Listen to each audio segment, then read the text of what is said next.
Start. I noticed the clocks have swapped themselves in terms of which one's ahead and which one's behind yet again. But anyway, just to test us. Good morning, everybody. Usual reminder on phones to be in silent mode, please. Looking at the weather this morning, I'm thankful to Ms. Sheikh for you being not available tomorrow rather than not available today, because I wouldn't really fancy doing site visits in this weather today. But tomorrow is meant to be sunny intervals, so what could be better? And no wind, so my plans may not end up scrunched up. Just one admin matter from me, I think. I was reminded myself last night, something that I'd meant to mention on or whatever day it was last week when we had Ms. Baker here. When we had Ms. Baker here in giving her evidence, we had a brief discussion which I instigated about the video of the committee meeting. So I just thought that perhaps that could be added to the core documents. Yeah, just because it was referred to and was discussion about it. So just that. I also just see that the AL3 note has now appeared, and I opened it and saw it's 42 pages long, and I thought, oh, I'm presuming there's lots of annexes and the like there, rather than 43 pages of stuff for me to... So the note itself, which explains, is short. It's right. 4 pages, and then the rest of it is just annexing the decision notes, etc. Okay, fine.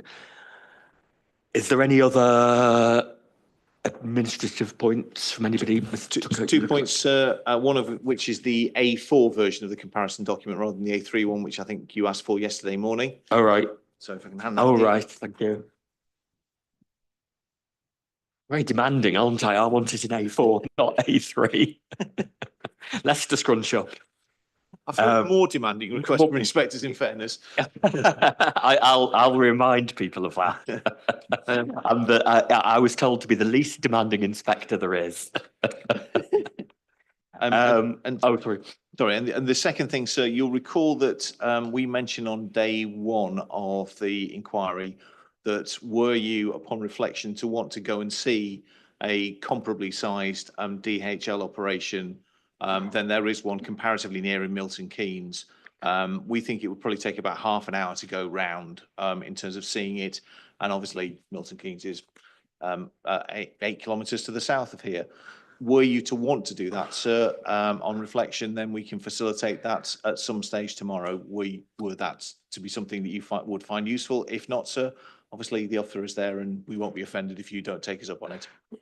I don't see a particular, interesting as it would be from a general, I'm a sad person sort of, in terms of what I'm interested in type of thing. I don't see it a particular need in relation to this inquiry, unless either, no. Well, it's there as an offer. Yeah, so okay, thank you. Well, thank you for the offer, but what will happen on Friday when Mr. Guthrie gives his evidence in chief, in the spirit of Nicholas Parsons, he will explain what you could have won and what you could have seen where you should have gone, which will take significantly less time, sir, if you're content with that. Yeah, okay. Thank you, sir. But I am thinking, oh, it'd been quite nice to see it. But anyway, no, I don't need to. So that's that. Anything from the council? So no, nothing. Okay, anything procedural? Okay, so with that then, it's, thank you for Mr. Anderson for being in splendid isolation overnight. And over to you, Mr. Stedman-Jones. Thank you very much, sir, and good morning, Mr. Anderson. Yeah, good morning.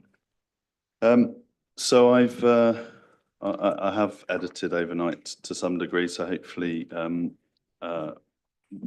we can cover some ground more quickly as a result of yesterday's evidence, obviously. Just quick point initially, I'll just deal with modelling, hopefully relatively briefly. You would agree with the point that I think was agreed between Mr. Wood and the inspector, or Mr. Wood and Mr. Tucker yesterday, that models for their robustness do depend on the inputs that are put into them. I mean, as a general point. Absolutely, yeah, of course. Yeah, thank you. Now, just on the COVID rebound, briefly, if we can go back to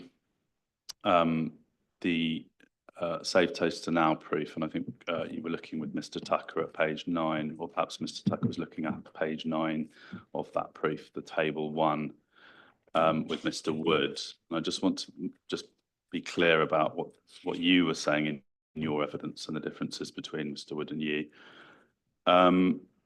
If you got that in I'm ready. front of you, let me just make sure I'm there as well. Yeah, so table 9. Now, what I understood you to be saying was that there was no rebound. What there was a coming back to a new lower level, effectively after COVID. And your point was that then thereafter there is a new trajectory or a new trend from that new lower point, and that's what you're accounting for in your growth figures when it comes to the 8.8%, etc. Is that right? Yeah, that's broadly right. Yeah. And so if we're looking at that table, the point that's being made by Save Toast to Now, Sorry, are we looking at the figure or are we looking at a table? sorry, it's figure 1. Yeah, Forgive me, yeah, figure 1. Just to make sure I was. Yeah, absolutely, no, fair point. It's figure 1. It's our graph, isn't it? And just so that the inspector's clear about the differences here, the Save Toast to Now's point, Mr. Wood's point yesterday, is that October 2021. Obviously leaving aside the fact that there's no alternative model before the inspector, but the contention at least is that October 2021 was a point before which the restoration or rebound, even to the lower level, had actually properly manifested itself. So October 21 was still too early. I mean, that's the point Mr. Wood's making, because you see, we can call it not total rebound, but some rebound back that occurs thereafter. And that would have been more appropriate to have been the starting point. So let's say by 2023 or at some point after October 2021 anyway, you would have got to the rebound that you're talking about, which is the lower point. And so artificially, October 21 is earlier. I mean, it's lower. Yeah, so firstly, without wanting to be pedantic, I don't agree with this terminology of rebound. The DFT don't use that terminology. That's a misunderstanding or misrepresentation of what's occurred. Understood. Yeah. Recovery would be a better term. Okay. Well, we can use recovery. Yeah, because rebound implies that it's rebounded to its original state, and that hasn't occurred. There's been a permanent shift, a permanent change to a new state, a new normal. Yeah. And to take your point, you're saying that new normal hadn't quite materialized by October 2021. Yeah. And Mr. Wood's suggesting that it occurred at a later period, but not clearly defined when that is, perhaps 2024, 2023. Yeah. I'm not sure. What we sought to do is to demonstrate that with the evidence that we provided, that actually October 2021 was a new stable state. By that I mean there wasn't a dramatic change from October 21 onwards. Instead, what occurred was relatively linear traffic growth, as you would expect in a normal. So can I just be clear on that? When you say there was no major increase after October 2021, looking at that table, we've got a low point shown at 2020, haven't we? Yeah. Now we don't know when in 2020 that is, and the graph isn't really big enough for us to, but assuming that was when in 2020 might you assume that would be? Well, I suppose if it was at the lowest point, the logical point would be at the point of the first lockdown, wouldn't it? Presumably. Yeah, my contention is that sharp V shape was within the period of lockdown restrictions. Whether I'm forgetting, but they went on for. Yeah, sorry. So but to be clear, in my proof, I appended the timeline of the COVID restrictions, and that they ceased by July 2021. Yeah. So from July 2021, there's a period of approximately 4 months before we then did our traffic surveys. Okay. And it's my suggestion that by the time that we did our surveys, October 2021, that the new normal had established. And October that's, 2021. So if you were looking at this graph, well, you are looking at this graph, you've got that low point, right, shown around 2020. When in 2020 would you say that is reflective of? to me, the low point appears to be at January 2020 of that. January If, 2020, you know, the graphs. which was shortly before. I mean, the lockdowns was like late March, wasn't it? But 2020, I think, yeah. 23rd of March 2020. A date. Son was born 2 days later, so I know exactly. Yeah. So 2020, early 2020. So the next one, the next marker, where it's sort of halfway back up its initial thing, what would you say? When would you say that would be? Is that? I don't think you can tell, sir. I don't think there's enough information Okay, here we'll go on do another this one exercise. then. Yeah, I don't Yeah, think go on it's- another one to the third one, which I think is where you're saying it had recovered by to its new base. Yeah, is that broadly, yes. Yeah. broadly its third one? When are you saying that is then? I'm not saying anything. This isn't my evidence. No, well- I don't think you can tell from this chart. I don't think Right, it's okay. clear, and I think that's part of the weakness of the flaw of the evidence of safe toasted now is they haven't demonstrated. But you, so we'll put it the other way. You say that by October 2021, you believe it had returned to its new normal type of thing. That's right. So Yeah. in my proof, I think I provide that evidence, and there was additional work in the background between myself and National Highways to further explore and demonstrate Right. that point to their satisfaction that actually October 2021 was a stable new normal position. In which case that would appear to broadly align with what is shown here at the scale, because that is shown at either 2022, which could be 1st of January 2022, or shortly before that. It's that sort of period. isn't Within it? that area, yes. Sir. Within that area. Right. Okay. So you're basically saying that penultimate dot on this graph represents what you think was the situation at about October 2021 when you got the evidence. Exactly. So if I could add one further point, if this chart was extended, it included 2023, 2024, 2025, I would expect the evidence I've seen that you'd have a linear point of growth from that general area. And Right. that's what's occurred. Okay. Thank you. Sorry for interrupting. Sorry, just on the inspector's point there, the penultimate dot there is an annualised average for the whole of 2022, isn't it? I don't It's know. not, it's not a January 2022 figure. The dot before it is 2021. The penultimate dot is 2022, and then it's on into perhaps. It does say annual traffic. Yes. It says annual traffic.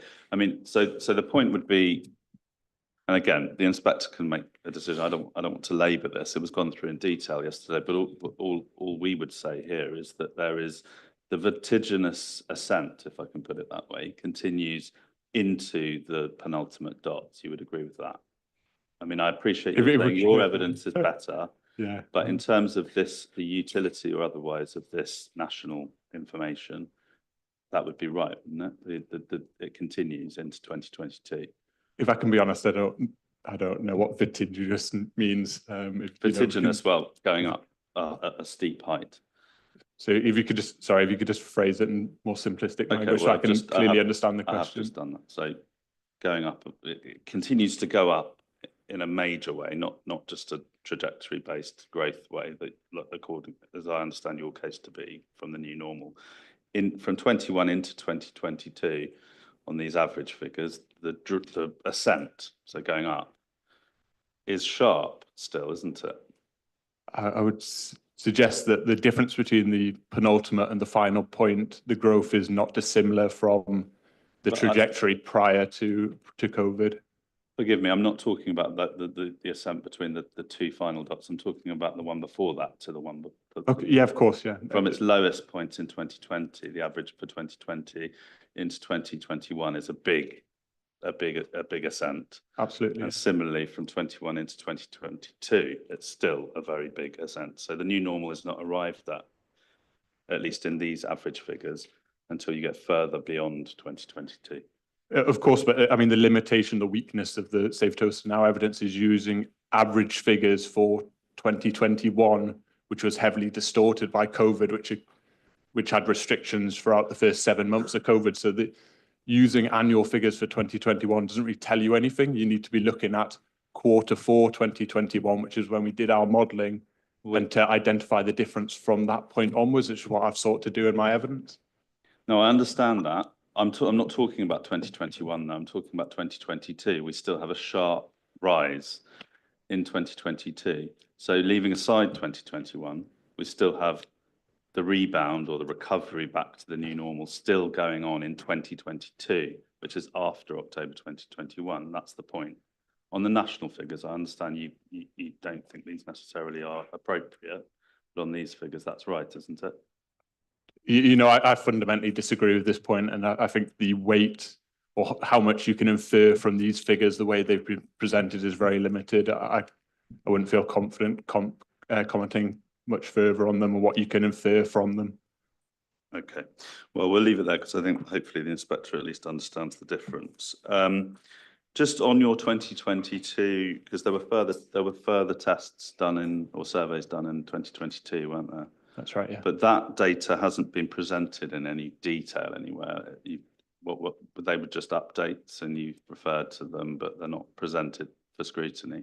Yeah, right? yeah. So, you know, clearly the work we've done on this project's extensive. In my proof, the core documents is a summary of the work we've done. I've tried to capture the key pertinent points, but it isn't everything. It isn't every, you know, I've sent or received 10,000 emails on this project to provide some context. So not everything's there. I've tried to keep it concise and to the point. No, Sorry, if I can just finish. If that May 2022 data is a specific point, the National Highways asked us to go out, undertake further surveys, compare them to what we'd done October 2021 and see if there's a material difference. We did that exercise. It didn't show a material difference, and National Highways accepted that. If, for the purpose of this inquiry, we need to provide that information, that evidence as a submission, I'm more than happy to do that. Yeah, it's not, it should, I mean, it should have been provided by now if it was going to be provided for this appeal, but respectfully, you haven't requested it from us. If Safe Toast Now wanted to see that evidence, you had ample opportunity to request it from me directly. I'm happy, would have been happy to, and still happy to share it. Well, it's for you to put the information in for your case to support. It is, but mindful of the need not just to bombard or flood the inquiry with literally hundreds of thousands of words and, you know, hundreds of documents, 10,000 emails. That wouldn't be helpful. If there's a particular point that needs to be addressed, I'm happy, you know, more than happy to provide that as a submission if you think that would be. Well, your evidence is before us and it's not here, is it? So we can't look at it now. It's too late in the day. Sorry, I'm sorry. Yes. Thank you. So moving then to the build out, 60% build out. Now, as I understand this point, we have 100% build out. We know that in 2031, don't we? There's obviously a debate between both the council and you and us and you about whether it should have been included in the 2025 opening assessment, and it's not. And again, you established, I think, and agreed with my learned friend for the council yesterday that National Highways actually don't use 2031, do they? Because they agree with you that the opening year assessment should be the 2025 figures. Is that right? Yeah, I think we covered this point yesterday. Yeah, but you do. No, exactly. I don't want to go over it again. It's just to make it clear that in that 2025, we've got 60%. We consider that it doesn't, and so does the council consider that it doesn't apply with policy, comply with policy. Yeah. Thank you. Now, and again, we don't need to go over it again. We've got your reasons and Mr. Wood's reasons, and the inspector heard it all. But again, we agreed yesterday, didn't we, that Stony Stratford wasn't modelled. You say it shouldn't have been. Mr. Wood says it should have been. Agreed. Modelled, yeah. Thank you. So just on drawing those points together, I mean, if the inspector agrees with us that they should have been modelled or they're important. Oh, one final point actually. Sorry, can I just check, because I think it's unclear. I'm not sure we know, but was the 2-lane? You appreciate there's that difference between the 3-lane gyratory and the 2-lane gyratory that exists currently. Has the 2-lane, so the current situation, been modelled? Yeah, to be clear, I think you're referring to the proposed mitigation scheme. Yeah, the mitigation scheme. Sorry. For the inspector's benefits, the appellant DHL has only ever committed to deliver a 3-lane scheme. That's what we've modelled. That's what's been subject to road safety audit. That's what's in front of you today for determination. We've never suggested that we were going to deliver a 2-lane scheme. That was a comment from National Highways, but we said that we were committed to delivering the 3-lane scheme, and that's, like I say, modelled road safety audit.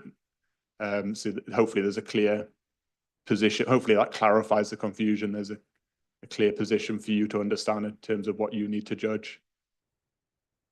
And that comes back to I think the email, was it, that's in your appendix that clarifies that is the scheme that National Highways have now said is okay. Yes. From their point, yeah.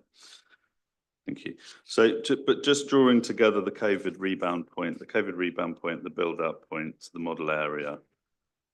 If the inspector does agree with our case, with Safe Toaster Now's case, then it would be fair to say that there are significant elements which haven't been modelled in your models. I mean, that's right, isn't it? If the inspector agrees that the things that we say should have been modelled, we can agree that they haven't been modelled. And therefore the test, the modelling that you've done is not robust to account for those factors. If the inspector agrees with our case, yes, that they should have been modelled, these elements, so more for COVID recovery, let's call it, 100% build out for 2025, opening year assessment for the purposes of the inspector having to take that National Highways have agreed. Yeah. Yes. And then the Stony Stratford. If he agrees with us about those 3 elements, then your models are not robust because they do not account for them. That's fair, isn't it? I appreciate you don't agree, and if the inspector agrees with you, that's a different position. But if he agrees with us that they should have been modelled, that they're important factors, then your modelling is not robust to account for them, is it? Yeah, so assuming all those hypotheticals, then the inspector has to weigh up the evidence in front of him from all parties and make a judgment on that with the information available to him. Yeah, but just to be clear, your modelling doesn't account for them, so it can't be robust for those purposes, can it? But you know, I don't agree with you, and it's the point. So it's a pointless asking me this. You know, I fundamentally disagree that the model is not robust. So I'm not. It's unhelpful for me to now say, in your hypothetical scenario. It doesn't. Let's not use the word robust. Let's just say that it doesn't account. Your modelling doesn't account. Yeah, I think I've clearly answered those questions in response to yourself and yesterday. You know, I don't dispute that there's 60% in 2025, that there's 100% in 2031, and so on and so on. I think those matters are all agreed between the parties, that we know what the position is. Well, they are agreed. I'm only putting this to you because obviously it's our case, but also because if those things were inputted on the basis that the Safe Toaster now puts forward, they would have an impact on the figures. They would have an impact to show that there would be different impacts. Let's call it different neutrally, because we don't know whether they'd be higher or lower because they haven't been modelled. So if I can add to that, so the Safe Toaster Now position is that there isn't enough traffic growth in our model, that there should be even more, which I think, you know, when you observe the videos, it's hard to come to the position that there isn't enough forecast growth in there. You know, there's a huge amount of traffic in our future forecasts. But the key point is that we've modelled various scenarios, 2025, 2031, with and without certain developments. It doesn't matter how you do it, how you model it. There's a fundamental overriding principle, which is that the mitigation scheme provides more capacity than the proposed development adds traffic, and that doesn't change. If we took your position, we added another, let's say, 5% traffic growth to account for COVID rebound, it would still show exactly the same thing, which is the residual cumulative impact of the proposed development is significantly net beneficial. Yeah, well, it might, but we don't know whether your mitigation would account for the additional growth that the models might produce. Look, I mean, this is speculative. The point is you haven't done it. In respect, Like I say, I think in my evidence pointed out. provides sufficient information to demonstrate that point. In contrast, Safe Toaster now provided nothing to demonstrate that point. Yeah, we've never said that we've done any modelling, so yeah. Okay. I'm just seeking to demonstrate that, you know, that I think there's sufficient evidence from our side. There's no counter evidence from your side to demonstrate the opposite. Thank you. The other element, again, point me to it if I'm mistaken about this, but you've not modelled, have you, the need for a new entrance into the Bell Plantation site? In which scenario? Well, have you modelled it? I mean, in either scenario. In the appropriate scenarios where the Bell Plantation development is included, the AL sites are included, then of course it's modelled and it's demonstrated in my evidence. Yeah, but do we know? So the fact that it was going to be further up between the yeah. So if it'd be helpful. Yeah, it would. If you go to my proof of evidence, yeah, I'll find the relevant page.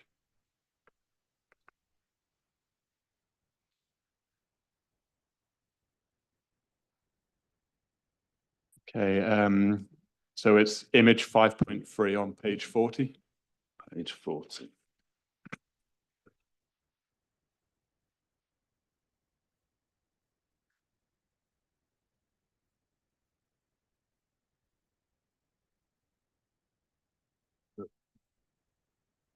On proof.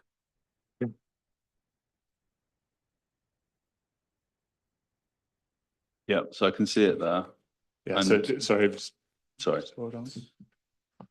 So yeah, so the purpose of this figure, sir, is to illustrate the various planned changes to the highway network, which have been appropriately included in the modelling that was undertaken. So across here, you've got the various planned changes as a result of the other AL developments.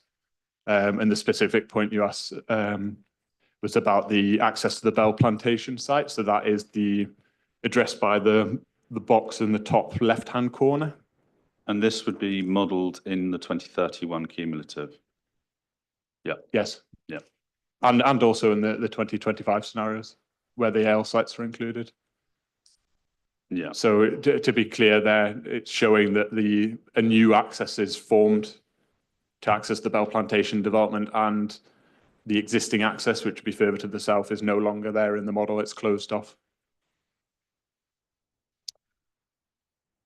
Thank you. Now, just on national highways, hopefully we can agree these. I mean, to some extent they're legal points, but just some principles, and tell me if you don't agree with them. But regarding the weight to be given to statutory consultees, considerable weight needs to be given to them in general. So national highways should, in general, the inspector should give their views considerable weight. Agree with that?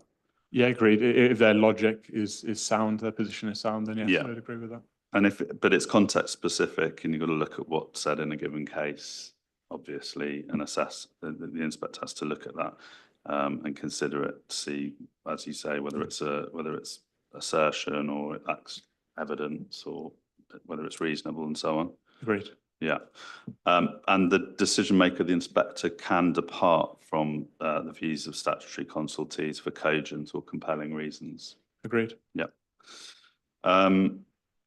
And so the inspector should consider, for example, what National Highways has done, for what reasons, and also whether that the approach that's been followed is in accordance with national policy. Of course. Yeah. And again, just returning briefly to the point that came out of yesterday. So National Highways has not objected, but on the basis of the 2025 opening year assessment. Sorry. Yeah, that's the primary. So if the inspector was to agree with us and the council that 2031 was the appropriate opening year assessment for this case, then National Highways wouldn't have actually approved it, would they?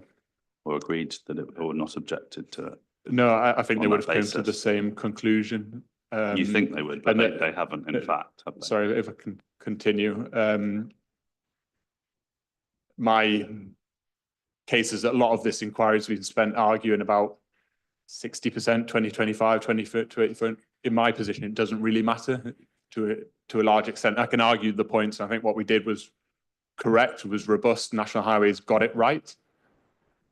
But if you look at 2020, 2030, if you were to say, no, it should have been 2031, it still shows the same thing, which is residual cumulative impact of this development is significantly net beneficial. And if National Highways had applied the same policy test but used the 2031 results, they would have came to the same conclusion or same recommendation, which is no objection subject to the conditions, recommended conditions that they set out.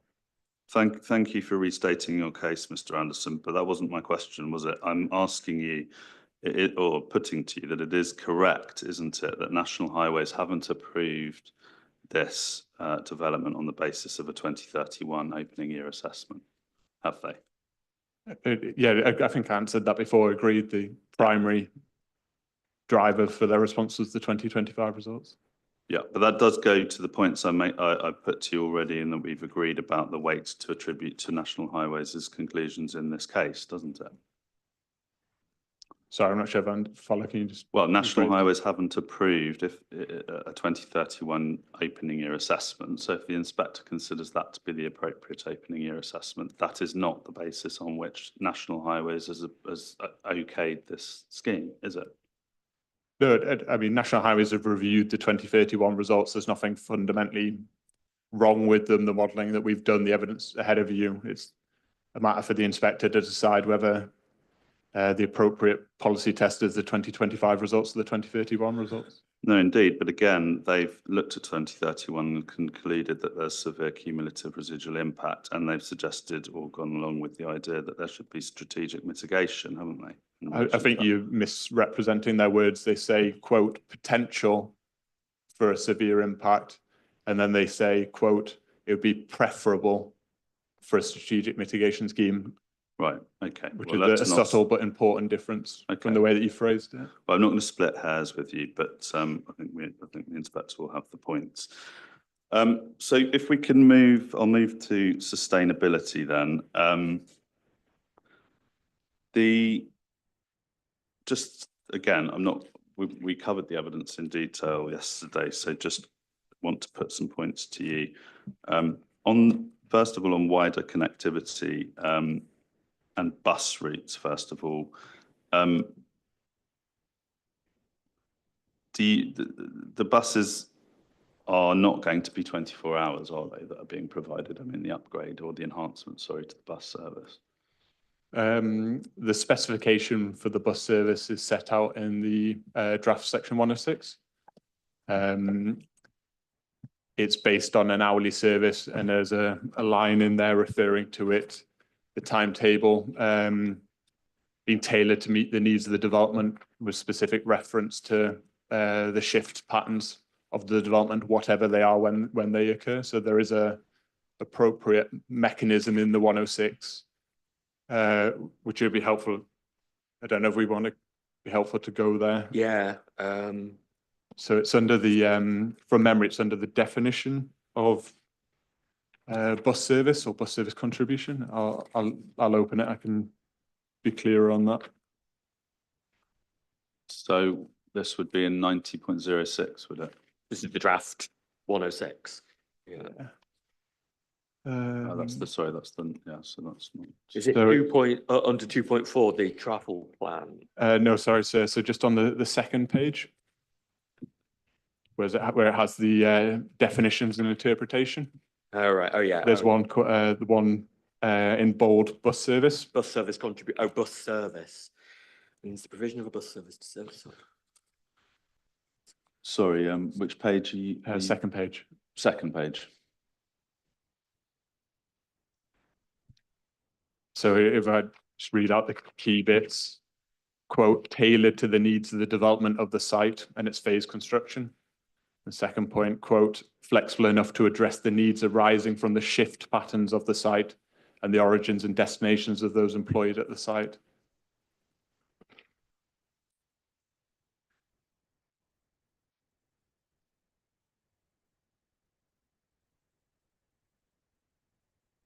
Okay, so but I mean, so it doesn't. So it's pretty.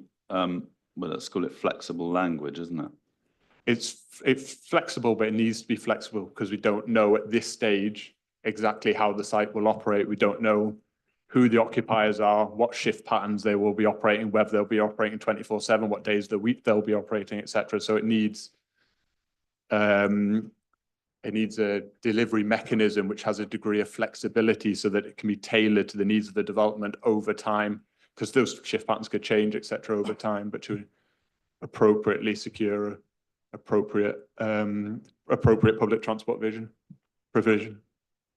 I mean, it's intended to be a campus-style facility, isn't it? And it's a warehouse and distribution centre, so it's likely to be shift patterns running through the whole day, isn't it, and night?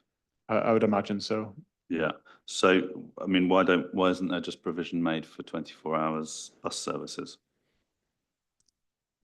I think that's it. I mean, that is covered. If there is a need for 24-hour bus service, that's covered by the 106, then that, in my mind. And what happens in terms of when the £500,000 runs out? I mean, I appreciate that that's the contribution the developer's making, but there's no certainty that the bus service could continue beyond that, is there?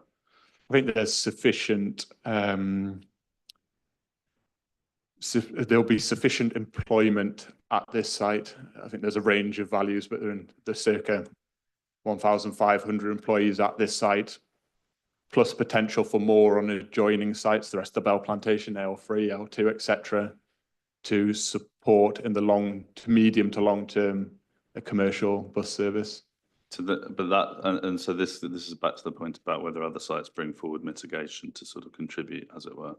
No, not so much in mitigation. I'm just saying in terms of the workforce. So if you take 1,500 on our site alone, but you're also going to have, let's say, another 500 on Bell Plantation development to the south, another 1,500 on the AL3 development to the east, another 500 on AL2 to the southwest. These are all, take the figures with a pinch of salt, but that sort of benchmark, I'm saying there's sufficient workforce there on the site alone in isolation, but also supplemented by the others to support in the long term a commercial bus service. Yeah, I mean, the point about it is that I mean, in order for it to service the most local workforce, or at least even district wide, it needs to have a bus service, doesn't it? And you're saying it will become self-sufficient effectively because there'll be sufficient demand. Yeah, I believe so, based on my professional opinion.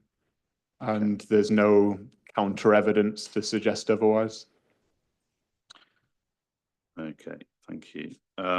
Now, in terms of sustainability principles, before we come to sustainability and safety issues, can we go back?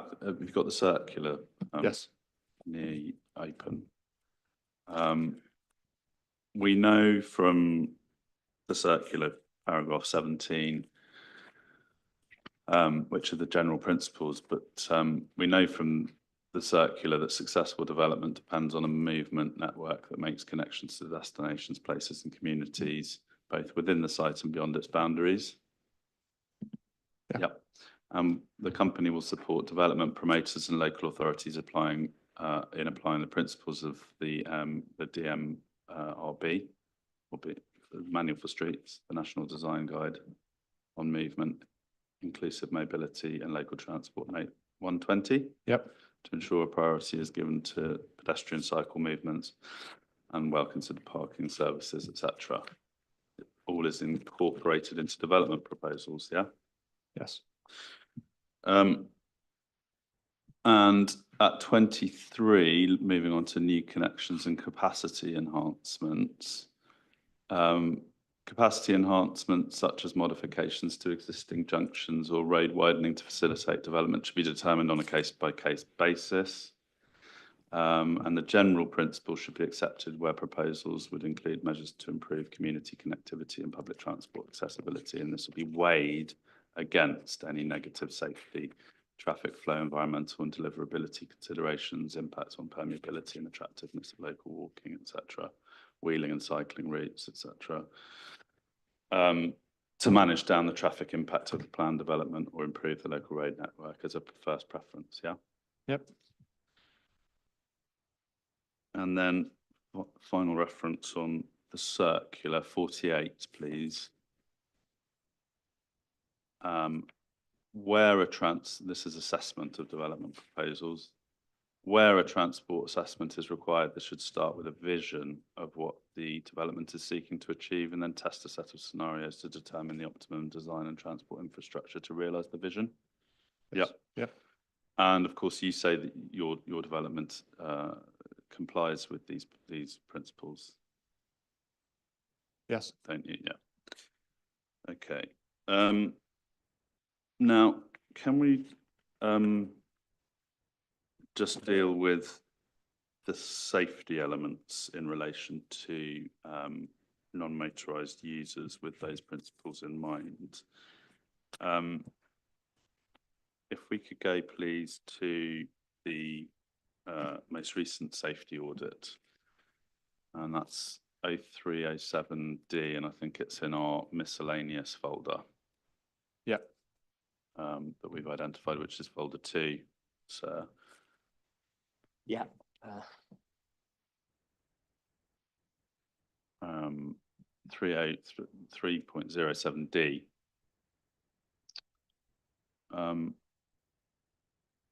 This is the latest safety audit, isn't it?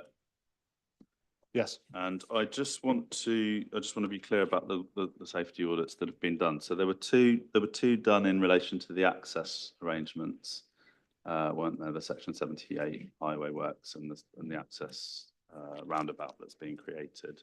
They were done earlier in the process in 2021 and 2022. Is that right? Or 2021 and 2023? Yeah. To be clear, so for the site access roundabout, there's been 2, but they're 2 different ones. There's been a stage 1 and there's been a stage 2 road safety audit done for the site access roundabout. That's because the appellant has commenced the detailed design for the site access roundabout in order to mitigate some of the planning delay. They sort of fast track that work. So yeah, road safety, stage 2 road safety audit was undertaken for that, although it wouldn't normally be required at this stage of planning, but it provides an extra level of robustness nevertheless. Yeah, and then we've got one for the TOVE scheme, the TOVE mitigation and improvement scheme. There's one in January 2023, and then there's one in, and they're both by, is it Meraki? Meraki, yeah. sorry, Meraki. And then there's one from last September. That's right. And last September's one is in relation, obviously we went through all of this yesterday in some detail, but it's in relation to the scheme that the inspector's looking at, so 13D, is that right? That's right. It's titled a supplementary road safety audit, so it should be read in conjunction with the first one, but it's just tying a neat bow on the final iteration of the proposed mitigation scheme. And that's because, is it just because in January 2023 it was a slightly earlier iteration? There've been a few changes since. Exactly. So yeah. Yeah. There aren't. I mean, have you got the GG142 guidance note? Sorry, that's the wrong. Sorry, forgive me. That's the wrong one. What I want to look at is 119. For this purpose. Yeah, CD 60.34. 60. No, sorry, that's 23, isn't it? 60.23, I think. Yes, yeah, sorry.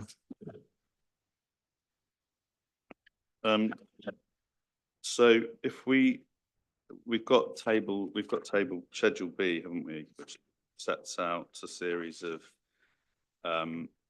considerations effectively, or a checklist of considerations that should be borne in mind when one's doing these RSAs. Yeah, what page is that, please? It's page, oh, that's a good question, page 32 I'm looking at. I don't know if that's, I think that's where it begins. I've got a hard copy here, but I'm looking at page. Appendix B. Yeah, it's Appendix B, it's Table B, B.2. And it's Appendix B, yeah. You've got that, yeah. So we can see that there are a number of, this is effectively a checklist. We're in stage 1, aren't we?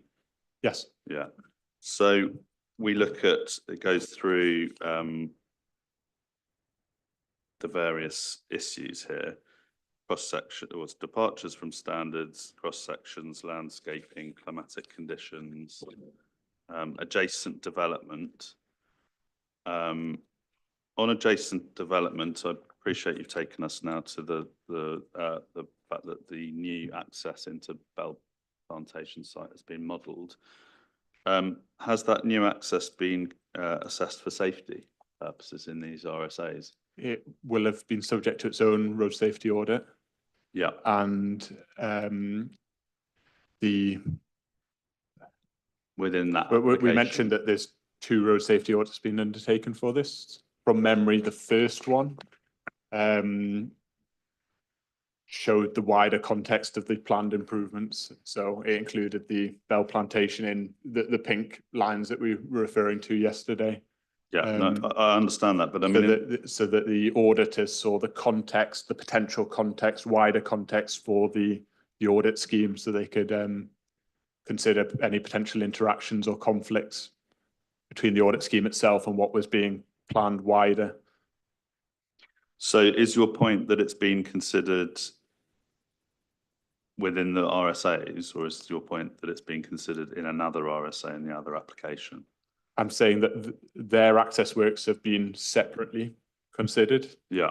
And our road safety audit, the road safety audit was undertaken out for our scheme, also took into account, the auditor when they were carrying out the audit would have took into consideration those works because they were shown on the plans that they were reviewing.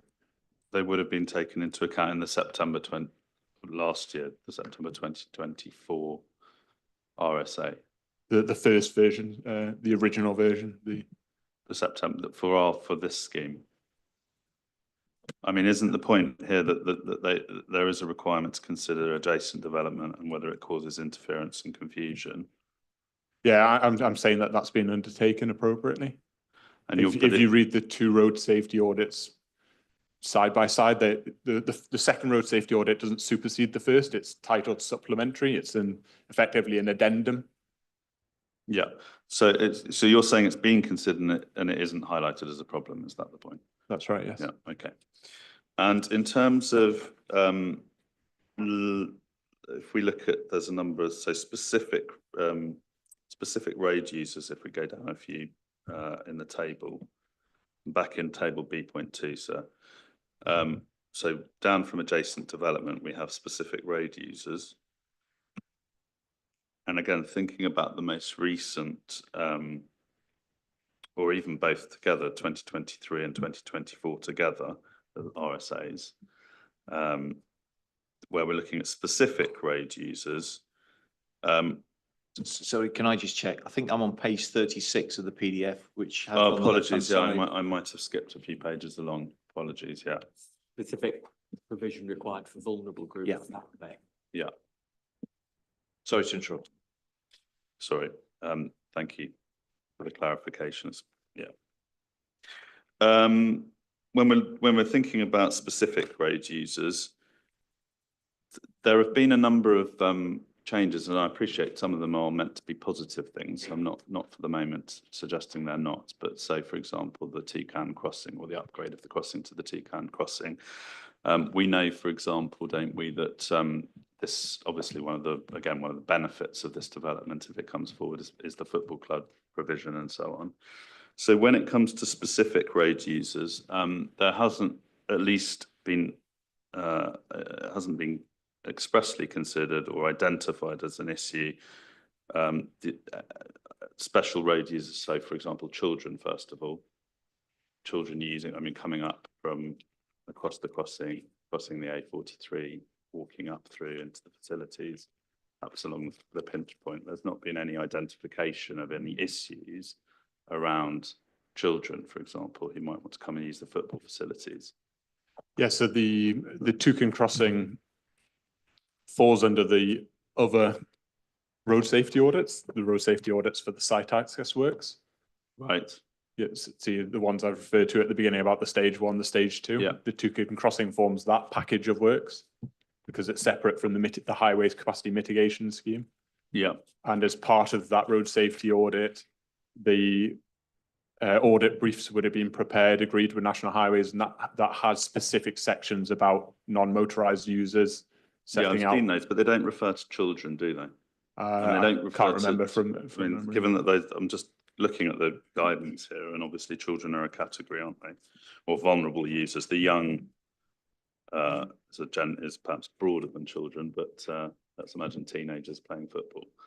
That wasn't identified in those earlier RSAs either, as a group that might need to be considered. What do you mean identified in terms of something for consideration, or identified as a problem?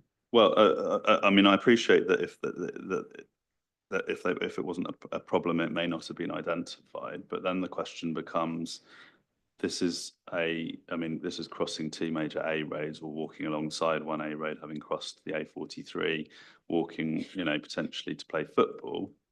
I mean, this is children potentially coming alongside HGV. So I'm surprised that I appreciate that it's been looked at and agreed with National Highways, but it doesn't seem to be any consideration of how, of whether this is a risk or whether it is a problem. I mean, it seems surprising it's not been identified as a potential risk factor. And I think are you just simply saying it's been considered but not identified as a problem? That's what, yes, that's the audit briefs would have been appropriately prepared. That would have had sections on non-motorized users, setting out the context, expected existing and forecast expected movements, type of users.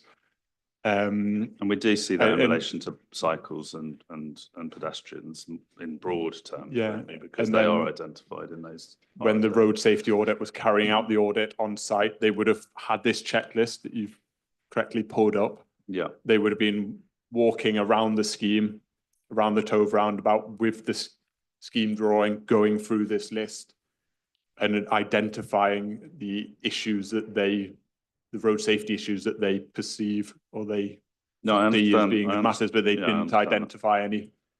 To hopefully answer the question, they didn't identify any road safety issues related to, young people, children, or users, non-motorized users more generally in relation to the crossing of the. Well, yeah, I mean, they didn't, not in relation to the crossing, but they did obviously in relation to the pinch point. We know that there was an identified problem there, and to be fair to you and what was done, perhaps pedestrians can encompass some of these special categories of users. So there is an identified problem with the pinch point, isn't there? There was at that time, but the proposals have moved on since then, and the scheme drawings that are in front of us today have addressed the issues that have appropriately addressed the issues that were identified. That's the purpose of the road safety audit, to flag issues, and then we make sure that we amend our plans accordingly, and that's what we did. Understood. I mean, isn't there though, I mean, when looking at this checklist, is specific provision required for vulnerable groups? I mean, the children might be one, and in particular around the pinch point, possibly the crossing, in terms of just the increase of young people, children, etc., coming along these major roads, interacting with traffic, etc., going to play football or whatever.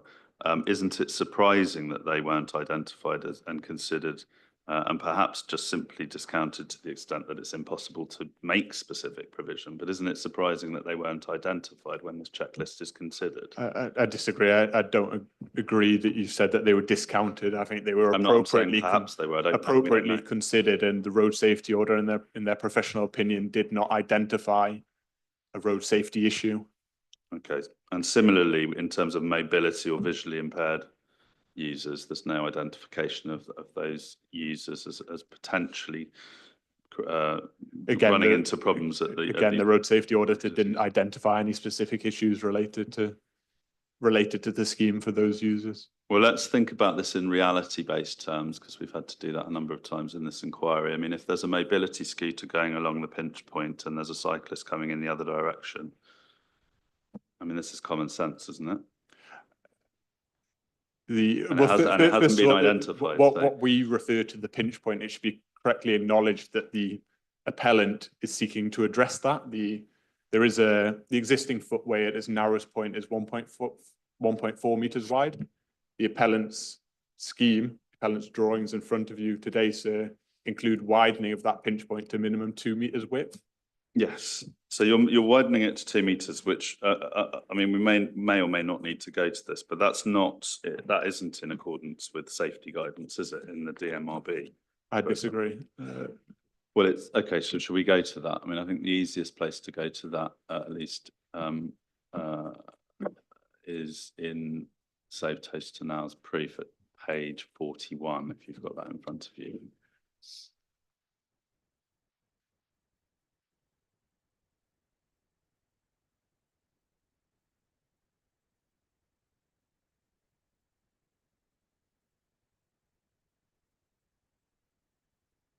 Do you have that? Yeah.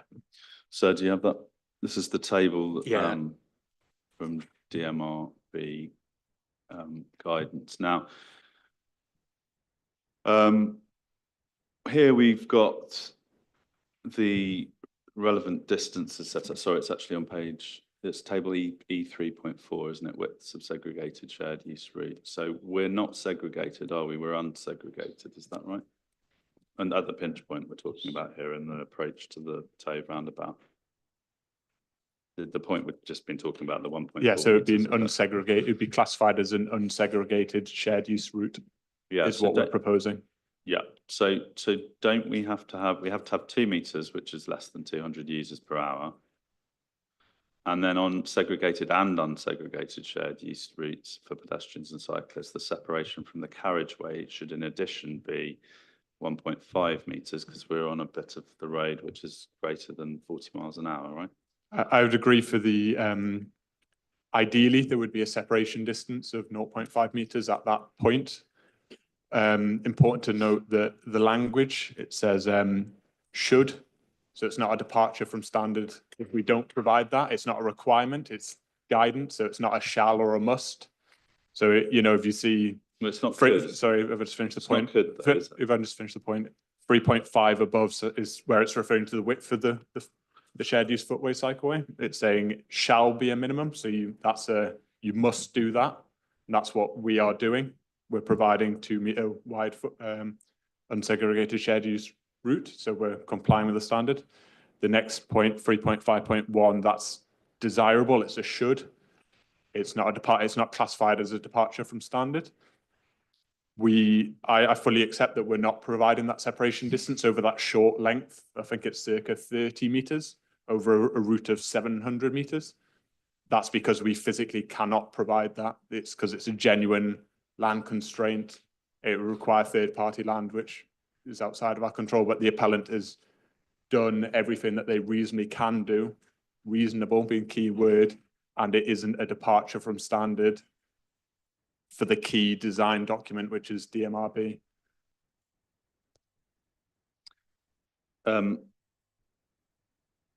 Should is an imperative, isn't it? It doesn't say could. It doesn't say the carriageway could be a minimum of or may be a minimum of. It says should, and should is actually an imperative, and it's the same in that sense in meaning as shall, isn't it? No, I completely disagree. The design manual for roads and bridges or the DFT circular, DFT use very specific language, and definitions are given for shall, must, and should. They mean very different things. And where do those definitions appear in? They'll be in one of the volumes at the beginning. It specifies it specifies what they mean. Yeah. Okay. What they mean in DMRB terms, in DFT terms, They're very, very different things. And for lay people may think shall and should means the same thing. It doesn't. And it's important that that's understood and recognised. Should is classified as a level 3. It's a level 3 matter. Shall a muster above it, levels 1 and 2. Should is level 3, and it is not a departure from standard. It's a recommendation. It's a guidance comment. Right. So if we get 2 meters, you're saying that is the best you can do, basically. Yes, best we can do and complies with the relevant standard. And obviously the inspector is going to, or probably already has, but walked along the pinch point, seen the junction and seen the roundabout and so on. And if he concludes that is unacceptable in safety terms, then he would be entitled to refuse on the application on that basis, wouldn't he? The inspector would weigh up the full planning case and balance. That would be one factor in his consideration.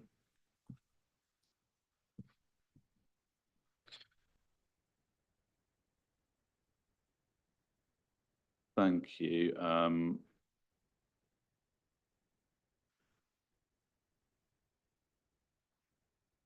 Just a final point on safety is the WCHAR assessments.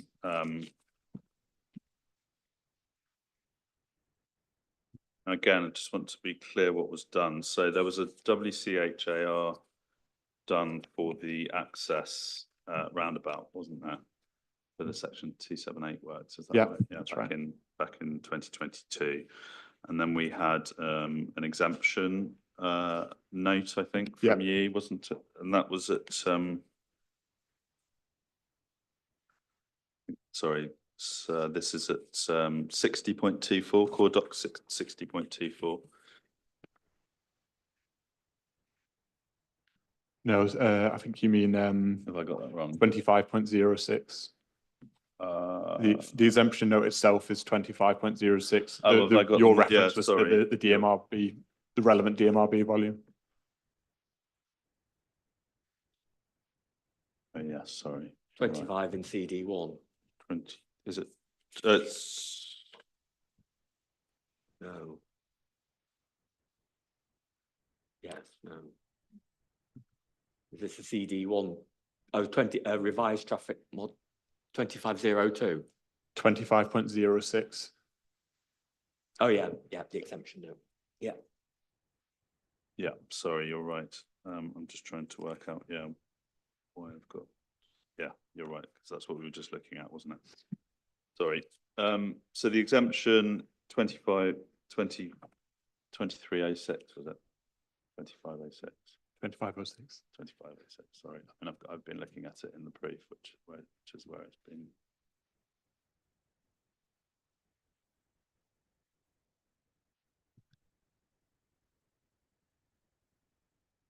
Yeah.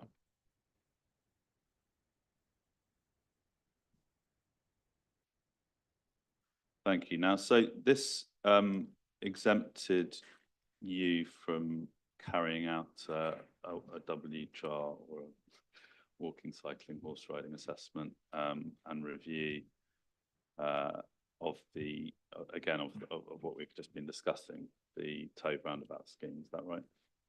Yeah, so to be clear, a WHR was carried out for the 278 works, that access roundabout, footway, cycleway, which is what we've just been discussing, Toucan crossing. So that's been subject to a WHR. For the proposed highway capacity mitigation scheme, which is a separate package of works, I prepared a on WHR. The roundabout. Yeah, on the Dove roundabout, yeah. Because those works are solely related to the highway, and it doesn't have knock-on implications for non-motorized users. It was appropriate to scope out a WHR, prepared the exemption note in accordance with DMRB protocol, and National Highways confirmed that had been approved.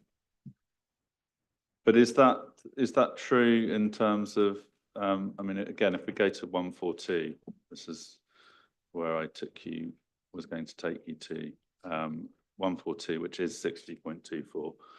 If we look at the scope for Woodchar, and that's at page 10, so you're in 60.24, which is the guidance note 142. So it says highway schemes shall be exempt from requirements where, and then we've got located entirely within, entirely within, and then they have no impact on pedestrians, cyclists and equestrians. So your point is that it was considered that there's no impact from what's being proposed on pedestrians, cyclists and equestrians.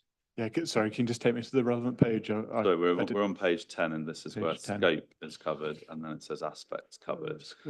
Highway schemes shall be exempt from the requirements of the assessment and review phases of the Woodchar process where, and then it needs to be all three of those points, doesn't it? Because it's an and T, or rather it's 3 set out.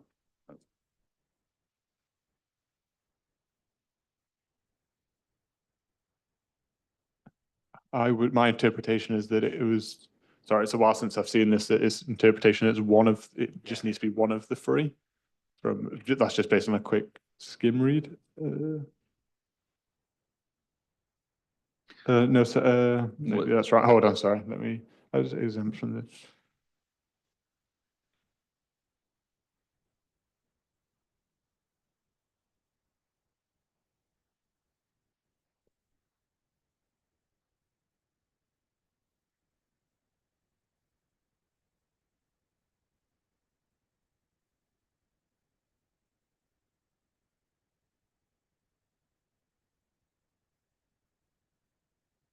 Yeah, so it'd be any one of the 3. Yeah, so I mean, I'm sure there's a disagreement between us about 3, but it couldn't be said that there's no impact on pedestrians, cyclists and equestrians from the Tove roundabout proposals. Could it, reasonably? I disagree. I'd say there's no direct impact on pedestrians, cyclists, and equestrians. I mean, just again, considering the pinch point, or are you saying that was already considered? The pinch point was considered in the Woodchar for the 278 works, site access roundabout, footway, cycleway, Toucan crossing. Yeah. That's one separate package of highway works, its own road safety audits, its own Woodchar completed. The exemption note is in relation to the highway capacity improvements, which don't, in my view, don't impact on pedestrians, cyclists and equestrians. But there were changes, weren't there, iterations between 2022 and 2024 in respect to those works. Not in relation to the. You're saying none of them would have had any impact on pedestrians, cyclists or equestrians?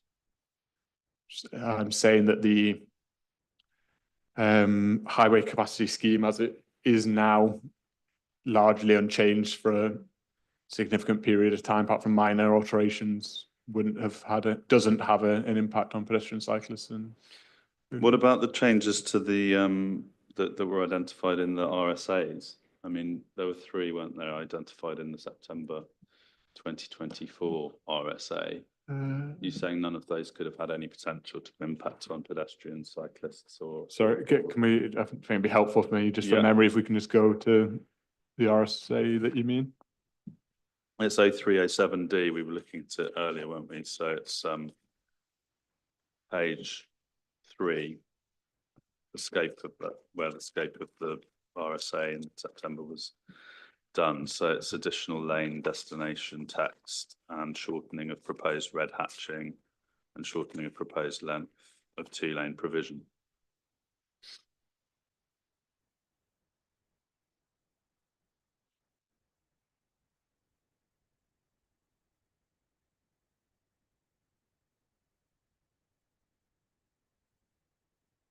Yeah, so yeah, I can see the recommendations now. So have you got that? Yeah.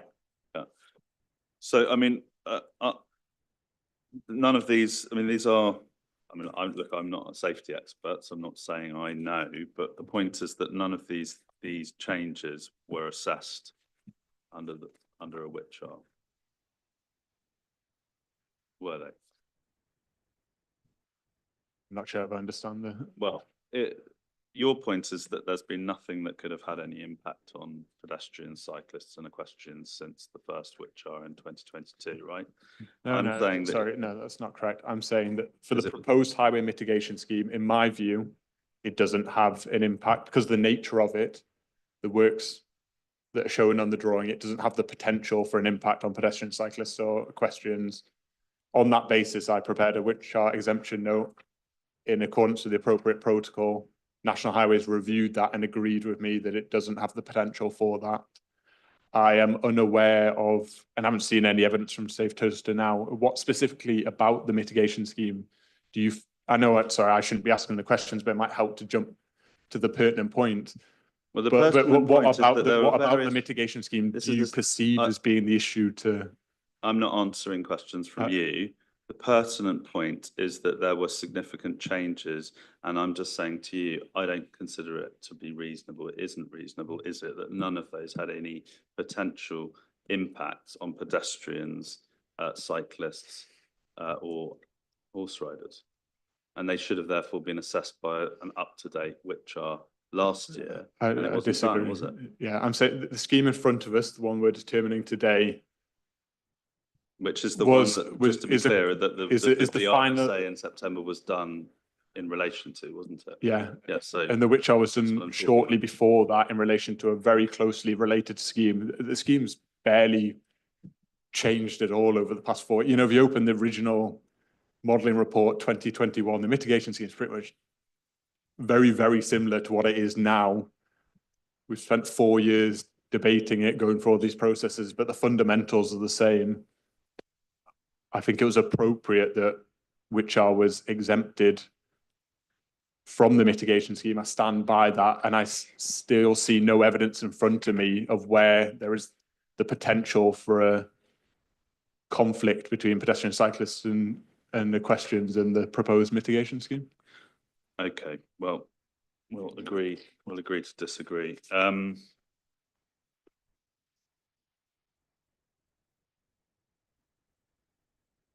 Double checking my questions.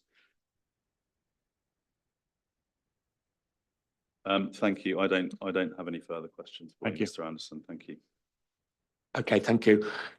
Just 2 or 3 questions from me. So the improved footway, cycleway along the A5, is that proposed to be lit? Yes, it will be, sir. It doesn't, there's nowhere, I couldn't see anywhere in the plans or anywhere written that it would be. Yeah, so stage 1 preliminary design, you wouldn't normally include details of street lighting. Stage 2 work is underway. It's as we sit and speak in this inquiry, it's continuing to take place, and there's details of street lighting are being. There's a specific drawing showing the details of street lighting that will be implemented. Right, I'm wondering, do we need to, given that it's not shown on any If helpful, sir. plan to be approved or mentioned in any condition, do we not need to reference street lighting, given that the road, because it isn't lit beyond, I think, the entrance into the Bell Plantation, is it? If it is proposed to be lit, I think it would make sense for that to be referenced in some way. I don't know what the council's view on. I mean, it's probably a matter. We can perhaps come on to that in terms of the round table on conditions in a minute. But yeah, it's a fair point, sir. Yeah. Okay, and the safety margin proposed at 1.5 meters along most of it, apart from where it isn't. Yeah. What do you envisage that being? Is that essentially grass verge? Exactly, sir. Yeah. Right. Specification to ultimately be determined by National Highways, but most likely it would be a grass verge. Yeah. Right. Okay. Thanks. The bus services, Brad. A bit of discussion on that, and you helpfully pointed to the definition in the 106. How was the sum of 500,000 determined? So that was determined by the council, sir. That they set out that their preferred approach would be Section 106. Sorry, I'll take a step back. We, the appellant, prepared a public transport strategy document, which is in the core documents. It set out various options for how the site could be served by public transport. We submitted that to the council. They reviewed it and came back and said, I paraphrase, but our preference would be a section 106 to do effectively what you see in the draft words 106. are. Yeah. Yeah, and we would, to deliver that, we would require a contribution of £500,000. It then adds in the email, there's a following line. I think this email is appended to my proof. They explain that a larger contribution isn't required because the council have already secured other developer contributions. All right, because that's Yeah, I'll pull it up. a load of emails in the. I think it might be my rebuttal. Right. Let me. I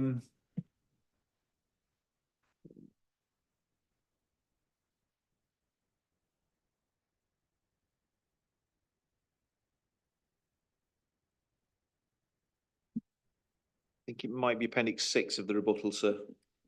I think I can excuse myself for not having remembered that. Oh, sorry, appendix 5, apologies. It's the top of page 5 of the proof. I think it's an email of the 9th of April 2024. Sorry, page 5 of the proof. No, page 5 of the rebuttal proof, sir, which is said in the summary on page 5 of the proof. Email trail between Quad and WNC provides justification of the proposed level of section 106 to ensure proposed developments adequately served by public transport. And helpfully, I'm told by Mr. Guthrie, that's page 51 of the PDF. Yeah, great.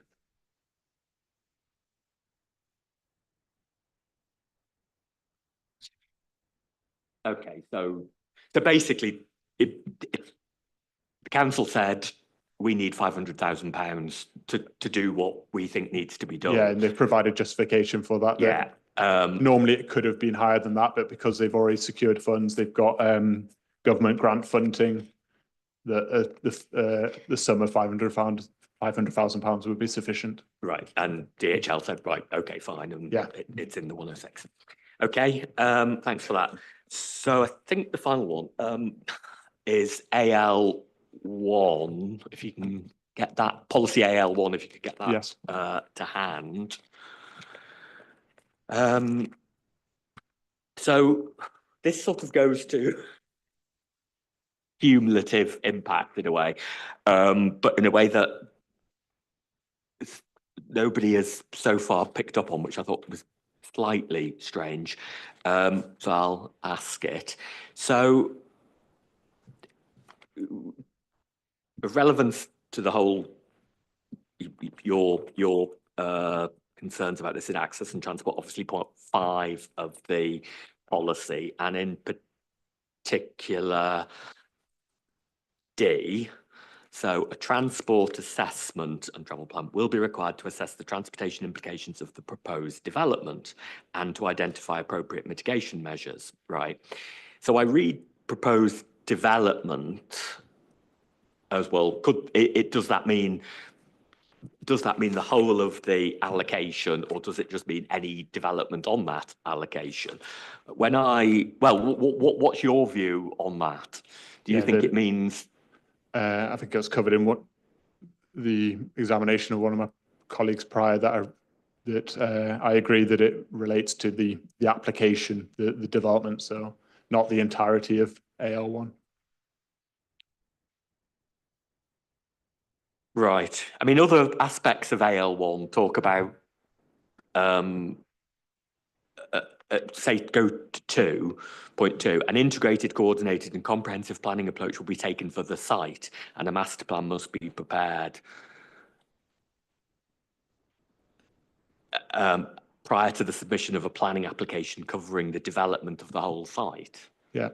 So does that not imply that the intention was it should be the whole site, everything should be the whole site?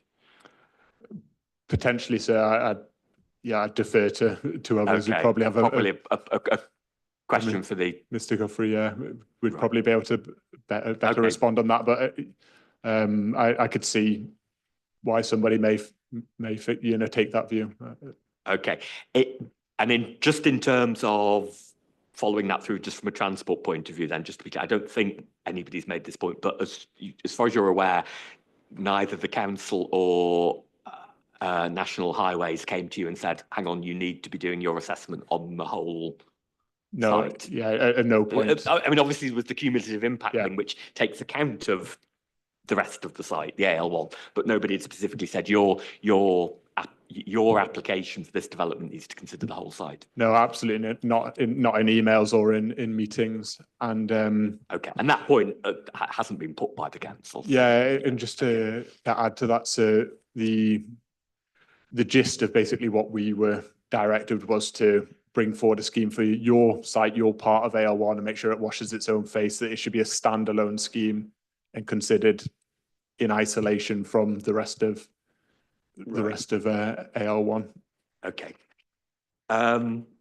Okay, that's it. Thank you very much, Mr. Tucker. Thank you, sir. So I've got a few points, if I may, Mr. Anderson, if your stamina is still with you. Firstly, on that last point raised by the inspector, can you turn to plan A26 in the plans bundle, please?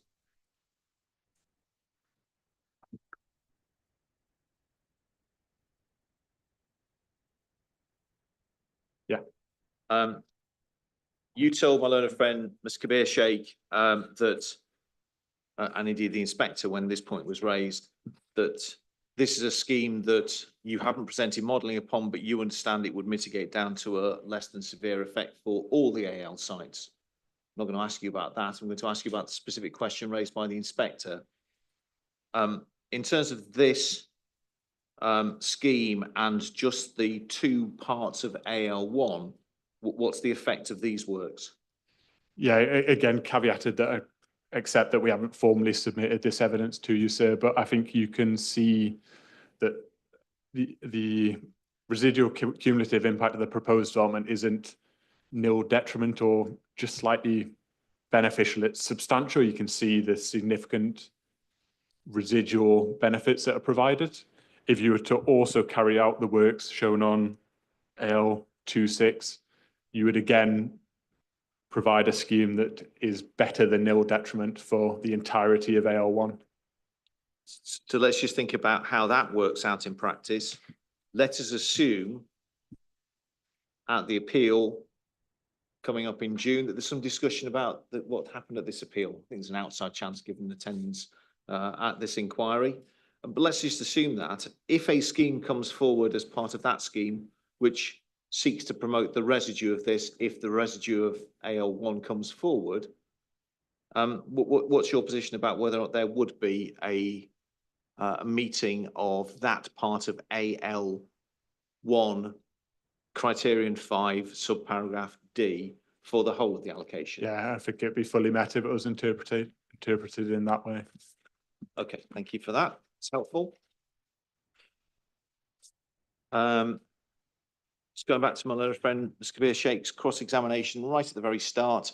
And can I take you to core document 80.01, which is the West Northants consultation response?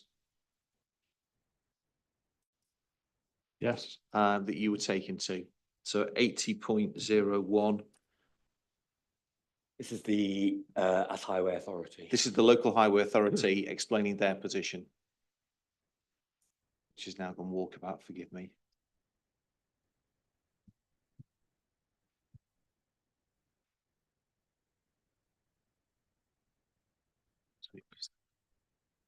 Give me one moment.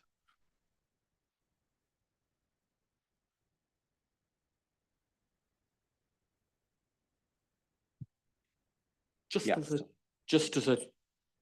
an aside on this, and this relates back to a question I asked Ms. Sheikh from some time. It starts by saying, in respect of the above planning application, the local highway authority, brackets LHA, has the following comments. Now, I'm not thinking that that implies to me that this has been to formally been to the council as here we are as the highway authority deciding this, but I'm not sure that that's what that meant. Is that that's the local highway authority's officers, an internal comment, isn't it? Yes, so I will double check and get a definitive answer, but I'm almost sure that's correct. And it Yeah. may just be a sort of a leftover from the time when the authority When there was a different local highway exactly, and there was a authority. county and so on. Yeah. So that may be the reason, but I Yeah. will get a Yeah, a but definitive answer. Yeah, I just want to be clear on Yeah. that the council hadn't, as highway authority, sort of said, if the council formally as highway authority hadn't formally said anything about the application Yes. or reached a decision on the application, which I don't think they did. It was officers from the planning authority and officers from the highway authority which fed into a planning committee decision on the application. That's my understanding, but as I say, just for clarity, I will confirm. Okay, thanks. Yeah, I mean, there are three options in the light of what the inspectors just asked Mr. Anderson. I'll ask you to think about all three. One of this is officers just providing officers' professional views. Second of which is there has been some resolution which has endorsed this by members. Or the third is that officers are acting under delegated power to provide the view of the local highway authority to the local planning authority. So work on the assumption that it's one of the three and answers the question I'm about to ask you in relation to this. I hope you followed how you were going to answer that. Let's see what the 'cause question is. And, It began to seem much more complicated than I'd understood it to be. It's either that there's been a formal resolution by the councillors, or this is officers acting under delegated power brackets. That's the most likely close bracket, or it's officers just giving their professional view. Doesn't matter for the purposes of my question. Okay. Can you turn to the top of page 8 of this letter, please? 8 of 12. Yeah. And there's a paragraph that starts, the LHA wishes to advise the LPA that the totality of the AL sites. This is how transparent planning is. Do you have that? yes. And then halfway down that paragraph, there's a sentence which starts on the right-hand side, the fact that NH accept that the developments could lead. Do you see that? Yep. So the fact that the NH accept that the developments could lead to an unmitigated severe impact is common in the opinion of the LHA, common, something that should be considered at this stage, and for which appropriate mitigation from those developments which create the severe impact over and above that from committed development should be secured. The LHA would advise the LPA that if this doesn't happen at this stage, then the opportunity will have gone and there will be potentially no funding or policy basis remaining to retrospectively deal with those issues. Just going back into the first of those two sentences, securing appropriate mitigation from those developments which create that severe impact over and above that from the committed development should be secured. Firstly, does this scheme do that? Yes. In terms of the other schemes for which there isn't mitigation as yet proposed, what's the local highway authority telling the local planning authority? That they should be seeking mitigation from those respective applications. Is that consistent or inconsistent with your position? Entirely consistent. And then if you go to conclusions,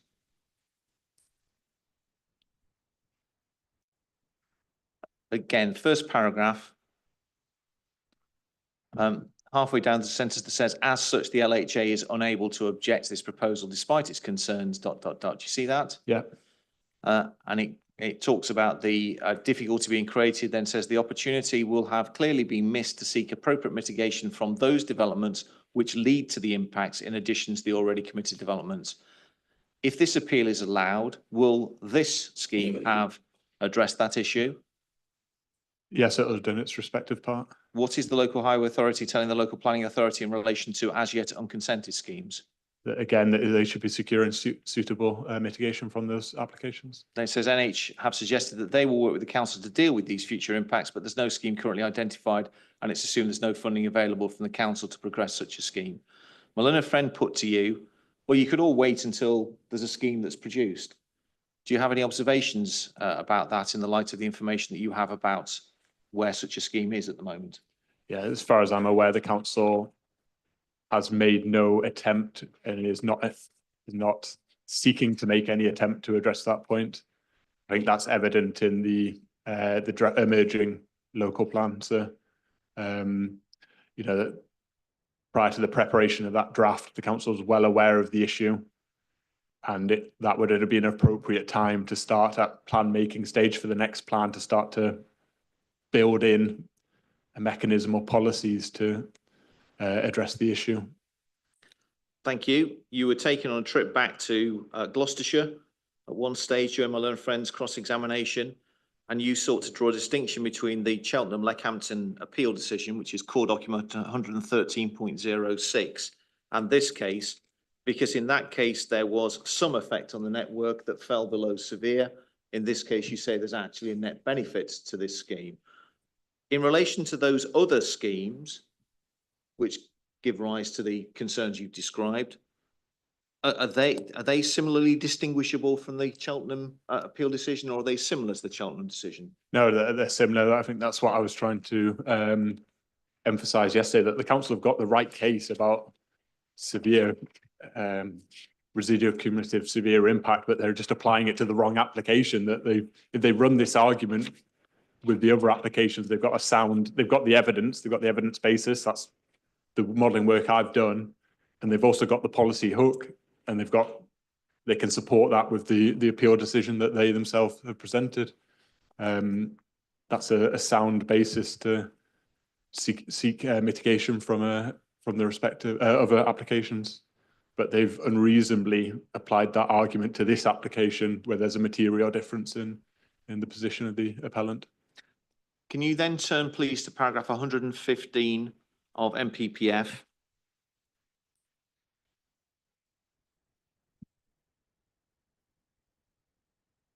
Yeah.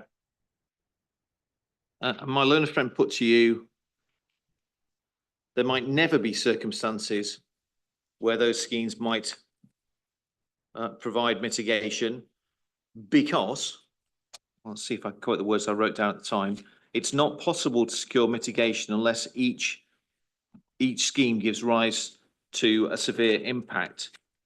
And you said, I could see no reason why the council should have an issue with a scheme that gives rise to a net beneficial impact. Just want to look at that proposition. It's not possible to secure mitigation unless each scheme gives rise to a severe impact. Can you look at paragraph 150, bless you, 115D, please? Yeah. What's the Secretary of State say is the trigger for seeking mitigation? Yeah, it's clearly significant, which is a different threshold from severe. Is that a higher threshold or a lower threshold? A lower threshold. So if it is possible to secure mitigation where there's a significant impact, such as a contribution towards what ultimately becomes severe, what do you say about whether 115D could be used by the authority or not used by the authority in relation to the other AL sites? Yeah, it could absolutely be used by the authority.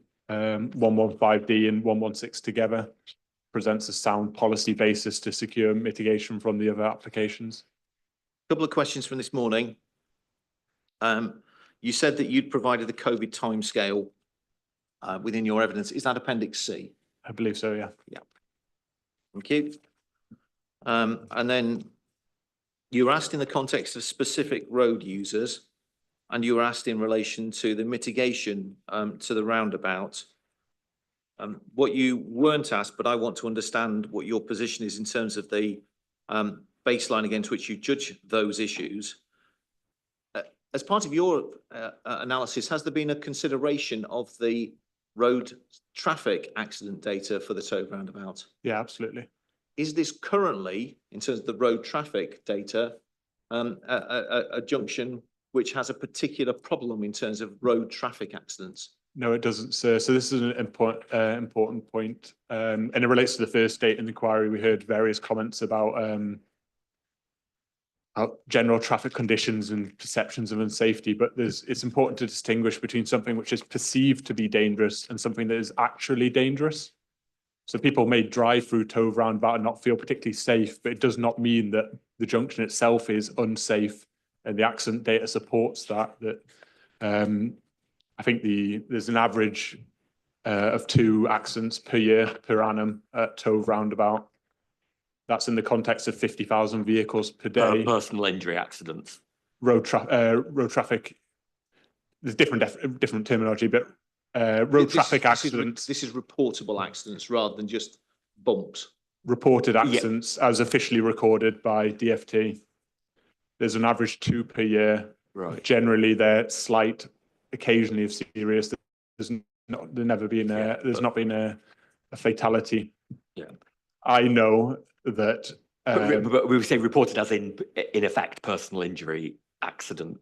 Yes. Yeah. Yeah. Not as opposed to a scrape, or yeah. It's damage only accident. Yeah. That's the word. An accident where the local police force has been notified by it, and it's been officially registered by DFT in official statistics.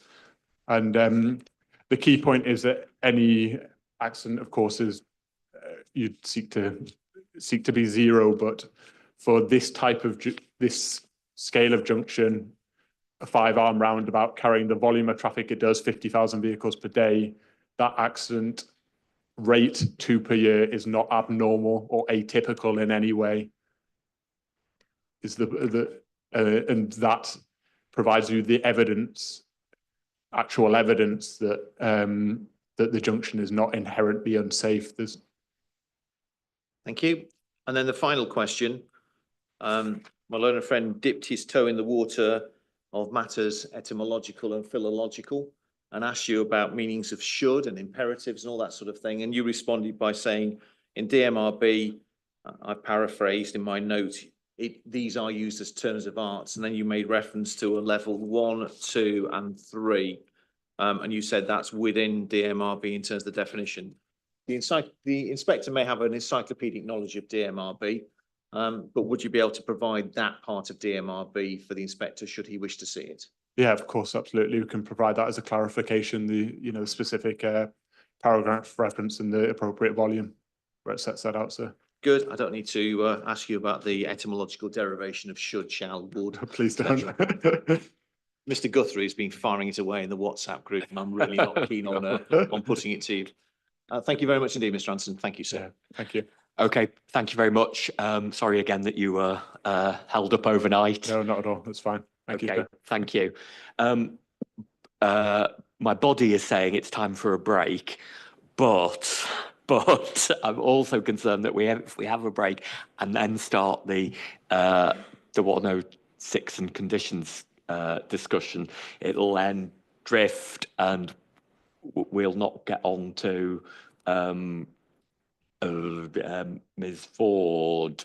Do people have a view either way, or is everybody desperate for a break? No, I think that's a difference without a distinction, with great respect. I think we should have the break. Right. I don't mind either way, sir. It's not going to take long. I don't anticipate in terms of those discussions, but Okay, we'll have the break then till 20 past by whatever clock you happen to be looking at. Okay, thank you.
or it's useful to have a break.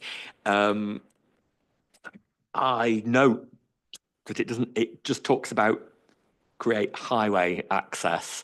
And although then it says in general accordance with the drawing, it doesn't specifically refer to the widened footway stroke, shared cycleway. So I wonder whether just for belt and braces, So do you mean 6, not 5?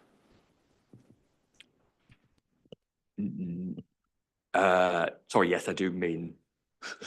No, oh no, I don't. I mean, oh, am I on the old? They've been renumbered.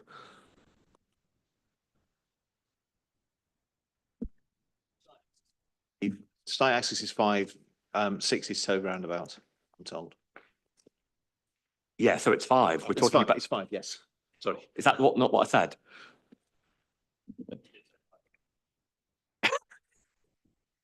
Okay, fair enough. We're talking about condition 5, which relates to the site access, and that's what relates to it's plan A23, Yes, that's isn't right. it? That's and right. that is what shows the widened footway. That's Yeah. absolutely right. But Yes. it does just refer to the highway's access, which might be interpreted as meaning, well, just the access from the site onto the highway. So I'm thinking for belt and braces, it would make sense for that also to refer to the widened footway, which would then provide a link in for putting referencing lighting. So my thought on this would be, and just the other point on this, I didn't get an inspector looking at conditions because you know how we like to fiddle. The existing wording, we'll come on to the key dispute in a second, but prior to commencement of construction of any building hereby permitted, the scheme of works to create the highway's access as shown in general accordance with Mayor Brown drawing reference, which I find a bit odd wording, as shown in general accordance with. Shouldn't it just be in general accordance with? The as shown, I just don't think means anything, does it? And just complicates. Yeah. So we Words take, for the sake of words. yeah, and we'll take that out of 5 and 6. Okay, so that deals with that. But my suggested wording, if you're following this, then would be prior to whenever to be discussed, a scheme of works to create the highway's access, including the provision of a widened and lit shared footway, cycleway to the Tove roundabout in general accordance with the Mayor drawing ref shall be completed and open to traffic. I'll just see if Mr. Chalice has anything to add. Yeah, thank you, sir. I think that absolutely we can do that. I would just point out that there is also condition 24, which talks about external lighting and the requirement for street lighting details. We could adjust condition 24 because you mentioned about having those second sentence details of street lighting to access roundabout and internal spine roads. We could, isn't it? We could possibly. Is it 24 or is it 25? Oh, it's titled external lighting. Sorry, you're looking at the addendum statement of common ground. I think for clarity, we lost one condition because the new. Oh right, that's why the numbers go. suite. All right, let me get rid of the. I do have a copy of the draft addendum with the further the revisions problem is I've got both here, but I keep on looking at the wrong one. Right, so 20. Yeah, so it is 24 on 24, the addendum, yeah. Isn't it? Details of street lighting to the access roundabout. You see, that to me, I mean, that to me implies it's talking about within the site, isn't it? To me. It is, but we could potentially adjust that to include details because we don't have those details yet in the plans submitted. Then, because that's asking for submission approval of, we could potentially add it in there. Does it not make more sense though to have it given that this condition 5 is about the external access and the existing highway and what's happening on the existing highway, which is going to be of concern to national highways, does it not make more relevance there? So I wonder if I might just suggest, sound like Tony Blair, third way. And the reason for that is, I think you're right. The way in which 24 is drafted makes it read as if it's the access into the site itself and within the site. Your suggested wording, I think, would have been fine, sir, but for the fact that if you look at the bottom of A23, there is a notation for the relocation of the existing lighting columns, because you'll recall, sir, from the site visit, that it's the street lighting up to the entrance to the garden centre at the moment. So one wouldn't want a general accordance with this plan, which actually references lighting. So I wonder if it perhaps just requires a freestanding condition to deal with street lighting along the A5 on the footway, which Well, may be the easiest way. that's the clearest way, isn't it? I think so, sir, because either way has that potential for confusion for people who aren't in the room at the moment. We could certainly do it as a separate freestanding. It's the clearest then, isn't it? Yeah. Probably. I mean, yeah, I don't see a problem, you know, something It similar would be to like, similar to 24, but worded. well, I'm wondering whether it should go after 5. Yes, my only point on that is that the conditions are currently grouped into those which require that, you know, either submission, the ones that require submission and approval of details at different points, so that they're generally clustered into pre-commencement conditions. But- And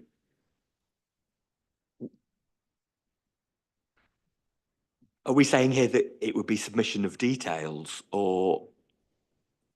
Because that's the point, because 5, in terms of the whole access, it's not actually requiring any submission of details, is it? It's just saying something that's in general accordance with this drawing has to be implemented, and it's not asking you to approve, Okay. not as a planning condition anyway, whether you'd get involved in well, it's not even you as Highway Authority, is it? Because it's the Highway Authority's National Highways. yeah. Because it's not asking for any it's not asking for any submission details, is it? It's just saying you've got to do something in general accordance with that. Which perhaps then does justify a separate condition in relation to that, which might involve a scheme, just thinking it through, because at the moment, I'm guessing that they're 8-metre street light columns up until Bell Plantation, they may be taller. But in terms of the actual detail beyond that point, then that may be something the authority would want to have in mind. I suspect if we had the landscape architects in the room, they probably would. So I know we've got Mr. Weeks here. Okay, well, can I suggest then that you go away and agree a condition between you? You know, on that, you know, and yeah, if the council wants submission of details to be approved, then that's fine. I've got no problem with that. Yeah, I mean, I think in terms of the street lighting, it will largely be dictated by National Highways It will requirements. So when I've dealt with sites elsewhere, we tend to be less prescriptive because, you know, National Highways. Well, that's why can be quite particular. They'll say what they want, won't they? Yeah. Because also it's not just they're going to be concerned about. Well, is this suitable for traffic on a trunk road? Yes. Yes, I mean, they will have standard lighting units that they'll want replicated for Yeah. simplicity, etc. So That's absolutely right, sir. And obviously National Highways will be a key consultee in terms of the authority discharging that condition. So Yeah. I think a scheme makes complete sense in that regard. Okay, if you could go away and come up with a condition by, yeah, you've got all tomorrow. What else are you going to do tomorrow? Right, okay. That deals with lighting. I knew this would take longer than thought. So we go then back to the key point here, well, the starting point here, which was this condition requires commencement of, the access to be in place prior to any commencement of construction of any of the buildings. Briefly, what's the appellant's concern with that? So there's a phase 1 SEMP secured by, I need to find the condition, within the conditions that shows safe access into the site for the purpose of the construction of the unit 1. Our position is that that access is appropriate for construction only, and that the access point, the A5 roundabout as such, should be in place for future occupation of the warehouse, not for construction of the warehouse. So at the moment, First occupation. first occupation, sorry, yeah. So at the moment, it's obviously effectively above slab level. It's condition 10, thank you. At the moment, the phase 1 SEMP, which was agreed between the parties, which allows safe access and egress into the site for phase 1 ahead of occupation. Okay, and the council's concerned with that? Yeah, so with the SEMP, it does allow, I think, initial use of the temporary construction access. But I think within there is also mention of it switching to the new, permanent access roundabout at a point to be agreed with the respective highway authority. And National Highways have, because the wording of the condition is largely based around what National Highways submitted to the council, and their position was actually that it should be prior to any construction. Even though they've already agreed the SEMP? I don't know. Yeah, they've not raised any objection to the SEMP. So in any of their comments, but I think the SEMP, as I said, does have within it a clause, a sort of provision that the construction switches to the permanent site access roundabout at a point to be agreed. But there can't be any construction under, because there can't be any switching from temporary access to the permanent access if condition 5 says prior to the commencement of construction of any building hereby permitted. Well, I suppose it depends what If I could, sir, so obviously at the moment, I guess what condition 5 allows is all the plateau work, structural landscaping, etc., to commence it prior to any building.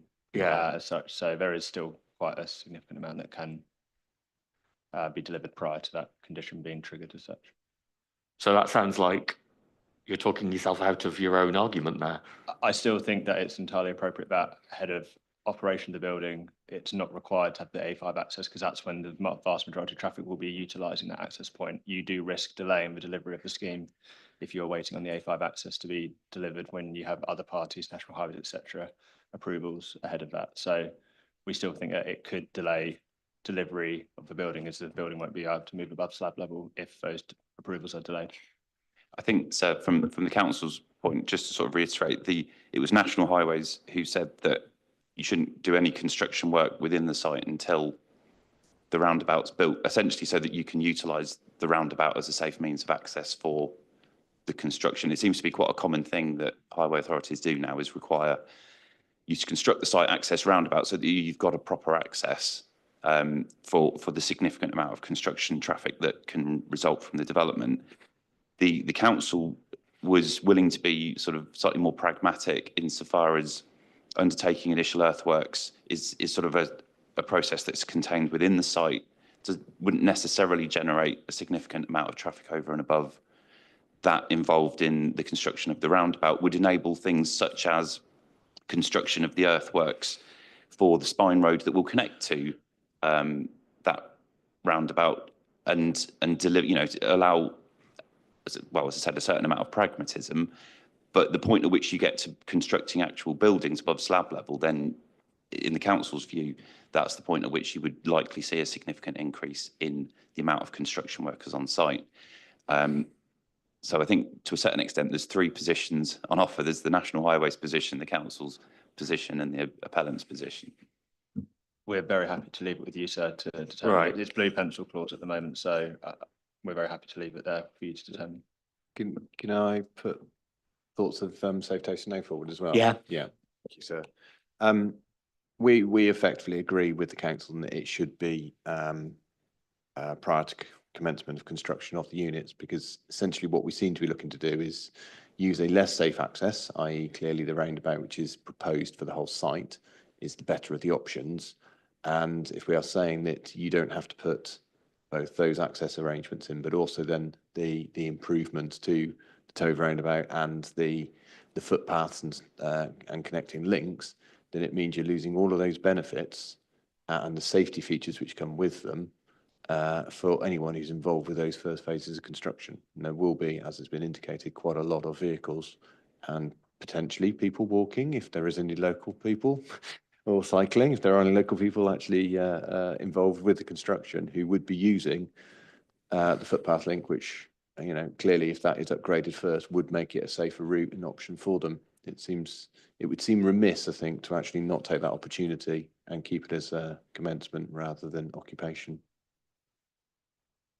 Okay, I'll reach a view. Okay, so then the second thing relates to the section 106, doesn't it? And this is the footway, cycleway contribution, isn't it?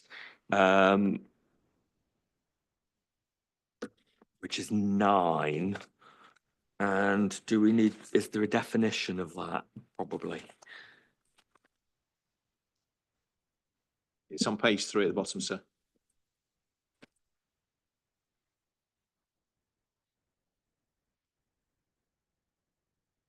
Should be above framework travel plan. Yeah, I found it. I was just looking. So it refers to a plan, doesn't it? Which is, let me just get the plan. Oh, somebody tell me where I'll find that plan. Is it in the list? Is it an Is it in the application plans?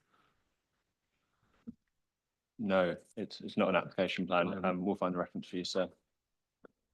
Okay, let me just get it up so I can see it at least. I think it was a plan from memory. It was a plan that wasn't part of the application. It was one that was going to be just included as an appendix in the legal agreement. So we don't yet have it. I don't recall, or was it?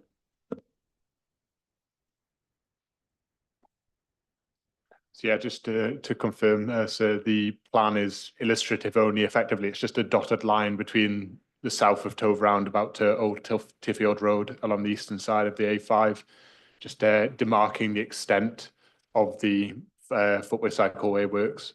But it's not a detailed layout drawing, it's just a dashed line in effect, but I don't think it's available in the core documents at present. Right, okay. So Sorry, clearly, sorry, I need sir. to see the plan. I might be able to help slightly on this. Are we effectively meaning that it's like the dashed lines on plan A10 in the pack? It's not that. No. We're talking south to house, it's not. Okay, that's fine.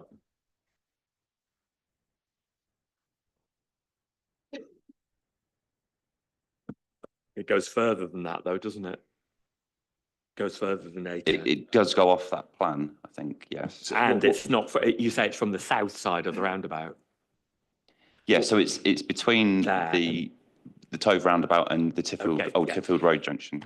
Okay, so, We can make sure it's added to the core documents in the next hour or two. right, okay, fine. So why does the council consider this to be necessary? Well, I think as we've set out in our SIL compliance statement, without at the moment, you know, so putting the arguments to one side, there's provision for footway, cycleway connections from the site to Tove to a Toucan crossing. Immediately south of that Toucan crossing, the existing footway is just a footway. There's no provision for cyclists to use that, and it's I'm not 100% sure as to the existing width, but so essentially, if you're cycling south from the site, you would cross the Toucan crossing, then have to get off your bike and walk, Or go down the main carriageway? or get onto the main carriageway somehow. And equally, if you're heading north, with the Toucan crossing being on the eastern side of the roundabout, and you're cycling north within the carriageway of the A5, getting across to that is practically quite difficult and could result in cyclists having to cycle actually through the junction rather than make their way across. So yeah, I think we've tried to set it out quite clearly in our SIL compliance statement, but and in terms of the somewhat complicated arrangements for this,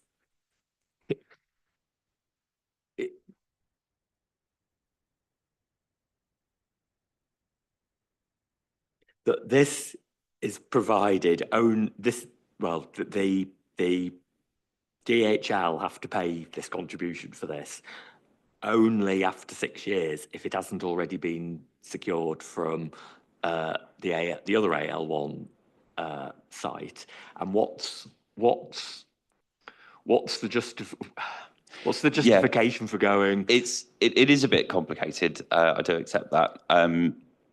With the Bell Plantation site, obviously that's next door to this, part of the proposal we had from that site was the provision of this exact cycleway down to Old Tiffield Road, but that scheme also included the provision of 2 new bus stop laybys on the A5 immediately outside Aldi.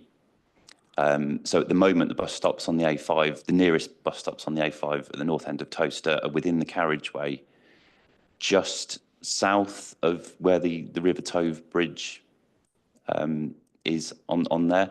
The bus stops are just a flagpole. There's no shelters. There's only painted lines in the road.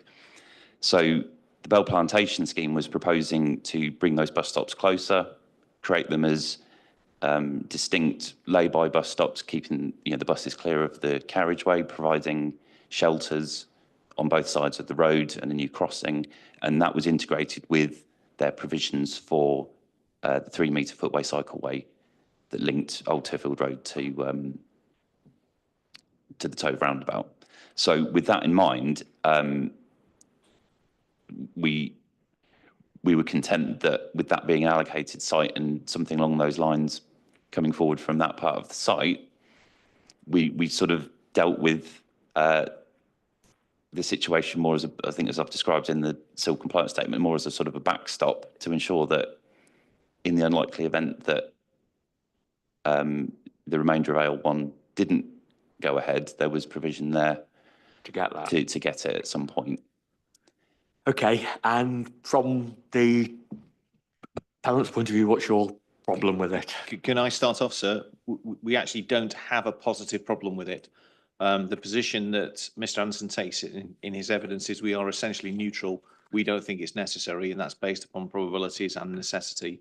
So Mr. Anderson can explain why he's neutral on the point.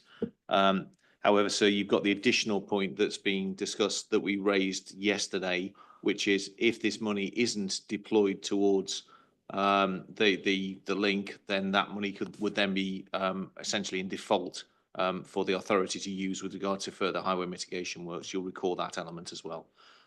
That's not in the current wording of the 106 that's before you. And I know there've been discussions behind the scenes.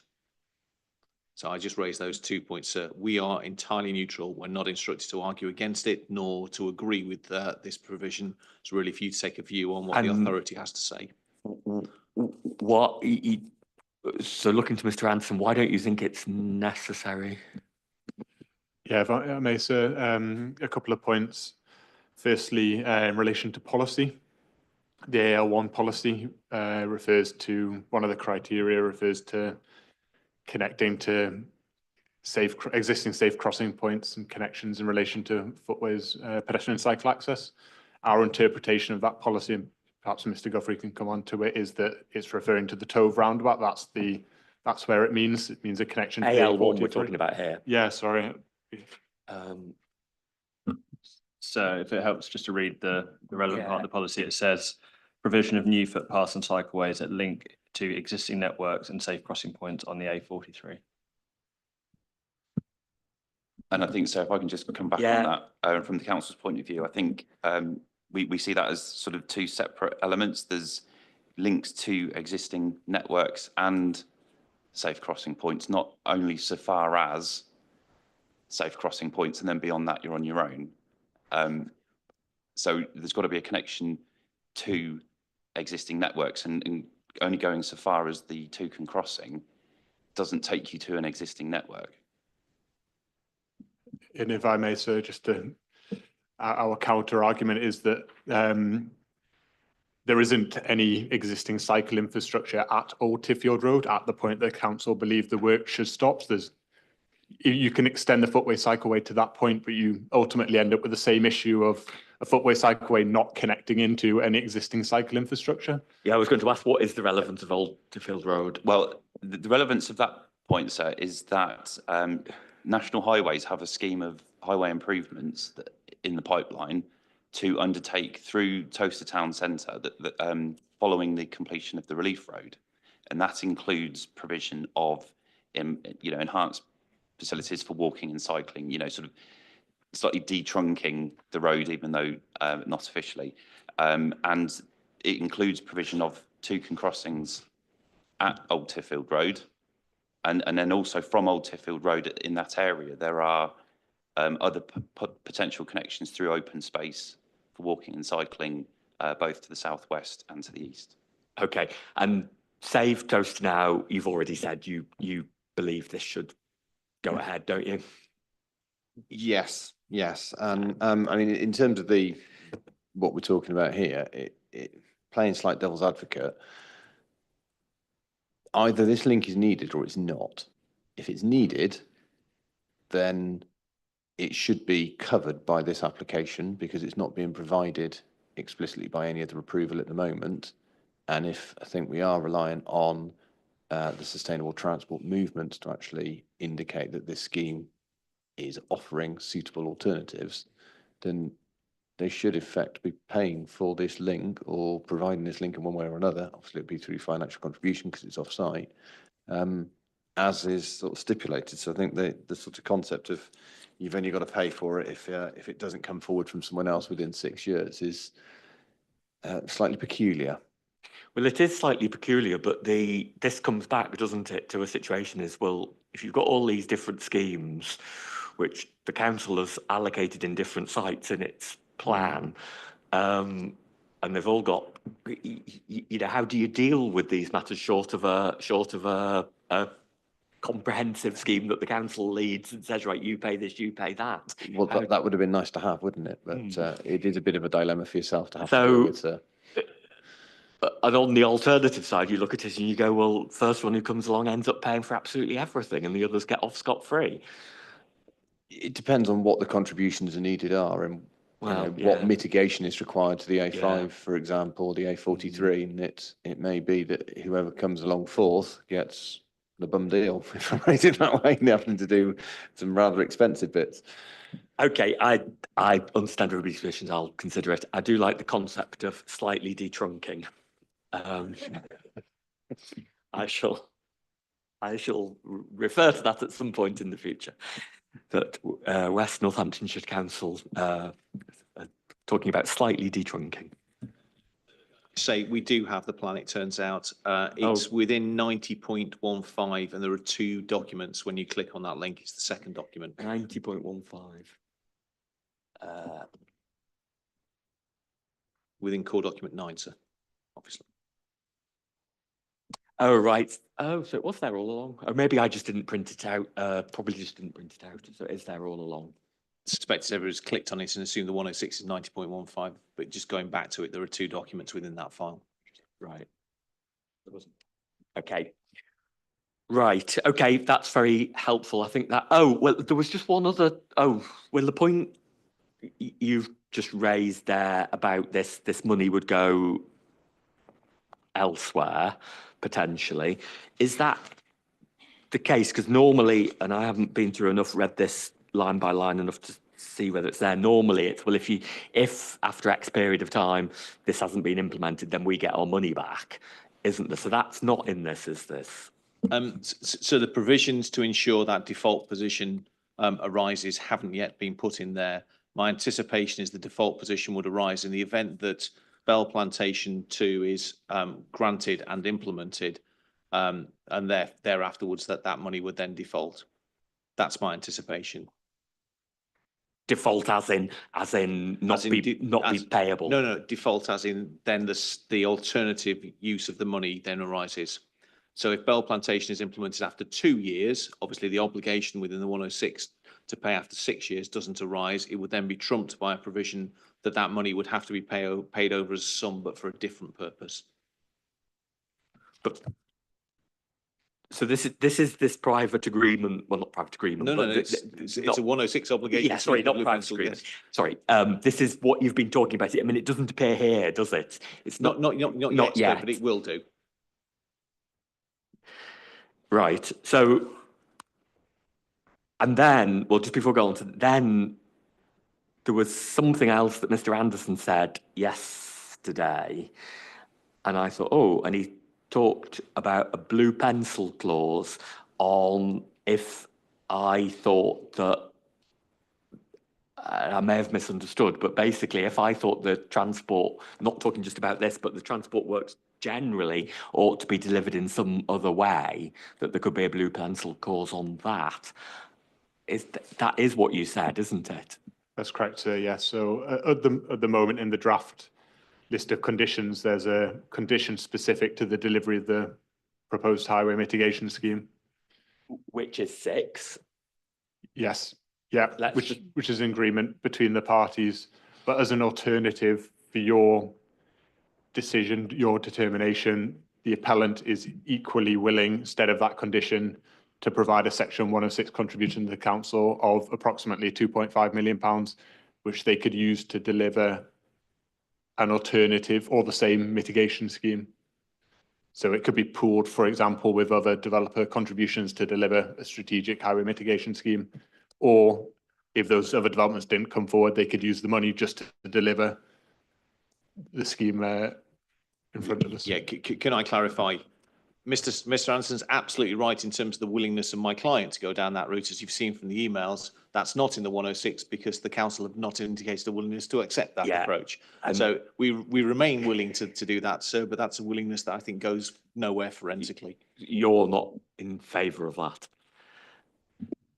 I think in terms of delivering the scheme that we have, you know, for determination as the sort of standalone, it makes sense for that to be delivered by the developer. Obviously, the council would have concerns about, as I think was discussed, about transfer of funds and then there being a shortfall, etc., exposing the council to that risk. In terms of, you know, any sort of hypothetical cumulative scheme and how that works and how that's costed and, you know, how that money would contribute to it, I don't think we have that in place.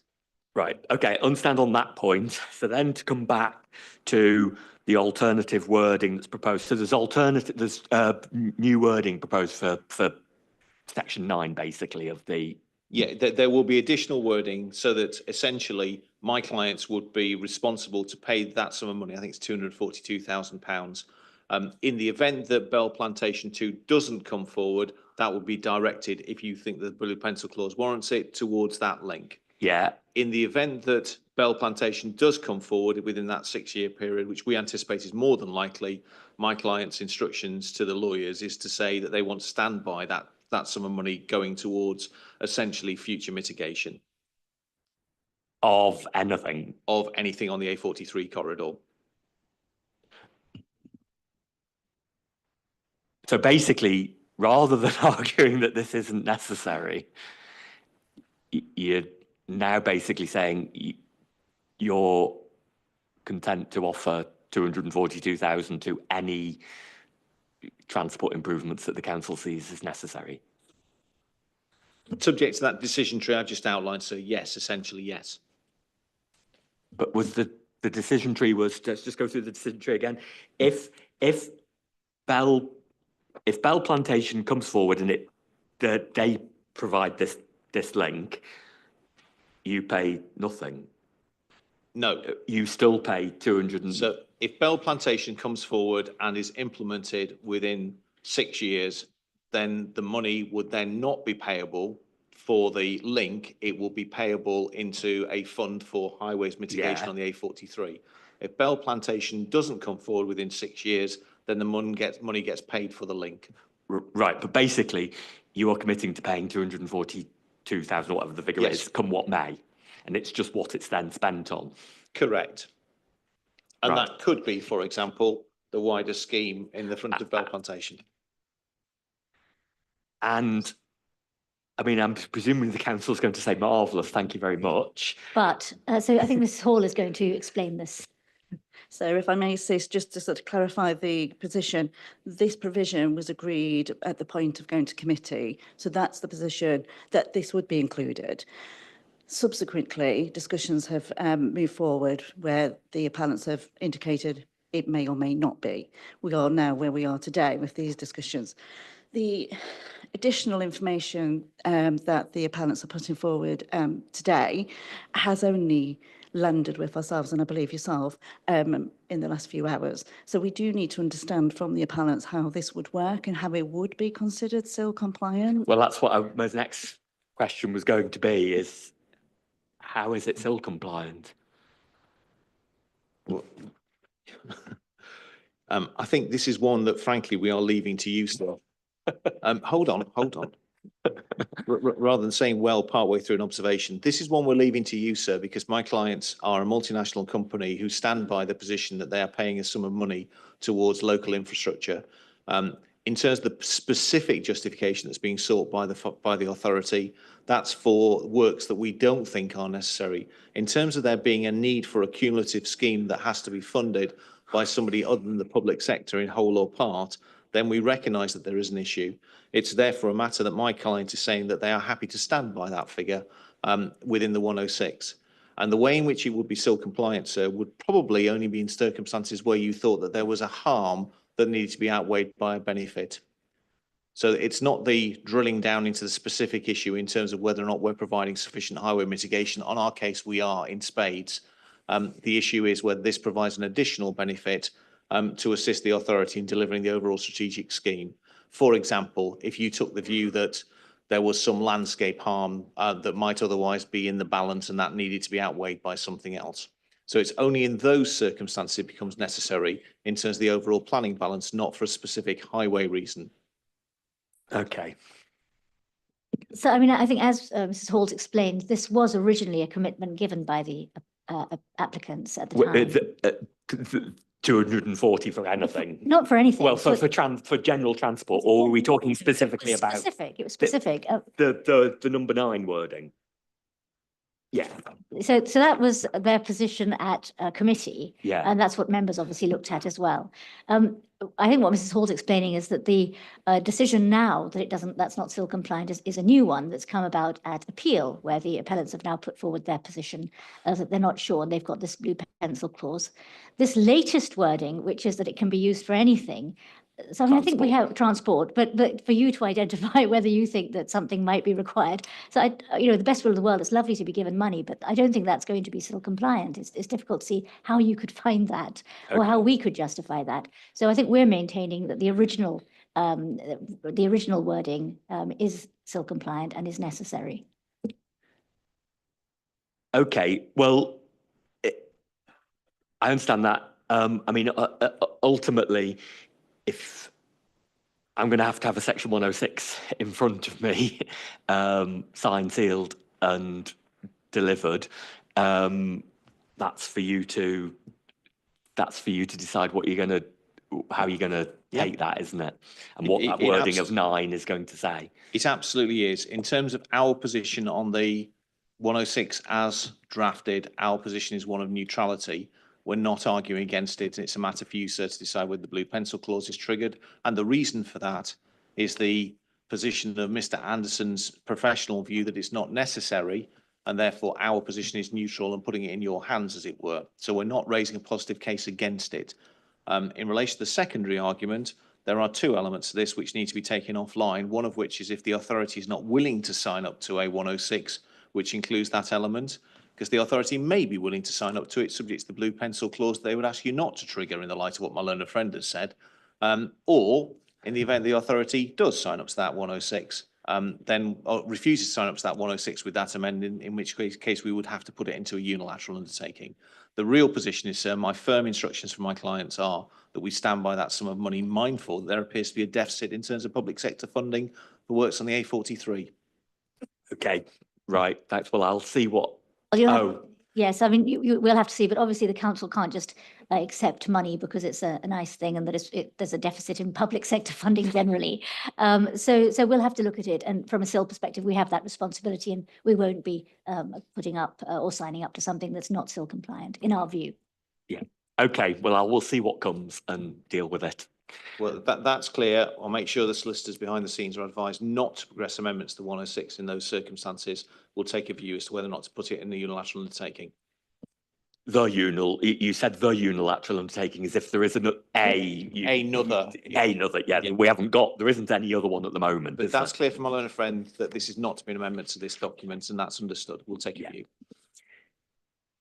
Right, okay, and just in terms of when I'm going to get this obligation undertakings, Obviously, I'll have to take instructions behind the scenes and report back, sir. But right, it will be before the end of the inquiry, rest assured. before was whatever the date was, 14th, 20th, yeah, right, okay. Right, okay, well, I think that deals with that. As I say, just in terms of the rest of the conditions, if Safe Toast now have got, I mean, you originally said you didn't, it was a matter for the council. If you've got any specific points you wish to make on any of the other conditions, then please put that in writing by, I said Monday, didn't I? For response from the council and the appellant by the following Monday in writing. Just to say that's not, I'm not inviting you to be going through line by line saying blah, blah, blah. This is if there's anything significant that you've got significant concerns about. And as I said, also, if you do have any concerns, I think it's probably worth speaking to the council first, just to say, well, you know, because there may be a good explanation for why it is what it is. Okay. So if I can just say, obviously, we've talked about the changes to some of those conditions, particularly condition 5. Just so you're aware, the appellant and the council have been discussing just a couple of other minor tweaks to the conditions. We noticed there was a couple of references that were incorrect, like revision numbers. And right, that sort of okay. stuff. And then there's also condition 3, which is the approved plans condition, which we've inserted into that. So at the point at which we deal with condition 5, I think we will issue a full list of okay. So if conditions. You committed to sorting that condition 5 out by Friday, didn't you? Yeah, I mean, I think we can hopefully provide a fully updated by Friday, and if you can can copy that to Safe Toast now, then Yes. obviously then they've got that one on which to comment. Yep. Okay. Thank you. Okay. Right. Well, thank you very much for that. I am now getting concerned about time. But we'll press on with Miss Ford, and we'll certainly get her evidence in chief.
Right.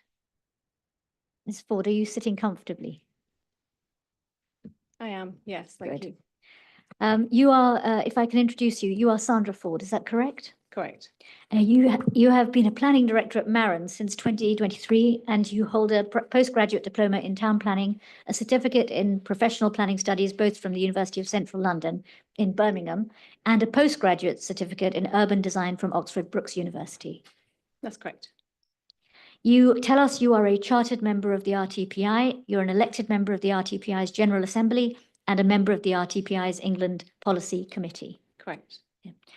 By way of experience, you've got over 24 years experience working in town planning, both in local and central government, development management, strategic planning, regeneration and delivery, and as you point out, more recently by the private sector. Correct. And before Marans, you were head of development services at Tewkesbury Borough Council. Correct. And while you were there, you dealt with the full range of development management, planning enforcement, design, conservation, landscape, transport policy, and all other matters relating to planning and land use. I did. Here you are representing the council, and you make the point that you have given evidence at a number of planning inquiries and even regional spatial strategy examinations. I have. Thank you. Claude, if I could just ask you to take up your summary, please. Yes. And you've got that at page 4. And if you could just read, actually, sorry, you've got it at the.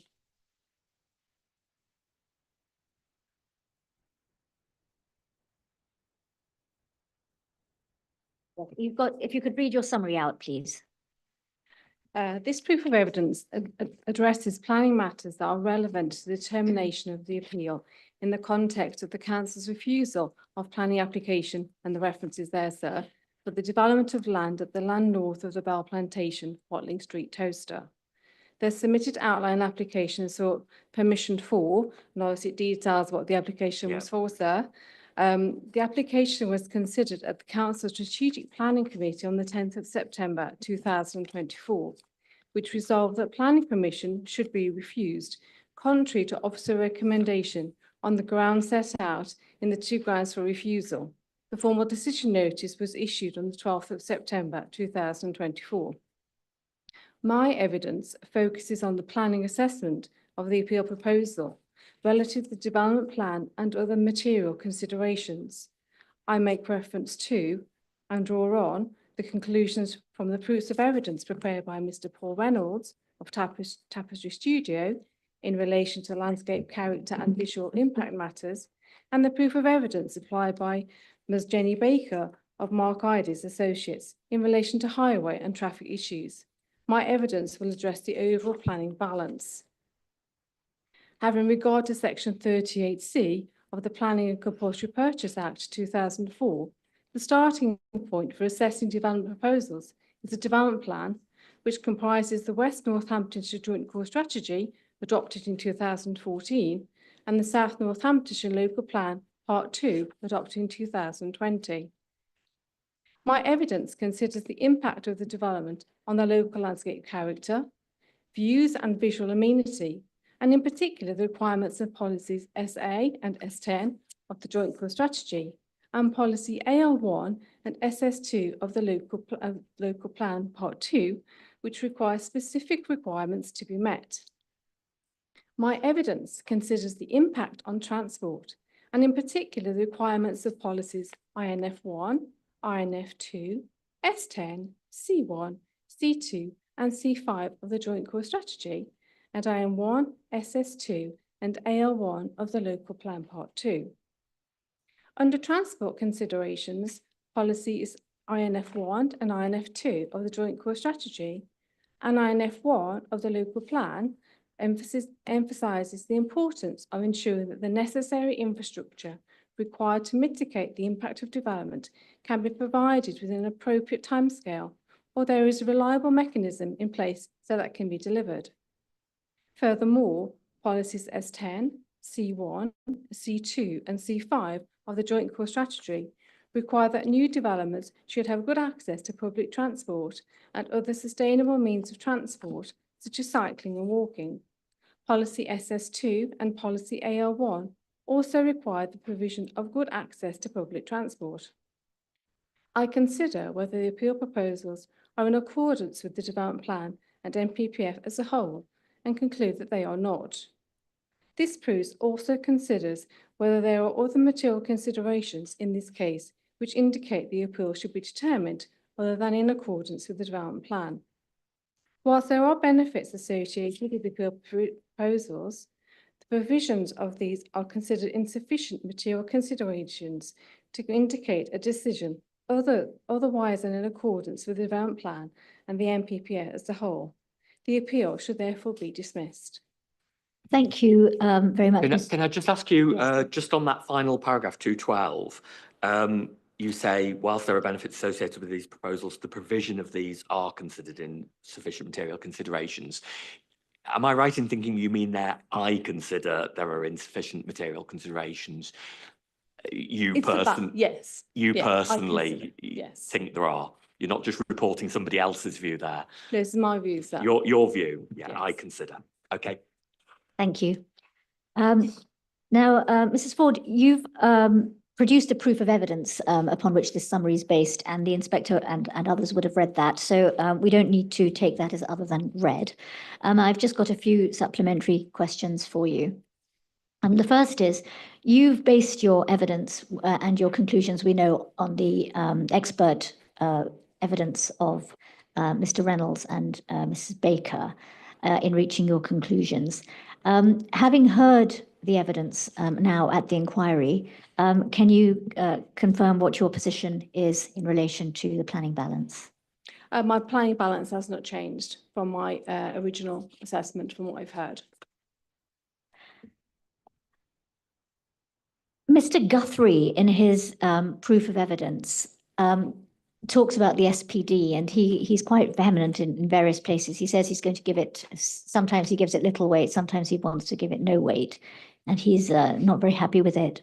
Can you just explain to the inspector, please, your assessment and understanding of the SPD and its status in the decision-making process?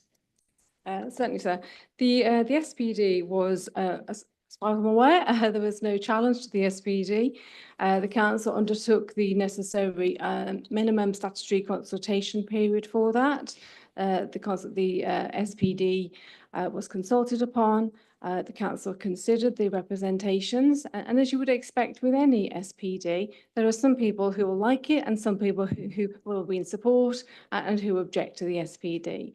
But what an SPD does, it actually builds on the policies, an adopted policy that you have within the plan, and the in the glossary within the Part 2 plan makes it clear that SPDs will be produced to give more detail and guidance for developers on particular schemes. So in my view, the SPD brings more detail to the policy, particularly AL1 within the local plan Part 2, and provides certainty to developers around what's expected as part of that particular sort of scheme. And it's quite detailed around the policy. It looks at some assessments. So as far as I'm concerned, the SPD was adopted by the council.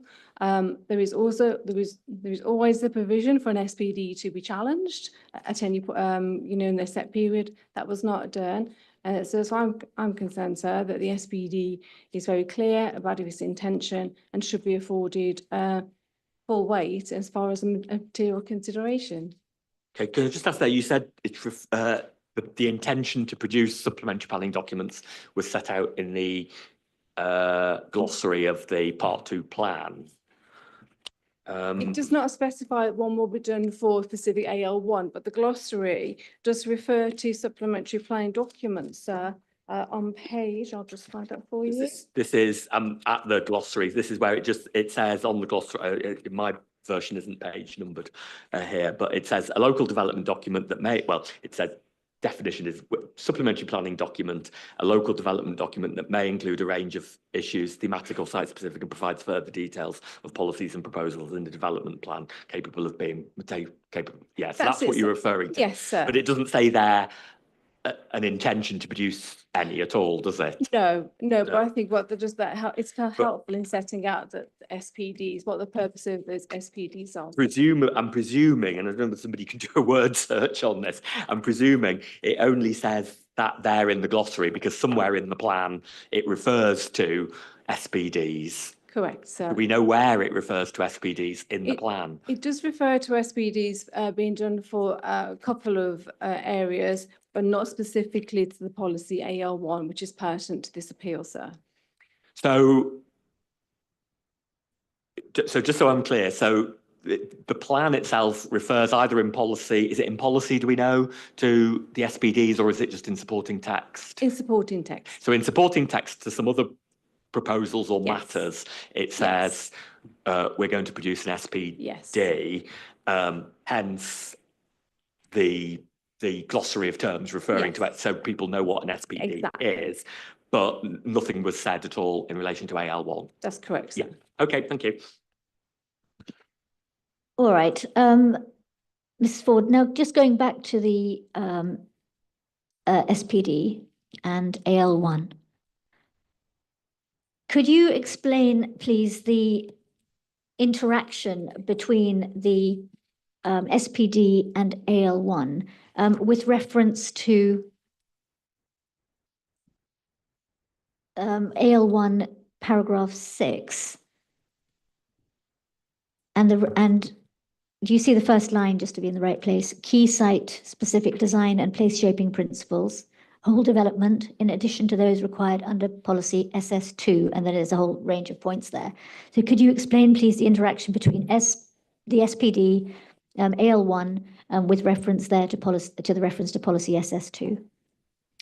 So, sir, the SPD goes into more detail and sets out the final requirements. So it's very clear around, you have to take into account assessments. Assessments need to be undertaken, and the SPD sets out a very high level assessment of visual impacts. I'll open it up for a minute and give you the exact details. But it's it's a final level of detail that you've got in order to assess proposals that come along. So the keys and considerations that are in the policy in AL1 and also SS2, which is the general design principles, the SPD link there is very much around providing greater detail, so there is more clarity and more definition as to what people need to do. And it also sets out the form and the function of the type of development that's expected as part of the schemes coming forward. So it clarifies what is meant by small and medium and the type of development that it's looking for. Now, AL1 refers to SS2, we see the paragraph you've just looked at. So can we turn to SS2, please? That's in the Part 2 plan. It's on page 33 of the PDF version. Yes, I've got that. Can you look, please, at 1B? And can you comment there on whether or not it's appropriate in the context of AL1 to consider scale and size, massing, and so forth in the context of this scheme? So criteria B specifies that permission will be granted where the proposed development use a design-led approach to demonstrate compatibility and integration with its surroundings and the distinctive local character of the area in terms of type, scale, massing, siting, form, design, materials and details, and etc. So therefore, this policy, sir, it has to be read in conjunction with policy AL1, and that's really clear from the description in AL1. And what this requires is that any development that comes forward has to be design-led. And so that design-led approach there is in relation to you take into account what the characteristics of the site is, and then how your built form then responds to those constraints. And I think we've heard earlier in evidence there that the approach to that is around you look at the setting, you look at the landscape characteristics, what are the constraints that you have on a site, and therefore that then helps in determining how you arrive at your final design choice and development type in order to comply with that policy. Thank you. Can you then take up the officer's report, please?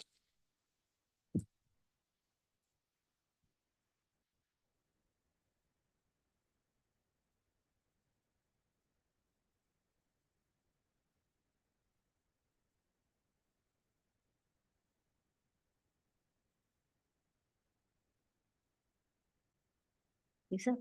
Now, Ms. Ford, bearing in mind the explanation you've just given us about the interaction between AL1, SS2 and the SPD, Can I ask you to take up the officer's report and go to page 67, which deals with building design?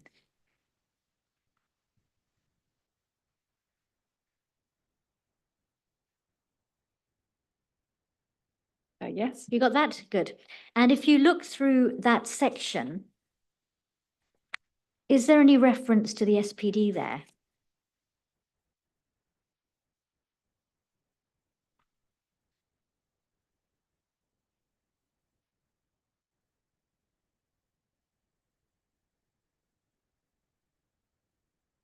On page 67, no, I can see no reference to the SPD. No, or page 68, where it finishes, that section? No. No? No. Right. And then if you turn into this document and you go to page 87, you can see a section,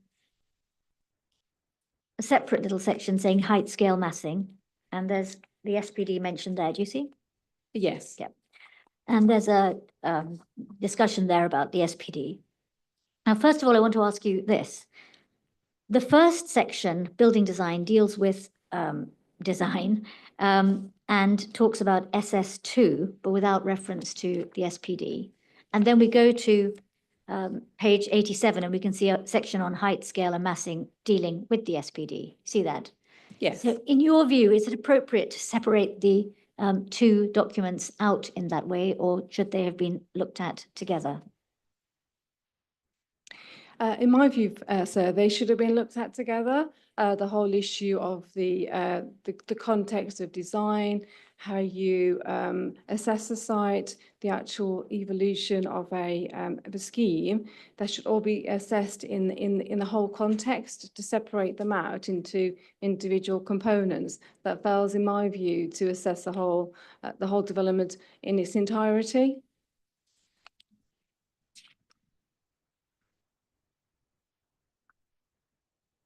And in terms of assessment of compliance, for example, with the SPD, again, is that something that's looked at in isolation, or is it looked at in the context of policies as that it's intending to explain? The issue of the compliance with the SPD is seen on page 86 of the officer's report. And it's set out in connection with the compliance of the SPD, and it goes through various sort of criteria. However, it's not integrated with the whole bulk of the assessment of the application against the other policies, which should also be considered against. It seemed to be a separate division of assessment against policies, and then an assessment against the SPD. Yeah. Thank you.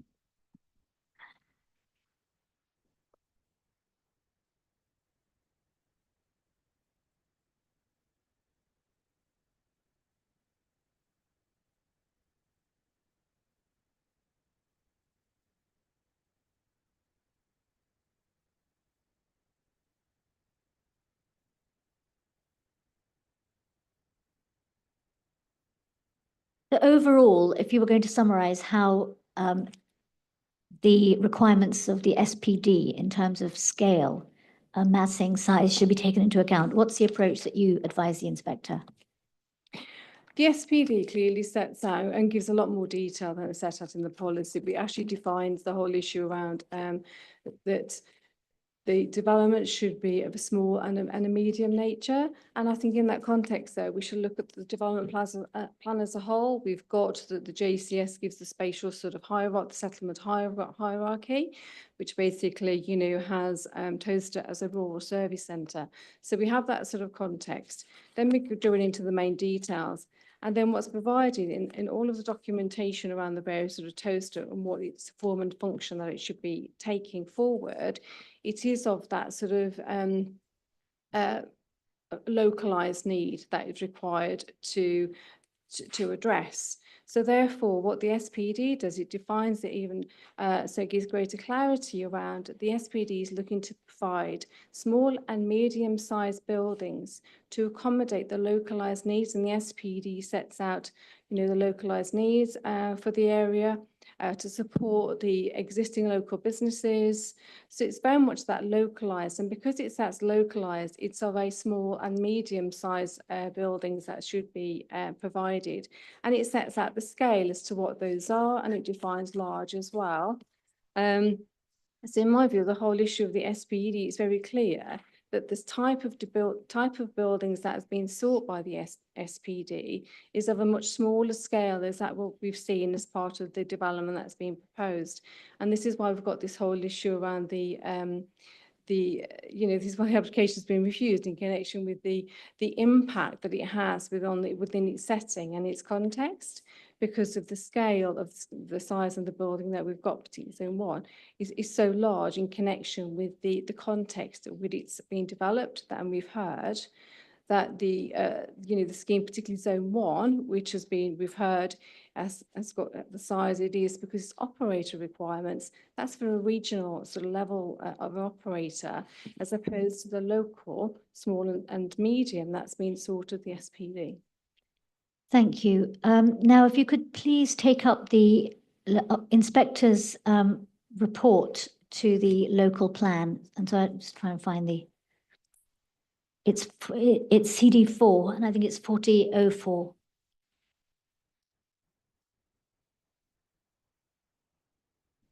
Yes, Got that? And if you turn to page...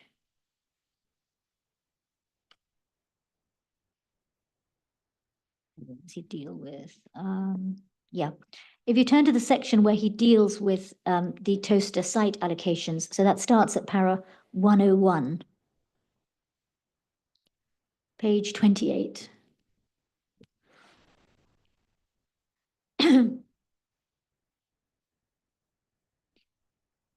You got that? Yes. Good. So you can see that the inspector is now considering the allocation of these sites.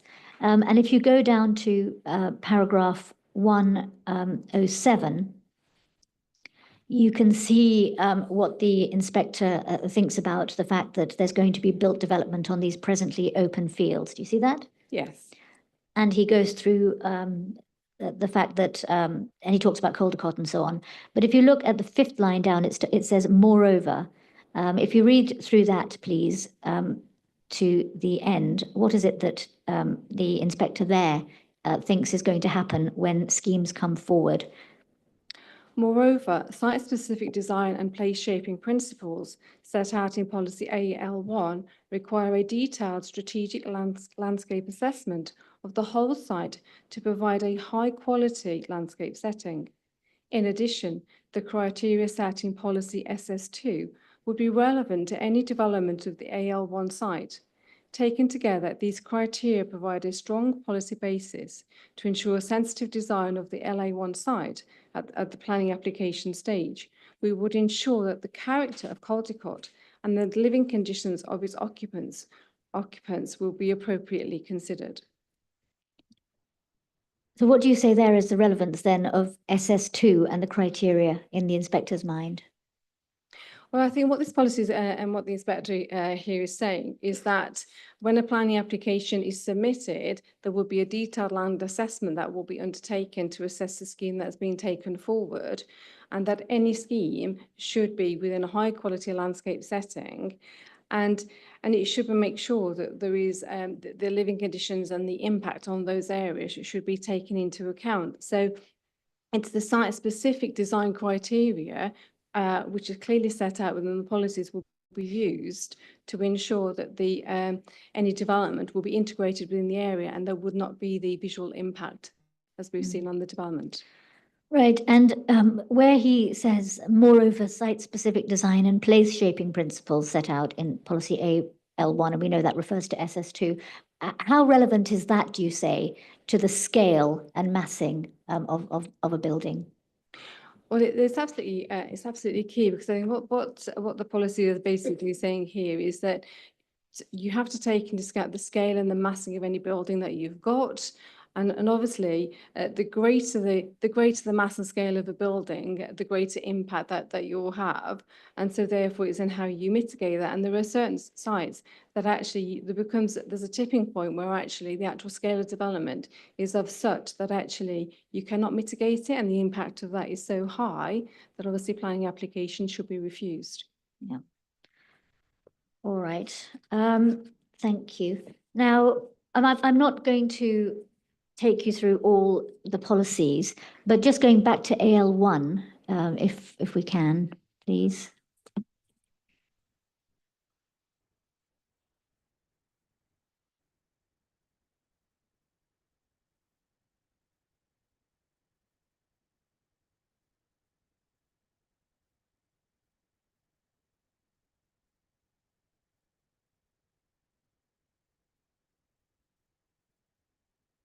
Right. Now, AL1, you recall the question by the inspector, I think it was to Mr. Anderson, but generally asking whether the development here was looking at the whole site or individual elements that have come forward as they have here with separate applications.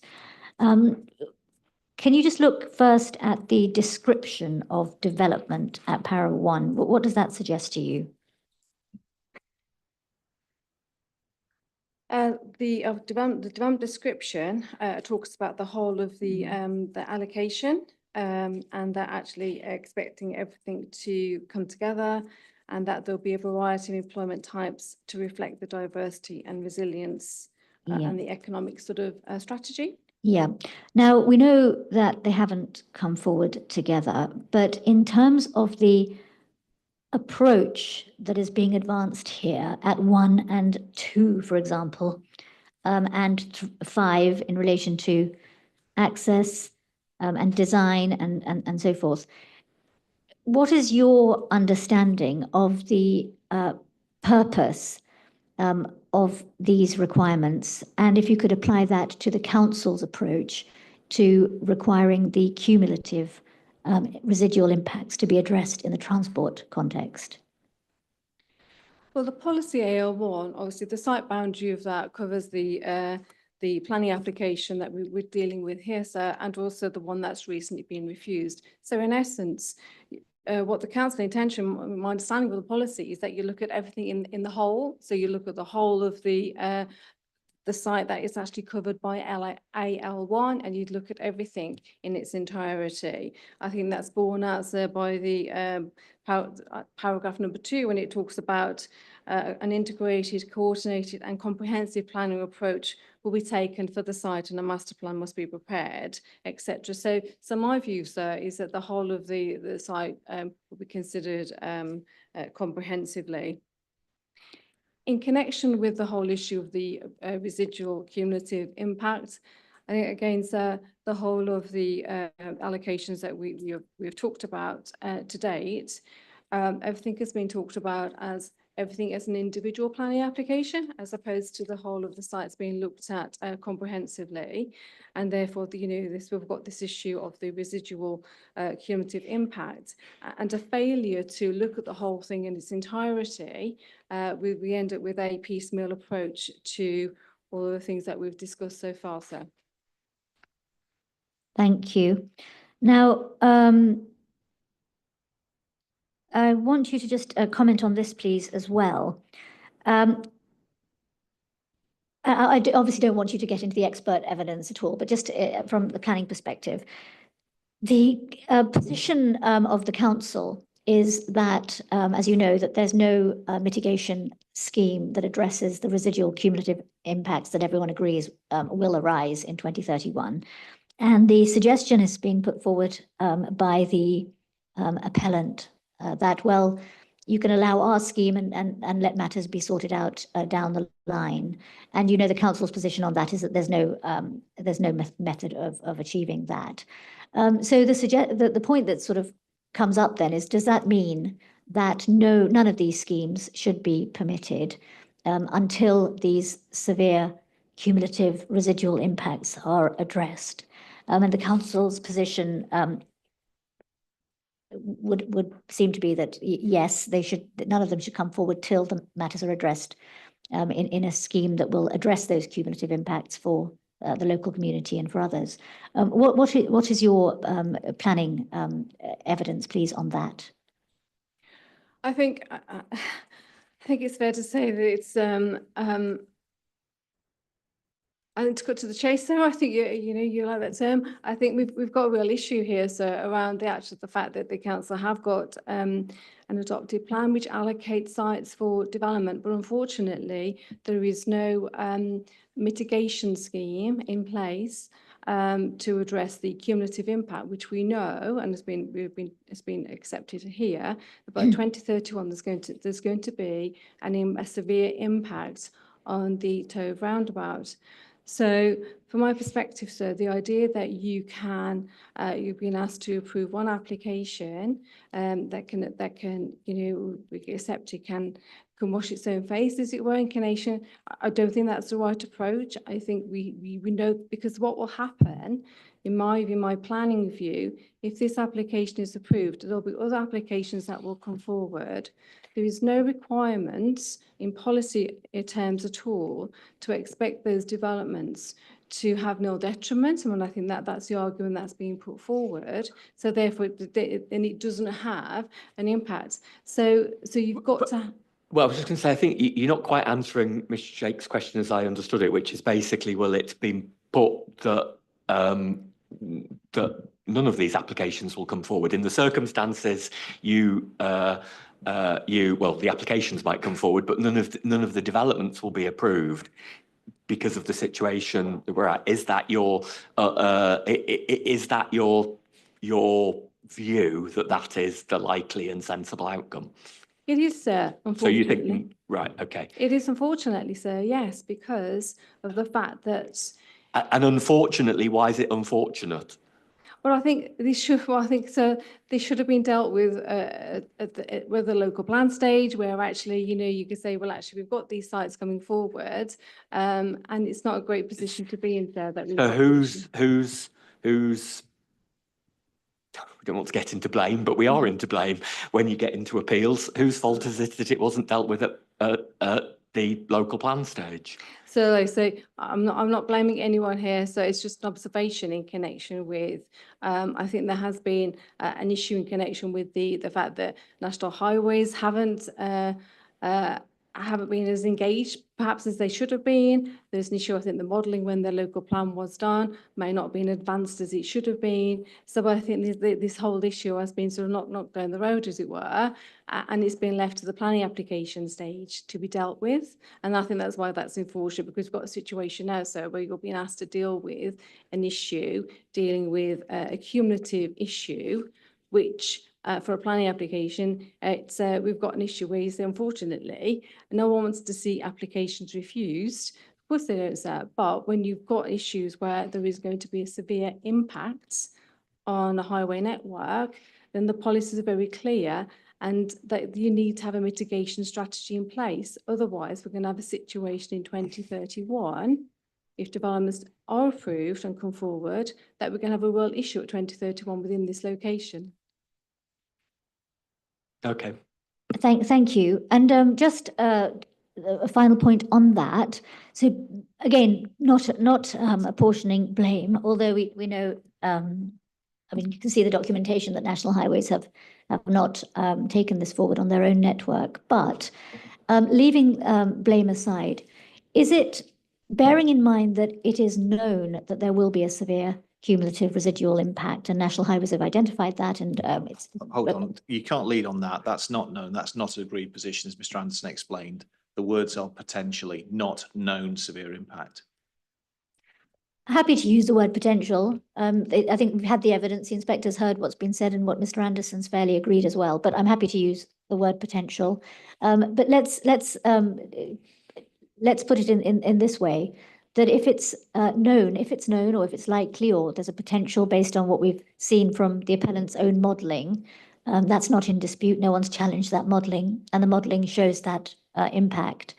Is it good planning, in your view, to simply allow a scheme going forward because the future issues haven't been resolved. So in a sense, as I put it to Mr. Anderson yesterday, kicking the can down the road, bearing in mind that it's unfortunate that there isn't a solution, in your view, would it represent good planning to allow the scheme just because otherwise there isn't a solution?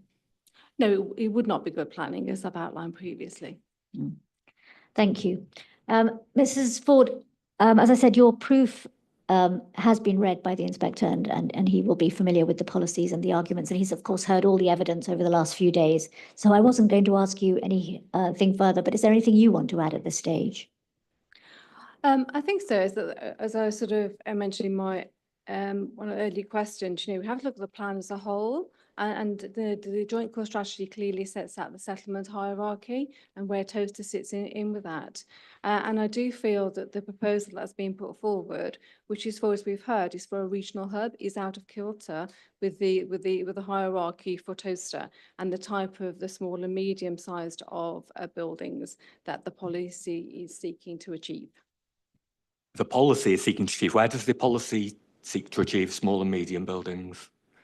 In the policy, in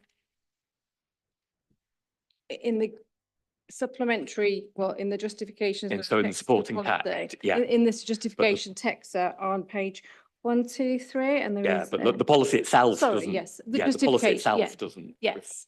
There. Okay, thank you. Mr. Tucker, how are we doing time-wise? Do you want to break now? Oh, I'd love to have a start, sir, if I may.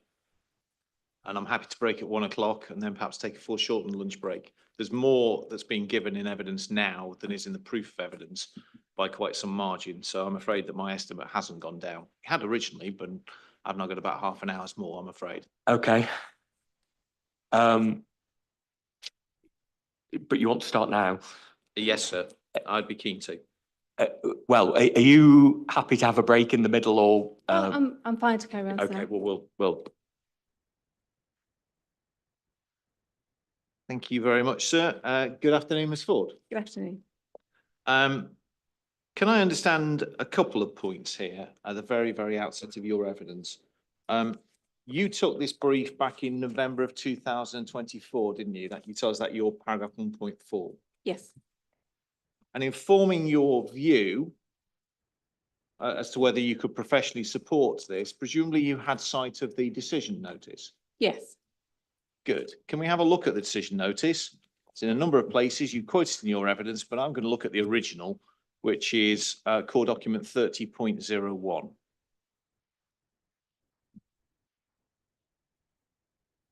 Firstly, the two reasons for refusal are the resolved position of the council. Professionally, do you invite refusal or dismissal of the appeal on any other basis apart from these two reasons for refusal? No. Thank you. Next,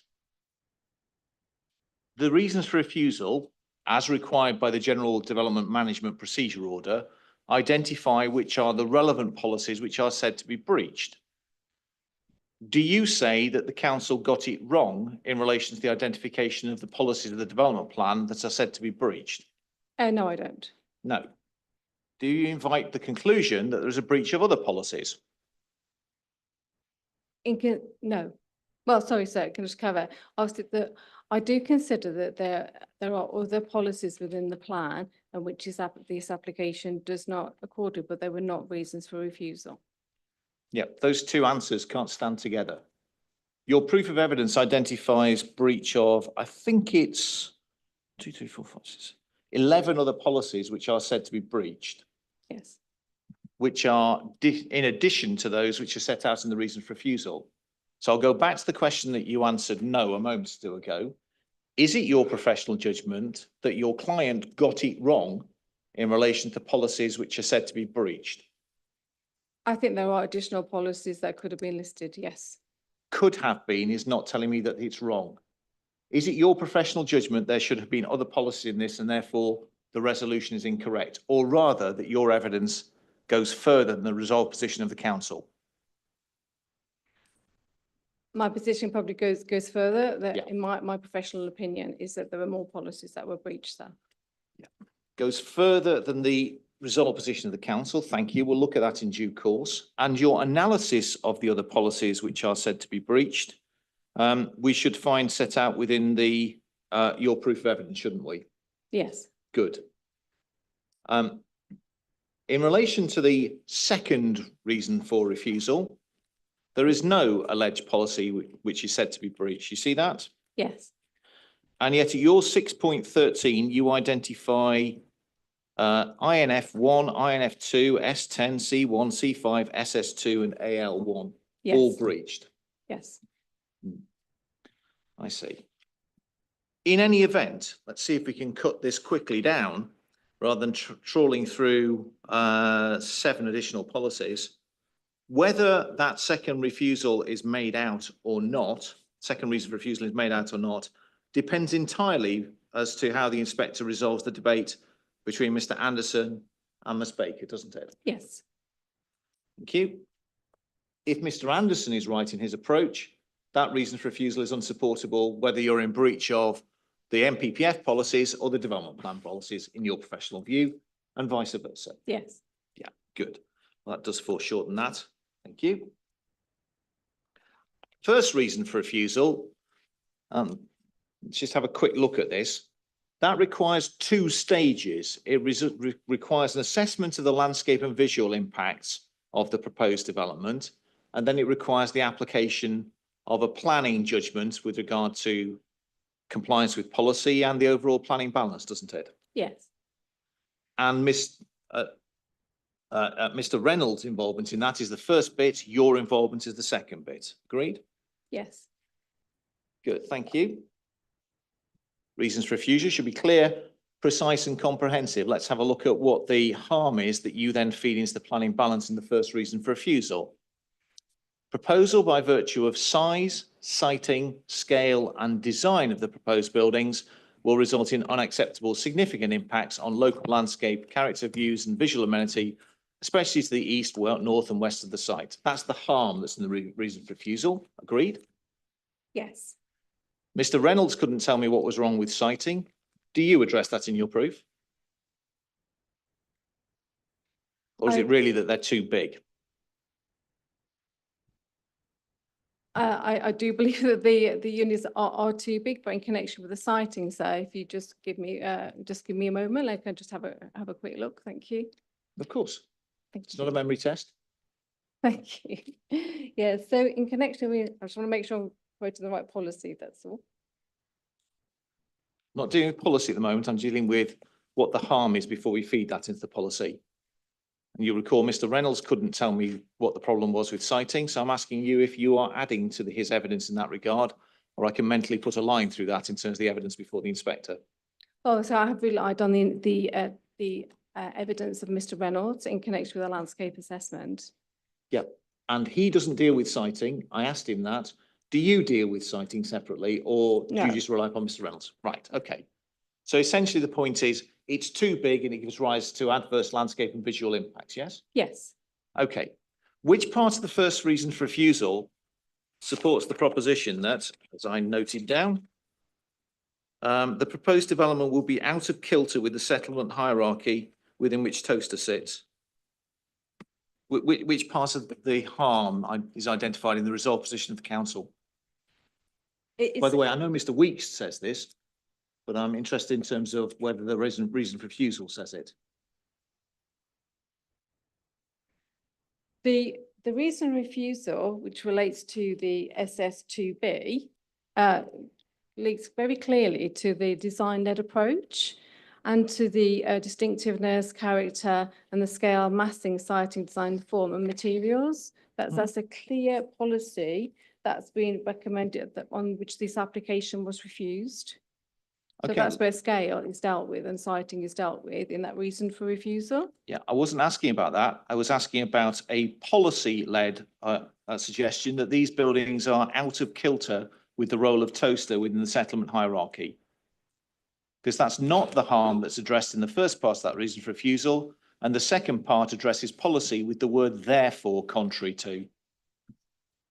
So focusing on the first part of the reason for refusal, it doesn't address that the proposal will be out of kilter with the role of toaster, does it? No, it does, but Thank you. what I was trying to sort of highlight there is the fact that when you look at the joint core strategy and the role of toaster, then it looks at sort of the small and medium-sized buildings that are proposed within this particular locality. Yeah. That was the point I was trying to make, sir. Can I just, I'm just looking in your proof as to where you talk about the out of kilter, just so I can see the context of it. Which paragraph is it? That was going to be my next question, sir. I don't, sir. No. When did this point occur to you? Oh, so you're referring to what was said in evidence? What was said in evidence in chief? Ah, right, okay, fine. What that's I'm fine. characterising in closing as case making. Where is this point picked up in your evidence in chief? And I should say, I know Mr. Weeks makes the point because I'm proposing to cross-examining him about it. You don't, do you? I refer to the fact that the JSDS Part 1 sets out what the vision is. I refer to the policy S1 sets out the strategy for distribution of development and it's presumption in favour of development in SA. So I haven't made it explicit, sir, but how I've sort of tried to sort of set that out is actually the hierarchy of the spatial distribution of development. Where do I see anything which approximates to the proposal is out of kilter with the settlement hierarchy intended by the plan for Toaster? Anything approximating to it? I haven't set that out explicitly within my proof. So before 12 today, whereabouts did this even feature in the council's case? Where did it feature until you said it in evidence in chief? It hasn't. I was just trying to explain to how I've arrived at the whole issue and the scale issue, sir. Is it a basis upon which you invite dismissal of the appeal, having told me that you only invite dismissal of the appeal on the basis of the first of the two reasons for refusal? Is this a separate point or is this just a bit of background information? I do not invite the inspector to refuse the application on that point. It is background information just to explain how I'd arrived, sir, at the how the policy was informed by the small and the medium. So there's no intention there to mislead you, sir, at all. Okay, thank you. I'm not suggesting it's misleading. I'm just suggesting it's come out of the blue. Okay, let's have another look. The suggestion that Part 2 of policy AL1, noting that policy AL1 is not alleged to be breached in the reasons for refusal. Part 2 suggests there should be the creation of a master plan. Okay. And you mentioned in your evidence in chief that that means that this is an application which should be considered comprehensively and that this would give rise to piecemeal approach, particularly with regard to highways. Do you recall that evidence being given? I do, yeah. Where's that in your proof? I haven't addressed that, sir. Is that a reason for refusal upon which you invite dismissal of the appeal? No, I don't. So in terms of those 2 points, the out of kilter point and the master plan point, those don't go to dismissal of the appeal, they go to background information, do they? Correct. And you're not criticising this appellant now for not having done a, if you will, combined highways approach on the whole of AL1, because it's never been requested by the council at any stage, has it? Just AL1 allocation. As far as I'm aware, it has not been requested. So you're not criticising the authority, criticising the appellant for not having produced one at this stage?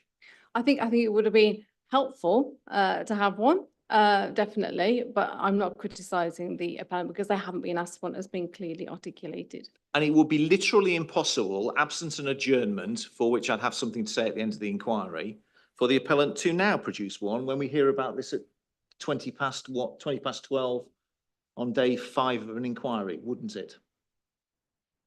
Literally impossible for my clients to address this point. Yes, and there was only said in response to the question posed, I had to have the policy.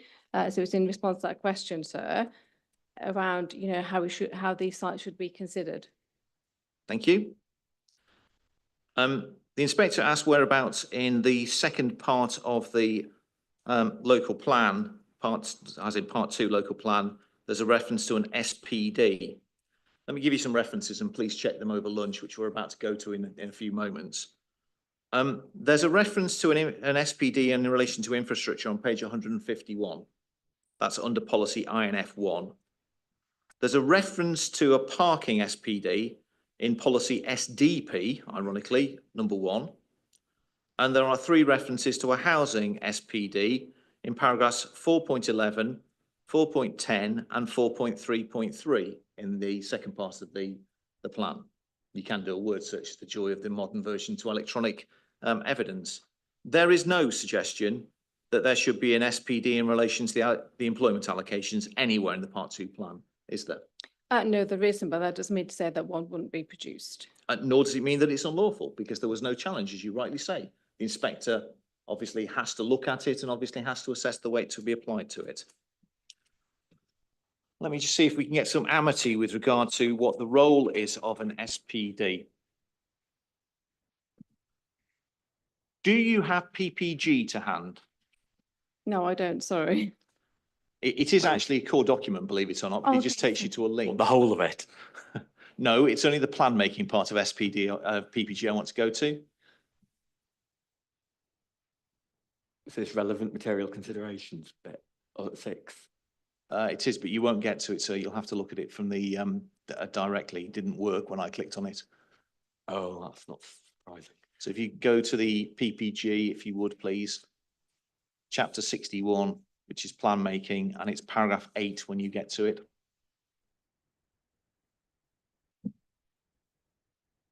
So I'm not connected, I'm currently not connected to the internet, so I just need to, Maybe that can be looked at over lunch. Yeah, well, let me read it out to you and just then by all means check in and come back if I've read it incorrectly. So paragraph 8 of chapter 61, it's very short. This is plan making. This is plan making, sir. Paragraph is this? Paragraph 8 in the plan making part of PPG says supplementary planning documents shall build upon and provide more detailed advice or guidance on policies in an adopted local plan. As they do not form part of the development plan, they cannot introduce new planning policies into the development plan. They are, however, a material consideration in decision making. They should not add unnecessarily to the financial burdens on development. That's what it says SPD should do. Familiar territory, I assume. yes. Okay. They are lower down in the hierarchy in terms of weight than the development plan. Do you agree? Yes, They haven't been subject to the same level of scrutiny, and the intention is that they are to provide detailed advice and guidance upon policies, and the policies are to be found in the local plan. Familiar stuff. Agree? yes. Can you turn to the SPD itself in this case, please? Which is core documents 60.05.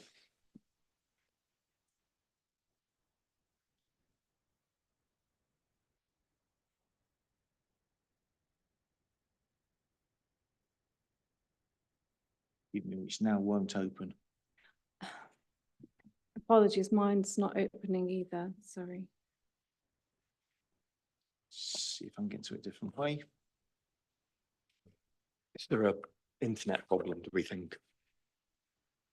There could be.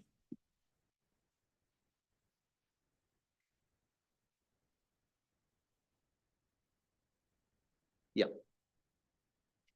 Please, I'll have to get a hold.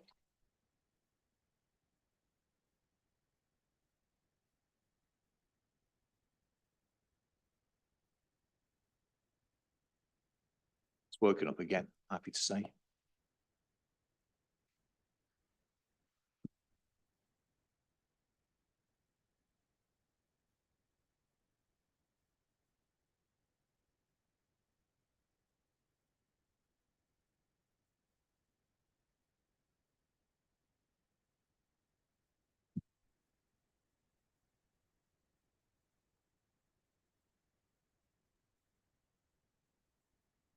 Apologies, I have a hard copy. Good. Paragraph 2.1 of this document, if you would please, which has the magical title policy context. The courts tell us that we should read things fairly and in full. That's particularly the case for officers' reports, and I'm going to ask you about what you said about that after lunch. But the same is true in relation to SPDs. Do you see the title policy context on page 18 of 106 of the PDF, or page, well, I think it's actually page 18 of the hard copy as well, Yes. which tells us what we should do in relation to policy. And it says planning applications for the sites will continue to be determined against the relevant policies of the development plan, together with any other material considerations. This SPD will be a material consideration in decision-making and provide more detailed guidance in line with the adopted policies in the development plan. Do you see that? Yes. So this is also a document that defers to the primacy of the development plan. Agreed? Yes. Is it your position that if the proposal accords with policy AL1, that nonetheless there should be a refusal if there is a breach of the SPD in some respect? No. Good. Because to do so would be to elevate the SPD above the development plan. Correct. So what really counts is AL1. Agreed? Yes. Thank you very much. We'll come to that after lunch. Thank you very much indeed. Thank you, sir. Okay, thank you. How much longer have you got? Just, I'm not just. Well, so that's the 20 minutes that I was taking about the additions from the examination in Yeah. chief. So I would estimate an hour tops. An hour. So if we were to come back at, say, 1:45, that's 2:45. And then Mr. Weeks, we have, can't remember what the timings were. I've got them here somewhere. Are we going to get Mr. Weeks done this afternoon? So I'd hope so. I don't think we'll be, I think it'd be 45 minutes in chief or something like that. And then it's obviously up to Mr. Tucker. Again, it depends whether there are points raised in terms of examination in chief. At the moment, 25 minutes for Mr. Weeks. So on that basis, we should get done this afternoon. We should. Right. Yes, so can I just flag up that today I won't be able to sit much beyond 5 o'clock because the commitment I have tomorrow means I need to get back Right, to London. okay. Well, I understand that. We will get Ms. Ford done. I mean, I don't want to sit past 5 o'clock, Yeah. but then equally, if we delay Mr. Weeks, hang over Mr. Weeks until Friday, then we're not going to get all of Mr. Yeah, Yeah, we'll cross that bridge when we cross that come. bridge. I'm just flagging up that Yeah. I need to leave at 5 because first of all, I have to drive back to London and that's a terrible time to be driving. It's going to take me longer and I need to be back in Right, good time. well, do you absolutely need to be here for the end of Mr. Weeks? If I think I should be here for the inquiry, yes. right, well, we'll cross that bridge when we come to it then. Okay, thank you. Let's resume at 1:45. Thank you, sir. Thank you, Ms. Ford.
Residential amenity.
Maybe some, oh, yes, please. Yeah, thank you. I'm fine, thank you. You're right, Mum, yeah. I really go with that. Thank you. I think so. You can build something better, yeah. So this is to do with housing, but it does say, doesn't it, that HIA creation of health for community is a major development demonstrates the local moving implication of proposed development through a suitable health impact assessment. So that was carried out by Andrew Wallace.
Just straight, I think as an offset of the harm division, you get that one.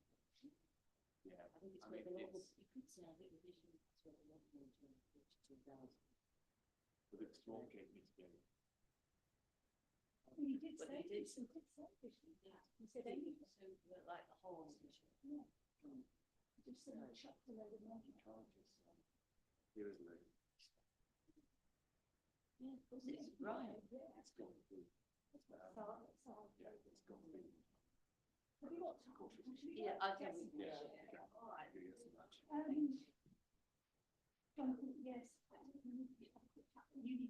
Yeah, that's fine. We can all speak tomorrow. And then I've got to get away from that. But I've got a meeting. People are going to make it. Have you got a landline? Do you want to go there to eat? No, wait, we just really. Okay, I'll. Yeah, we can.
You sure you don't need anything nice? No, I'm good. I'm good, thank you.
Yes, I did, yeah. Thank you.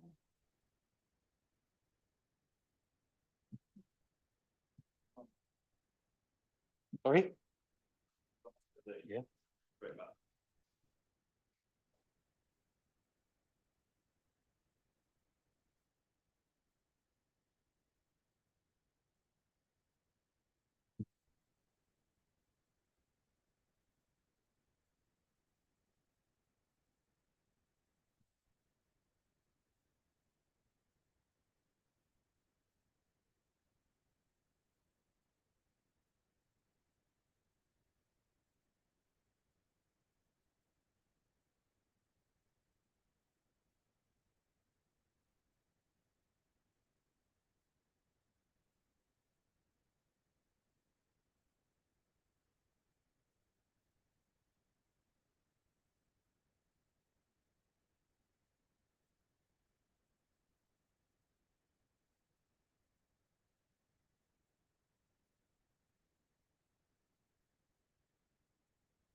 Right.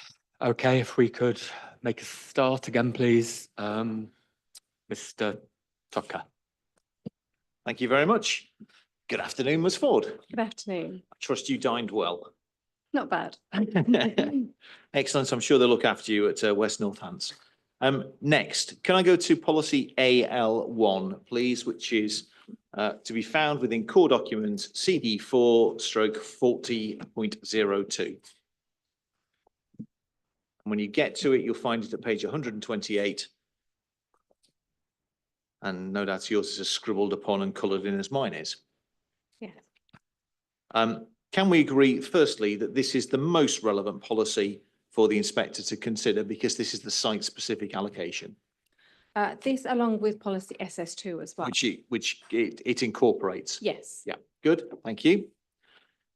Next, what the land use is that's being sought within AL1 is employment development and the football club. Agreed? Yes. Both of which the appeal proposals will contribute to. Agreed? Yes. Thank you. Looking at the first part of AL1, first criteria, we can see the description as to what's been brought forward, and then it says a variety of employment types will be sought to reflect the need for diversity and resilience in the local economy as expressed in the council's economic growth strategy. Just to be clear, that's a document which has two parts, one of which is the 2016 to 18 one, and the second of which is the 2024 economic strategy founded for the emerging local plan. Agreed? Yes. Both of them identify, don't they, logistics as a key driver of the local economy. I've only read the first one, but yes, that most certainly does. Yes. Oh, well, let's not be unfair to you answering a question about something you've not read. Let me just give you the example. So it's inquiry documents CD15, and it's 115.2, which should give you the economic growth strategy. There are lots of references in here to logistics. Let me give you one. 74, page 74 of this.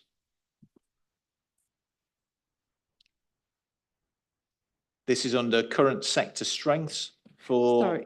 Sorry, 'cause my computer's been excellent all up until, I can't believe it. So would you mind just give me the CD reference again, Yes, please? by all means. Sorry. It is core document 115.02 and it's in the inquiry document section.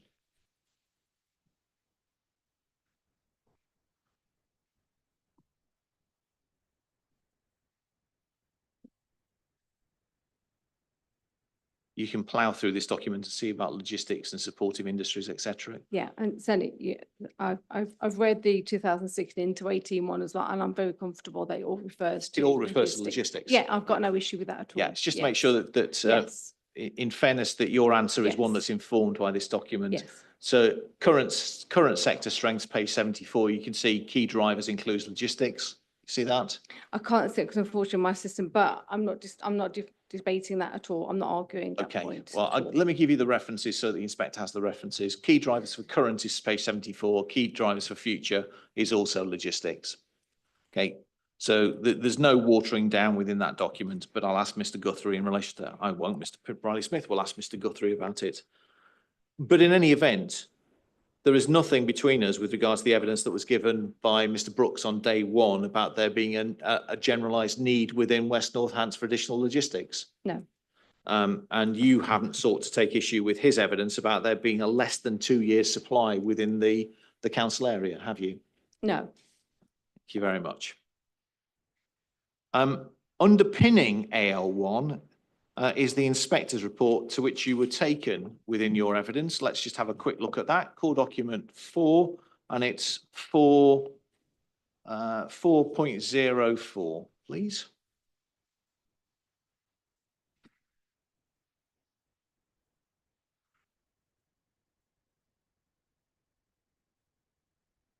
Barristers have a habit of cherry picking when it comes to documents, but inspectors have to read them in full in terms of the relevant part. Can we first of all agree that when looking at the issue which is relevant to this site, the inspector needs to read from paragraph 93 to paragraph 110 of this section of the inspector's report? And my fingers are crossed that your computer's working. it is working. I just go, yeah, so paragraph 93 starts up the heading site allocations. Yep. Yeah. And it goes all the way through to paragraph 110 before it then talks about other employment allocations. Yes. I would go further actually and say 84 starts the economy. That's true. It's that, And that's the context, because that's where I printed out some of this, and I printed out from 84. I think that's fair, sir. Okay, well, I'm just going to ask you to dip in a little bit in relation to this, because what's very clear when you read this section from paragraph 84 and 93 doesn't much matter, is that logistics is something which has come to the fore in relation to the council's approach to the local economy, which informed part 2 of the local plan. Agreed? Yes. So if you look at paragraph 93, first of all, it says, whereas the joint core strategy includes a number of strategic allocations, it sets out allocations to scale below 40 hectares should be considered positively in the preparation of its plan.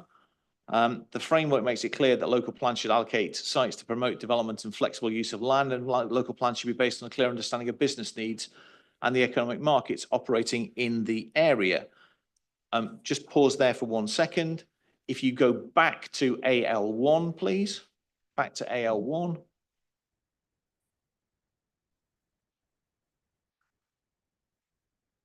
We know, because I'm going to take you to it in just a moment, that criterion 3 was added by the inspector as a necessary modification to make this plan sound, wasn't it? Yes. And that any decision that's to be taken under AL1 should be informed by the independently assessed market evidence proportion of B1, B2, B8. Yes. Yeah. And in this case, that's the original version of the Savills report and the update version of the Savills report. Agreed? Yes. And it's no part of your case, is it, that what is proposed here is, I'll use your words, out of kilter with that report? Not in terms of uses, no. Well, in terms of uses and the nature of the uses, is it? No.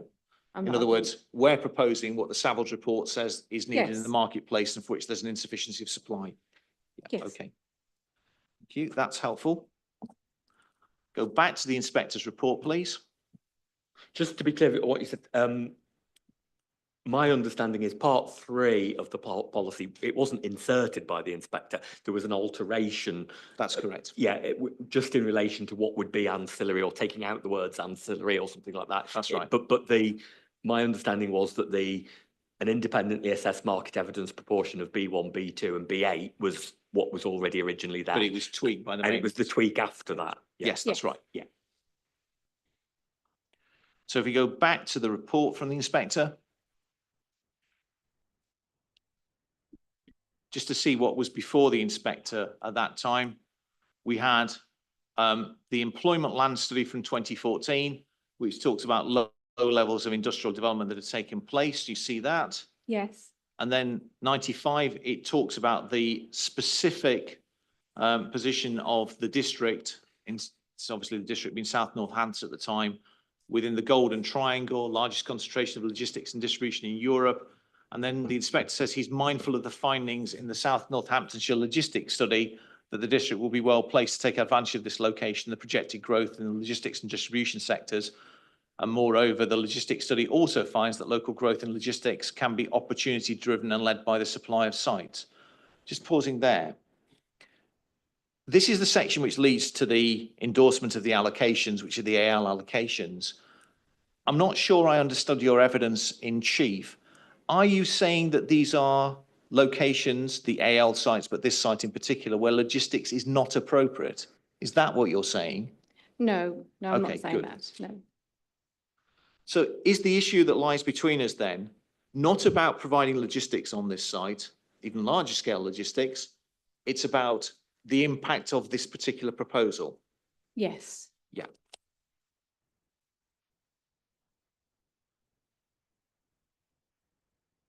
Yeah, okay. Thank you. We've also got paragraph 97, which talks about whilst unemployment is low in the district, job density is also low, indicating a significant proportion of South Northampton's working age population commute to other areas of work. Now, this is a debate that Save Toaster Now and the appellants had on day 1 of the inquiry. But it then goes on to say that there's a recommendation in the 2017 report that strategy should be pursued to increase the number of jobs in the district so its resident population could remain within it for work and increase spend in settlements leading to improved vitality and viability, an aim that's in the JCS. So increasing jobs and economic activity in the district is a specific aim behind what led to the allocation of these sites. Do you agree? Yes. And we know that because at paragraph 98, it says the above considerations taken together provide a compelling basis to allocate sites in order to provide additional and flexible opportunities that will encourage sustainable growth and then ultimately create an economy fit for the 21st century. Agreed? Yes.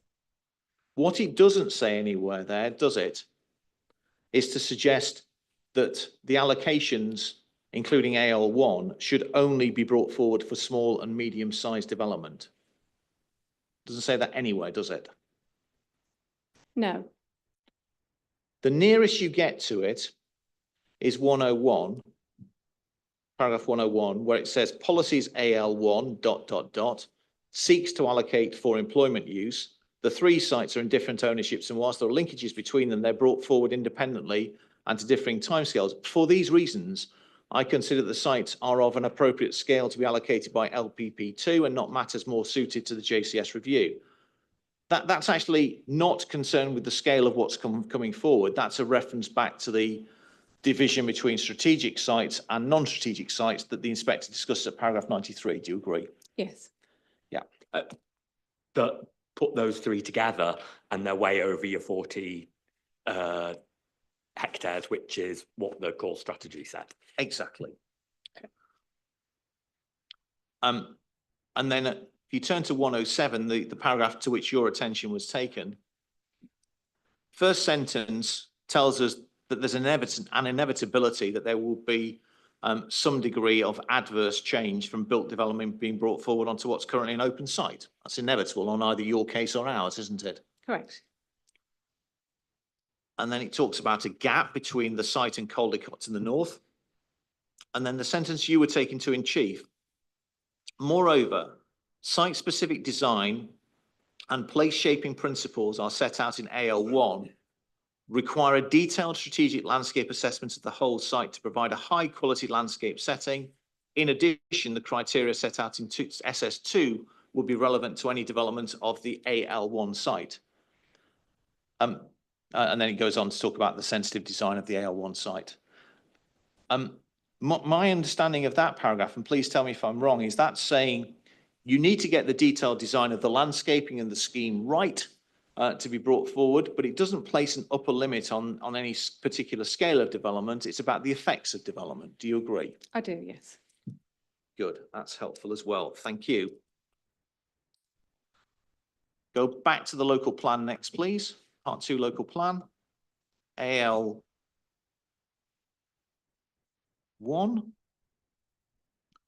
Criterion 4, the next one is land uses, Toaster Town Football Club.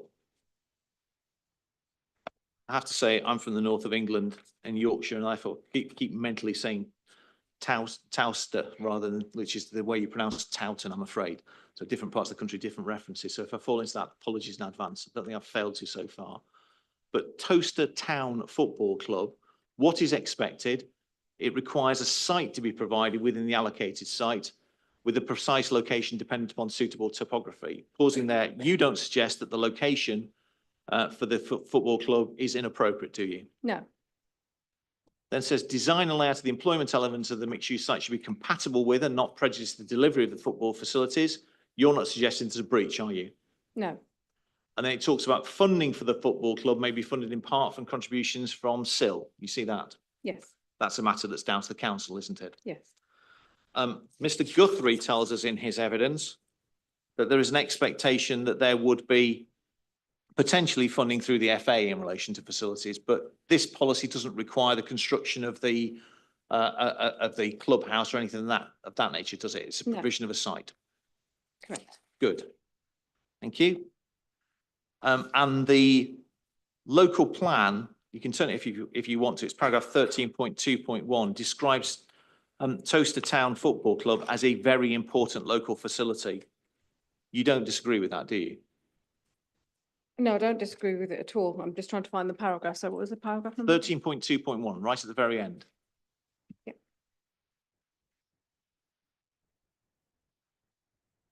Literally the last sentence. The proposals will also combine to enable the development of Toaster Town Football Club. That is a very important local facility, local community facility. Thank you. The parish council in their representations reported in the report to committee, pages 17 and 8 and 19 if you want to look at them, identify that only a minority of the population would benefit from the football club proposals, presumably with the inference being that diminishes the weight to be attached to the benefit of delivering that site. Do you take that view? Should that diminish the weight to be afforded to the provision of the 6 hectare site for the football club? So I'm just looking for the relevant paragraph in the. It's the reporting of the parish council representations in the officer's report. It's pages 17 and 19. In the reports committee, which is core document 3, 30.02.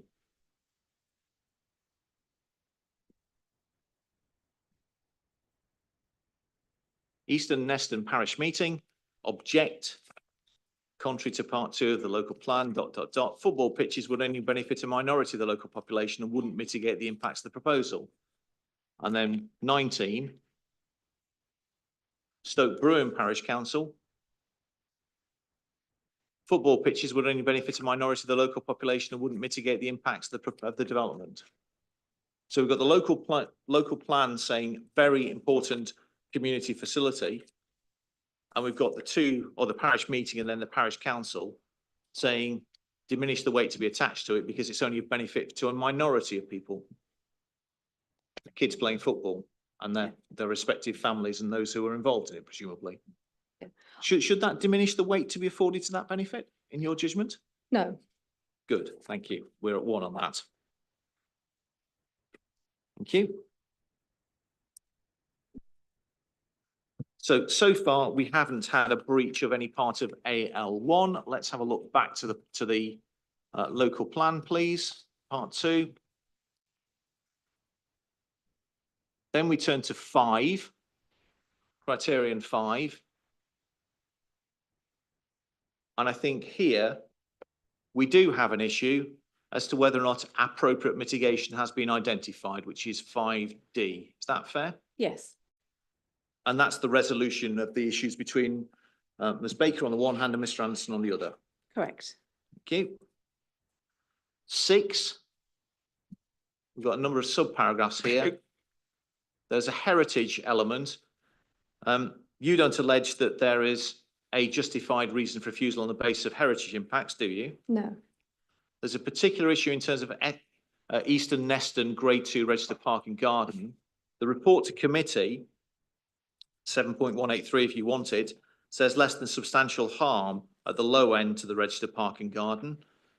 Can we work on that basis, that you adopt that assessment of the officer's report? Yes. You don't tell us, but I infer from your evidence, given that you're not suggesting refusal on that basis, that you think the public benefits outweigh the low end of the less than substantial harm to the significance of Eastern Neston registered park and garden. So could you reframe the question for me, please? I wasn't quite, what Yeah. is the public benefit? Sorry, you're referring to? Sorry. Because you don't suggest a refusal on the basis of heritage, I infer from that that you have formed the view that the public benefits that arise from the proposal, and you do say there are some public benefits, would outweigh the less than substantial harm to that heritage asset. Yeah, I have no issue. I've got no issue around the impact on the listed building. That's not part of our case at all. Registered park and garden, forgive me. Yeah, sorry, yeah, park and garden. I've got no issue. And with the that. only way you could have no issue would be if the public benefits outweighed the low level of harm. Yes, yes. I'm Yeah, not, so I'm right in drawing the inference, am I? yeah, that's fine. Good. You're at 1 with Mr. Guthrie. Thank you for that. Good. And then 6B requires a detailed strategic landscape assessment of the whole site to deliver a high quality landscape setting within and around the boundary of the proposal. Again, the determination of that depends upon the resolution of the issue between Messrs Reynolds and Hammond, doesn't it? Yes. Thank you. So bringing it together, if, as we know, you stand by the reasons for refusal, if the inspector, contrary to your view, or rather the view of the council, concludes that Mr. Anderson and Mr. Hammond have got it right in their assessment, there will be compliance with AL1, would there not? Yes. Thank you. Now, in fairness, paragraph 6 draws attention to policy SS2. Let's have a quick look at that.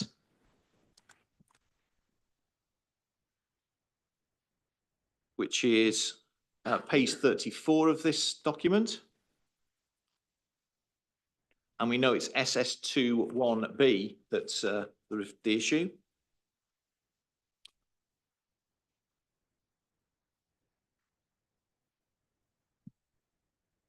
And similar, sorry, sir.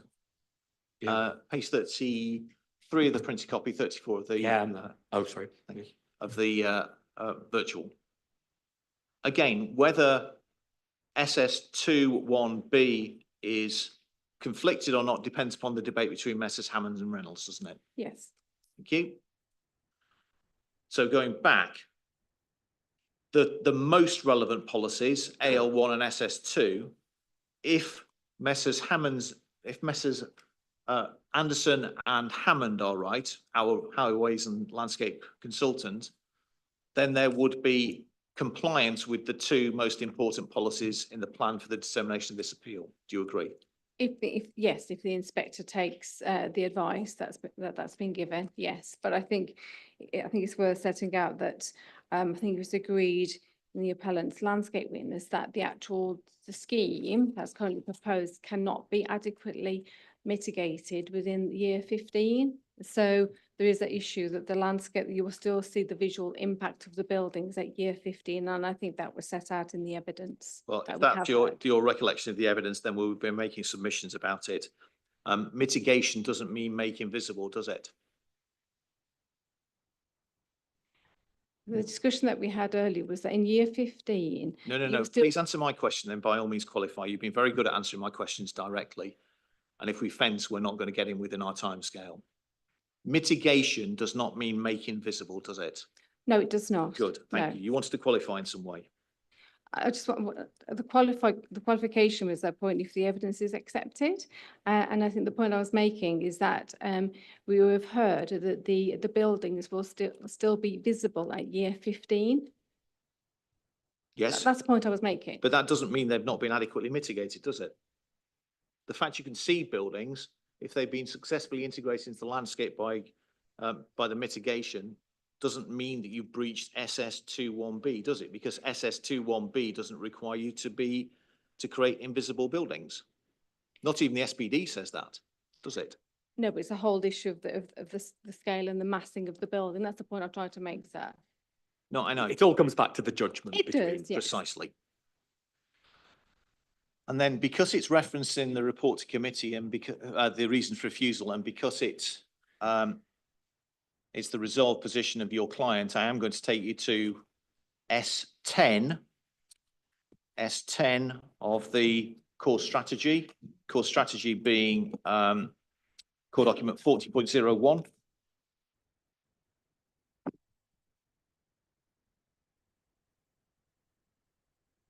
Got a page number for that. Oh, I found it. Yeah, it's page 59 Yeah, of fine, the electronic, 56 of the hard copy.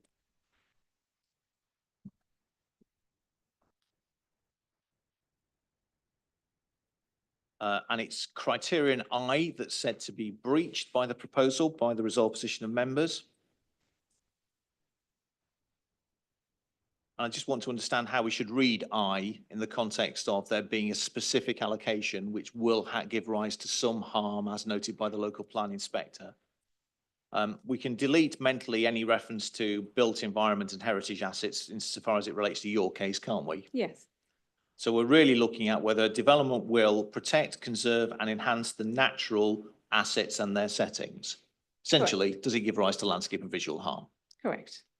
And again, the resolution of that is the issue between Messrs Reynolds and Hammond. Do you agree? Yes. But what that can't mean, can it, is that you harm, if you give rise to any harm at all in landscape terms, that you breach S10(1). Can't mean that because we're dealing with an allocated site where harm would inevitably arise, even if you brought forward a site which was not visible from outside. Can't mean that, can it? You've got to read it together with the policies of LPP2. You have to read policies together, but I think the key issue that it's all about the it's acknowledged that the allocation will have an impact on the landscape. You know, that's not disputed at all. I suppose it's the extent of that impact that it has. And again, that's come down to the judgments between the two witnesses. Yeah, or put another way, if the inspector were to conclude that there was compliance with SS2 and AL1, we've looked at those elements, but thought that we didn't protect and conserve the green field on which development came forward, but we complied with the most relevant policies, you wouldn't be inviting dismissal of the appeal on the basis that we changed the field from a field to a built environment, would you? No. No. This And- couldn't be and- determinant. And just in terms of the third word there, and enhance, it is requiring enhancement. It's not protect, conserve, or enhance. It's and enhance. Have you got any comments on that as to whether can an allocation on a greenfield site necessarily enhance? Well, I think this comes to the issues around the type of developments that are on the actual sort of the site when it's built. So you could have buildings and you could have more landscaping within those actual buildings themselves. So you've got more landscaping, so you can enhance the actual sort of the area that you have got by additional landscaping, that type of thing. But would that enhance the? Could you foresee any allocation, any development of the allocation AL1, right, enhancing the natural setting of the allocation. So it's not Yeah. the site itself, but the setting of it. I think you'd have to have extensive landscaping in order to do that. So, and I think given the allocation for employment, I would very much doubt that unless you had extensive landscaping. Okay. But you've told me that even if there was a breach of that policy, but compliance with AL1 and SS2, that you wouldn't be inviting dismissal on the basis of conflicts with that as a matter of judgment. No, I wouldn't, no. Yeah. Thank you. Let's go to the SPD, please. Mindful of what you told me before lunch, which is if there was compliance with policy, but some tension with the SPD, you wouldn't be inviting dismissal of the appeal. So in That's that correct. context. So SPD is core document 6/60.05 in our easy to following referencing system.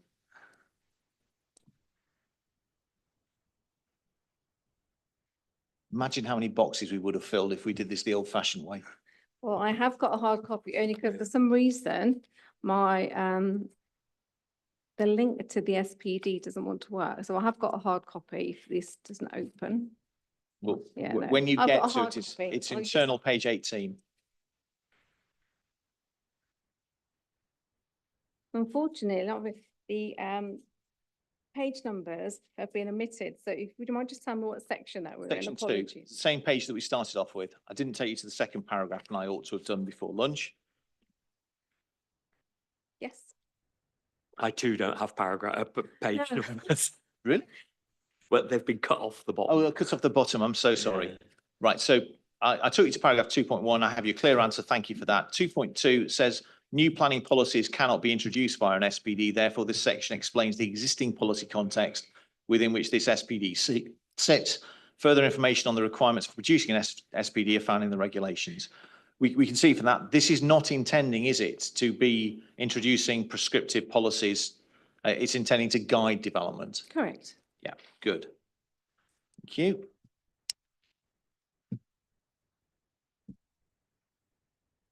And then 2.8. 2.8.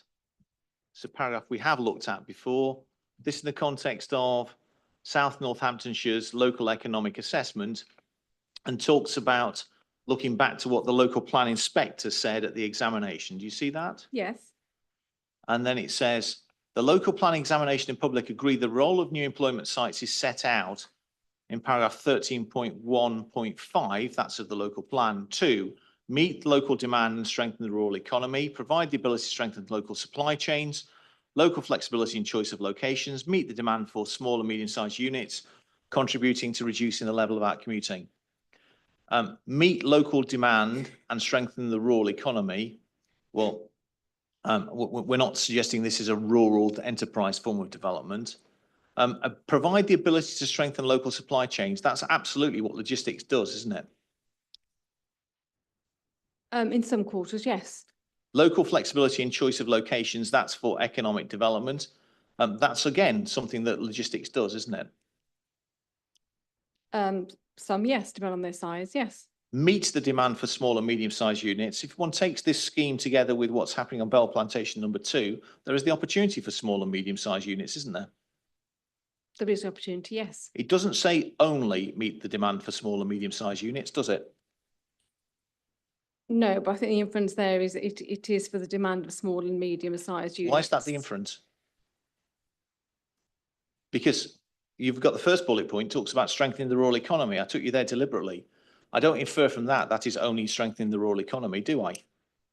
No, but I think the issue is around the strategy talks about small and medium-sized businesses and the rural businesses. Do you recall looking at the local plan inspector's report where he talked about logistics, the golden triangle, the opportunities because of the location?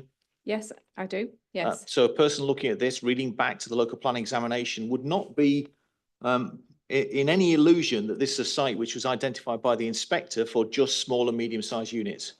The inspector did not specify that, no. So why should I infer the term only before meets the demand for small and medium-sized units?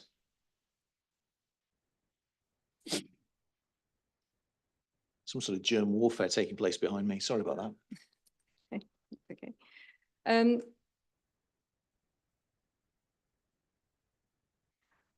The key issue there is in relation to, and I accept it's not in policy, sir, but it is in the supporting text to policy AL1, where it does give a definition of small and medium, but that doesn't refer to the size of buildings. It refers to the number of employees.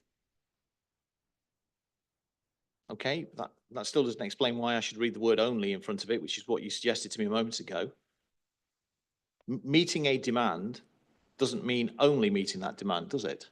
No, I accept that. Thank you. And then contributions to reducing the level of out commuting. That's exactly what the inspector was talking about in the paragraphs we looked at, Yes. wasn't it? Thank you. 215 talks about the joint core strategy and then talks about warehousing. The area remains attractive to the warehousing industry and indications are that it's likely to remain so for the lifetime of the plan.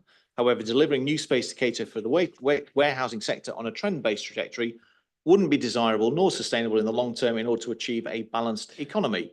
Those are words taken from the core strategy. Following the core strategy, there was the logistics report, which led to the inspector endorsing the allocation of the AL sites. Do you agree? Yes. And we have to read the words that were in the core strategy in the light of what the inspector had to say. Do you agree? Yes, but I think it's very clear that that in the joint core strategy, it talks about not wanting the trend to continue. Yeah. Do you also recall Mr. Brooks' evidence that that may be true? However, there is such a deficit in terms of provision for logistics locally that we are a long way off any notion of imbalance. Do you recall that evidence? I do. You don't give evidence to the contrary, do you? No. Thank you. And one has to read paragraph 2.15, doesn't one, in the light of the actual policy requirements? Yes. And if you wanted any confirmation about that, we read that in paragraph 2.23 and the reference back to the independent expert report. You see that? So we were looking at the SPD. Yes, So we still are. 2.23, which references back to the policy and draws attention to the independent expert report, which is presumably intending to be as Yes. meaningful in this document as it is in the policy. Do you agree? I agree. Yes. Good. Let's dip a little deeper into this document. There's some good bits in this. 320.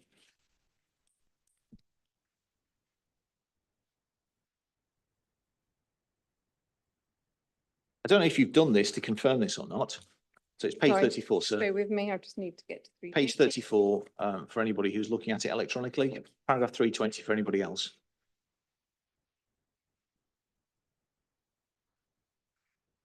Sorry, I'm there now. Sorry.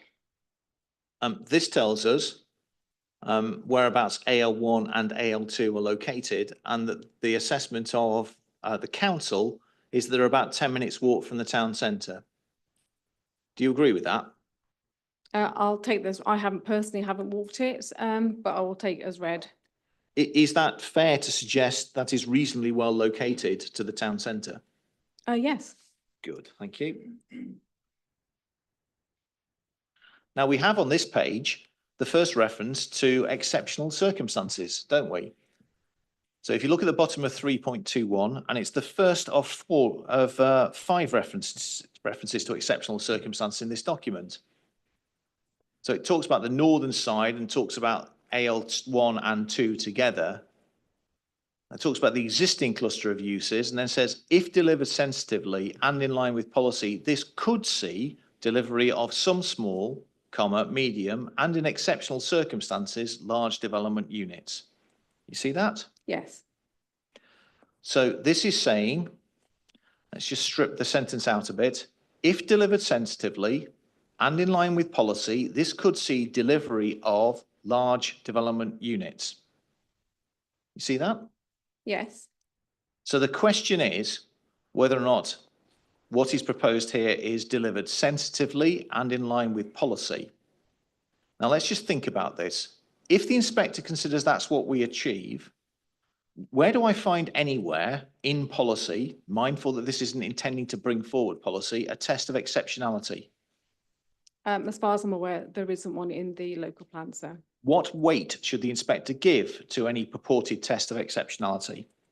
In relation to the exceptional circumstances, because it isn't in policy, sir, then obviously there is no, I would say, limited weight in this particular one, but I think I just have to caveat that by the sentence does say if delivered sensitively and in line with the policy. So therefore, we've already established there that if you agree with the council's evidence in terms of landscape and highway, then obviously that the scheme is not designed, sorry, landscape evidence only, then the scheme is not designed sensitively. So it's a departure from the policies. It would be adding a prescriptive layer of policy which isn't to be found in the development plan and hasn't been subject to any sort of scrutiny. Do you agree? I accept that the exceptional circumstances is not specifically referenced within the local plan policy. Yep. And I have your clear answer that I give limited weight to any conflict in relation to that. Thank you for that. We can note, can't we? There's a reference to exceptionality in a different context of page 76, but I won't take you to that. But we can note, can't we, that there's only 3 other references to exceptional circumstances. That's page 38 in relation to the A43 corridor, page 72 in relation to AL2, and page 74 in relation to AL4. Because I've got all of the, I can't go to them directly unless I've got all the page numbers, but I'm not disputing that those. Could you get the hard copies up? This is the hard. Oh, that's the copy. hard copy. Unfortunately, it hasn't got the page number. so sorry. To go them, that's Let's just quickly go to each Yeah. of them. We can Yep, by find all them, means. Page 38. which is a few pages on, isn't it? Which is Oh, the one that's the small, medium and large units definition. absolutely. Page 38.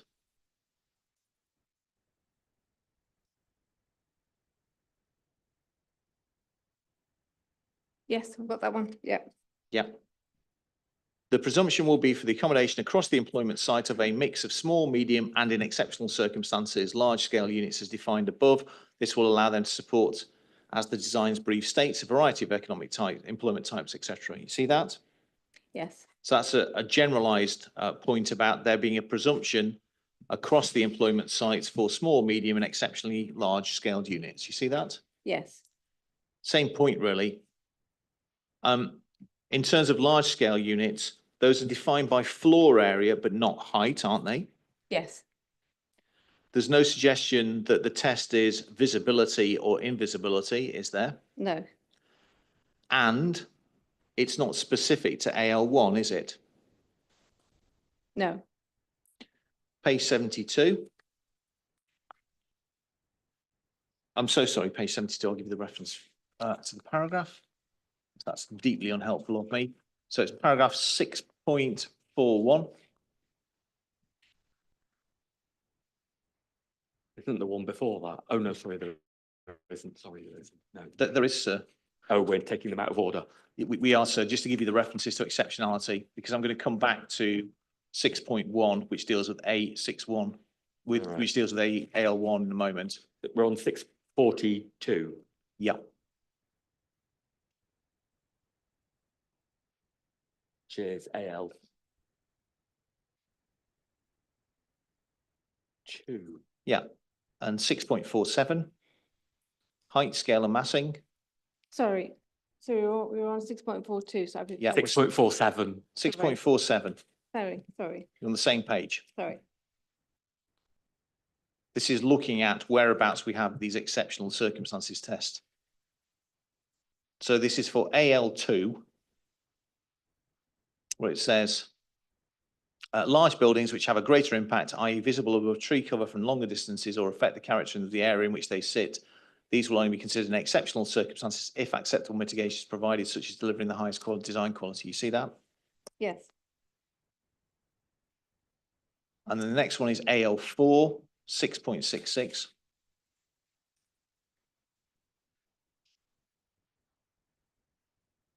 Exactly the same words. Yes. So I then go to AL1.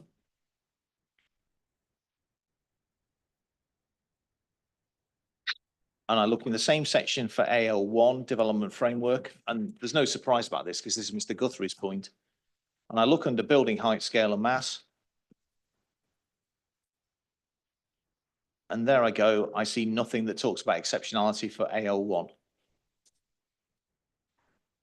No, there's no reference to exceptional circumstances. However, the policy makes it clear that the assessment has to be taken into account as we've discussed around, so the impact of the development is we've already, we've agreed what is between us is the actual sort of the impact of the development that's proposed.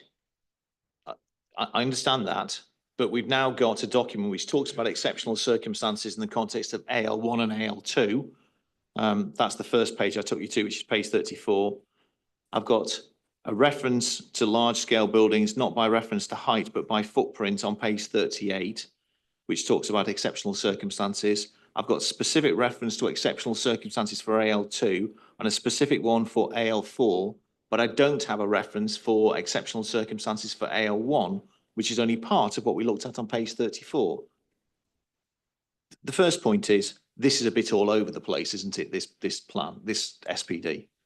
I think that what the SPD is, it's a guide. It's a guide to help inform people when they're looking at schemes. So I think there's always different levels of details that SPDs go into, but I think it is trying to guide development so that people know what's expected.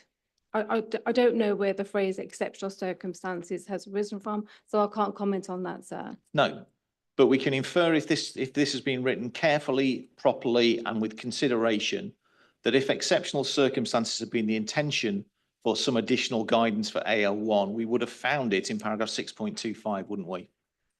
If it's been written with care. I have been involved in the drafting of the documents there, so I can't comment on that. No, of course, I'm not asking you that. I'm asking you to infer it. If it has been written with care, rather than just there being an omission of the word, and that therefore not including it with AL1, but including it in AL2 and AL4 is deliberate, then it's meaningful that it's not a test that seems to apply within the development framework specific to AL1, surely. But as we've already discussed, this is not a priority. This is not a policy. This is guidance for developers. In any event, I have your answer about the exceptionality test, but what we can infer from 6.25 is that merely being visible where you are dealing with a building which has a floor plate which is properly described as large doesn't mean that it's unacceptable, does it? Even within the four corners of this document. No, Good. so long, just to caveat that, so long as you can meet all the other criteria around the impact on landscape, as we've discussed previously. And I've looked with your colleague, Mr. Reynolds, about what the officer's report to committee had to say about both the quality of the design and the quality of the landscaping. So I'm not going to take you up on that. I am interested in what you said to my learned friend, which is some sort of detailed analysis of the officer's report. Can we just agree, when the inspector looks at the officer's report, he needs to read it as a whole and fairly? Of course. So the fact that the officer's report deals with the SPD in a particular way, in a particular section, what am I to infer from that? That it's been forgotten about when discussing design? No, I don't think that the inference is that it's been forgotten. I suppose in the context of the policies that have been, when the actual whole issue of design was discussed in the committee report, that it shouldn't be separated out from the issues that are contained within the SPD. Because if you read it as a whole, then obviously the policy and the SPD, which gives greater detail, that they should have looked in its entirety as opposed to a separate compliance statement with the SPD. I think that was the inference. Yeah, well, that may be a really interesting point of process, that the SPD could have been, sorry, the officer's report could have been written and woven things into there. But it's quite clear when you read it fairly and as a whole, that the officer who has made the recommendation, even says so at paragraph 7.299, considers there's an overall compliance with the SPD. Yes, the officer report does say that, but I think as my colleague Mr. Reynolds pointed out, there is a disagreement in connection with the judgment that's been made. And that's my understanding, that there's a difference in judgment between yourself and Mr. Reynolds, but you're not alleging there's a factual error within the officer's report, are you? No. It's the weight that's been and the judgment that has been reached in the officer's report, which is obviously where there is dispute. So the structure of the officer's report and what bit said what when may be really interesting in an academic context, but it doesn't alter the fact the officer's report, read fairly, comes to a different judgment to you and Mr. Reynolds, Correct. and does address the SPD. Does address the SPD, yes, but what we're saying is that perhaps not in the detail that we would have perhaps have wanted. Benefits of the scheme, penultimate area. This scheme was considered by the economic development section of your client, who gave it robust support. Agreed? My understanding is that the economic development team supported the application. However, I think they made comments that they would have preferred to have seen a different type of scheme. Let's have a look at page 26. That's not quite what they say. Page 26 of the officer's report. So page 26 of the virtual, page 36 of the hard copy.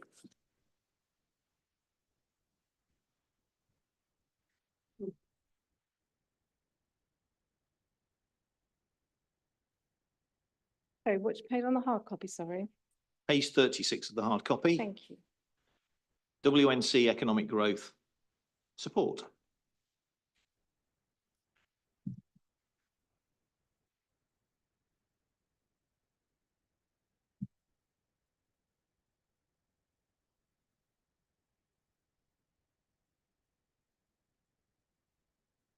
Let me know when you've got that.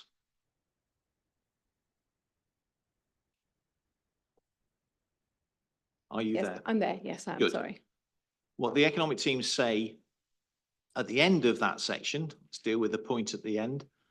Last paragraph, within the LEP, there is an already increasing offer of logistics jobs, with the greatest amount of these based in West Northants. Given the robust coverage of logistics employers and jobs in the area, it's recognised there's a need to nurture other growth sectors within the area. Whilst the impact of this application to the local economy is beneficial, to secure the greatest level of impact in West Northants for our other residents and for the area, we must attract the most appropriate inward investment, which will create skilled, highly paid jobs. Support this application, but recognise that an application from one of the industries recognised the future within the Oxcam arc will be more beneficial for this site. That's saying this is beneficial, but if there was a different type of development that was coming forward, that could be even more beneficial. Yes, that's correct. Yeah, but it's still saying beneficial, isn't it? Yes. And let's read it in context now. Skill attainment locally is lagging behind the region as a whole, alongside the recent rise in the level of unemployment, partially due to a loss of economic participation. That's those who are not economically active. We're confident the applicant's report demonstrates a rising trends in the labour force, future trends, the level of skills needs in the area, and offers solutions in the form of the proposed figures for new roles. Pausing there, that's exactly what Mr. Brooks was saying, isn't it? I'm sorry, which The page? very start of this same section, page 36, Thank you. WNC economic growth. I've just read out the first paragraph, and I'm suggesting to you that's on all fours with what Mr. Brooks said to the inquiry at the start. Yes, that's fine. Yes. Then it talks about a condition in terms of engaging with the economic team. Then it says support this scheme, and in particular, the potential growth in the logistics sector and the local new jobs being proposed at the site towards strengthening the economy of the district. We see this development as holding the potential to provide a significant boost to the local provision of training, skilled and non-skilled roles, as well as representing a significant inward investment to the West Northants economy. Those aren't equivocal words of support, are they? Those are very robust words of support. Yes, they are words of support. Yes. And those should lead the inspector, should they not, to conclude that there should be a good deal of weight given to the generation of jobs and economic benefits arising from the proposal. Certainly economic growth, of course, attracts significant weight, sir. Yes. Yeah.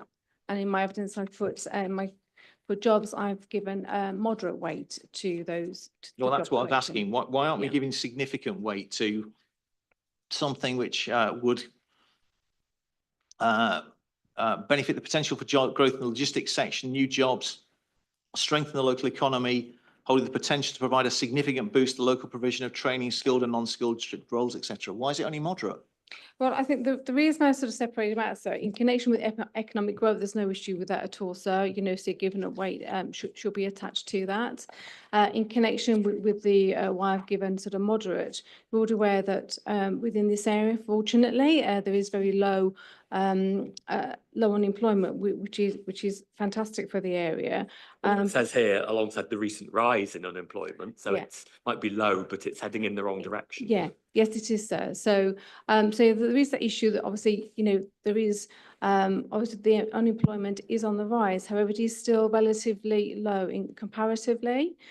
So therefore, because of this whole issue of having the jobs to be generated for this particular area and for the local jobs to support the local companies, that's why I've given it sort of a moderate. But jobs are really important. So, I'm happy to say that they do have significant weight in the planning balance. So there's no Thank you. issue there, sir. That's very fair of you. Thank you. Final area, if I may. This is the issue that may be central to the determination of reasons for refusal number 2. Can you take up MPPF, please?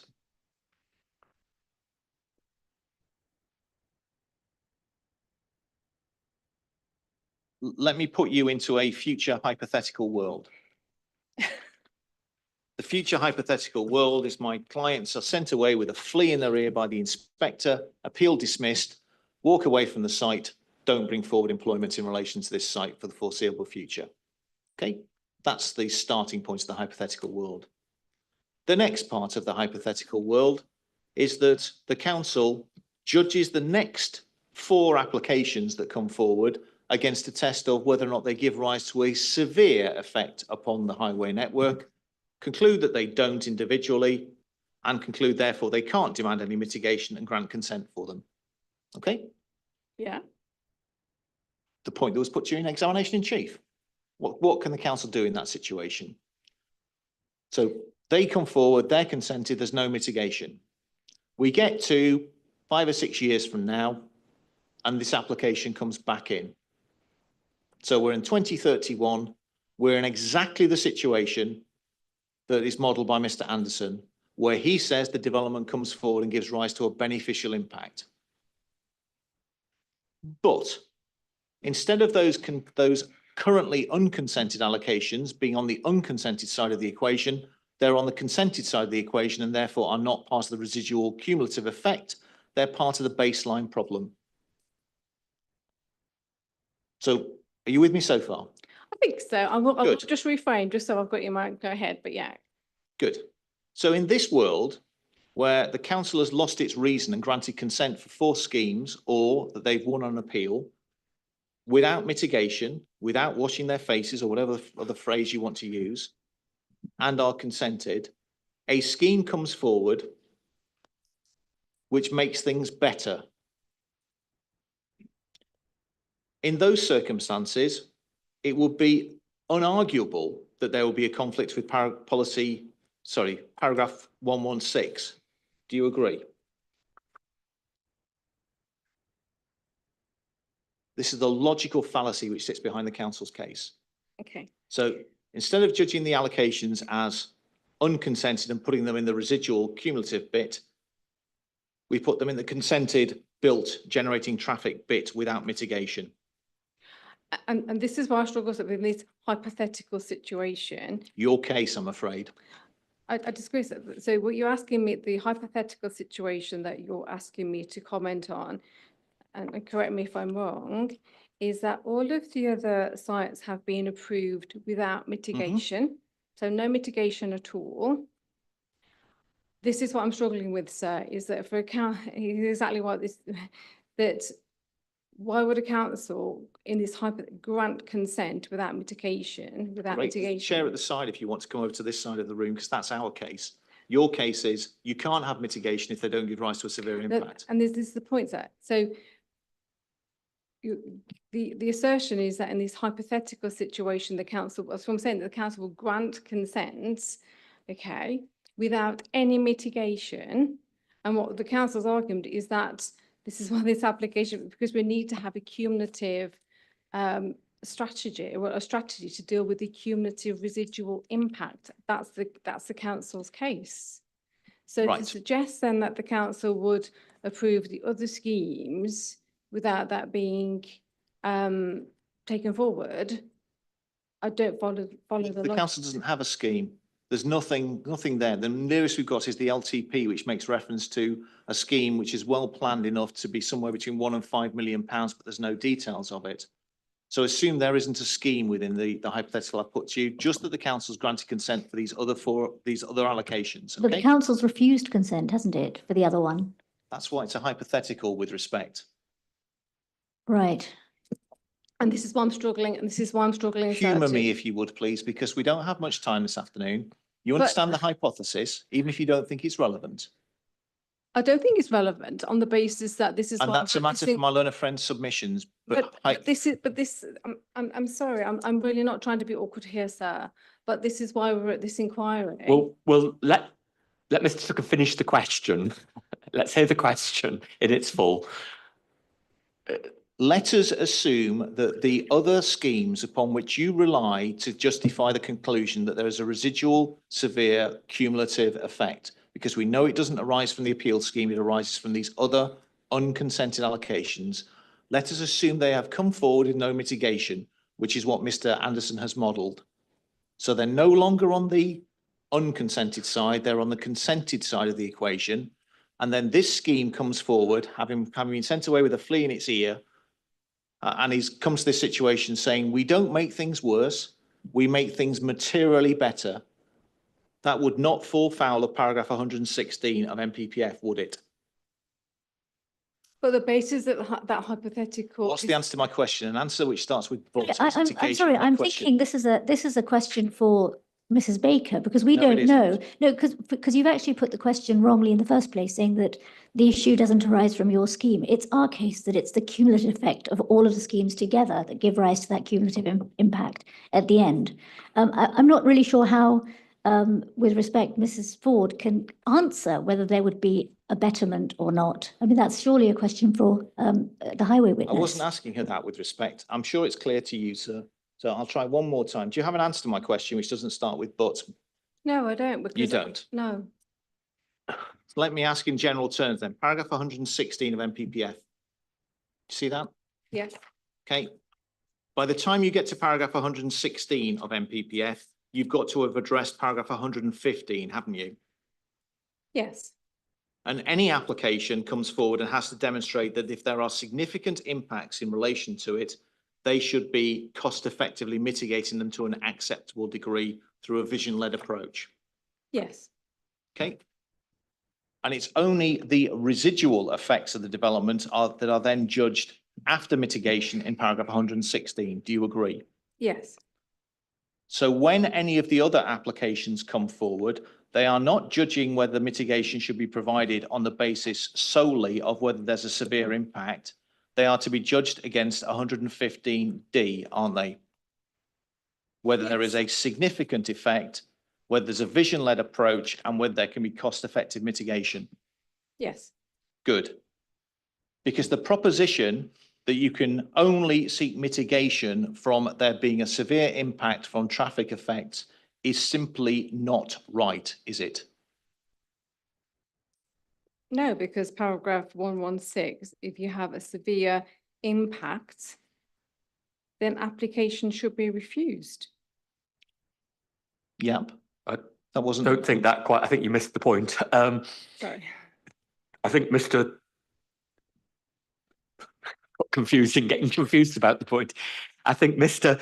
Tucker was trying to say that before you consider whether to refuse on the basis of a severe impact, you have to decide whether there's a significant impact from that development alone under 15D.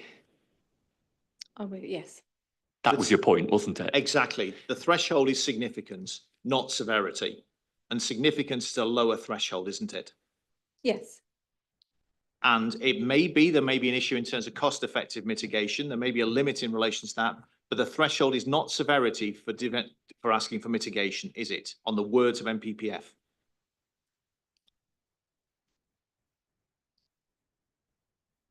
That's correct in paragraph 115D, yes. So let's think about Bell Plantation number 2.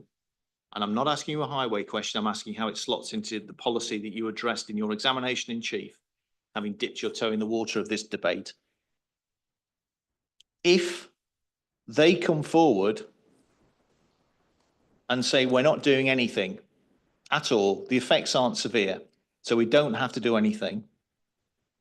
Logically, the precursor to whether that's acceptable or not would be whether they have assessed and mitigated the significant impacts of the development cost effectively using a vision-led approach. Agreed? Yes.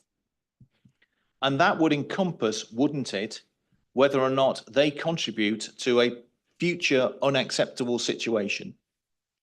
Yes, because I think we've heard, we know that in 2031 there will be a severe impact on the highway network, which needs to be mitigated. So we know that already, that is an issue. And I think this is the whole point of this inquiry.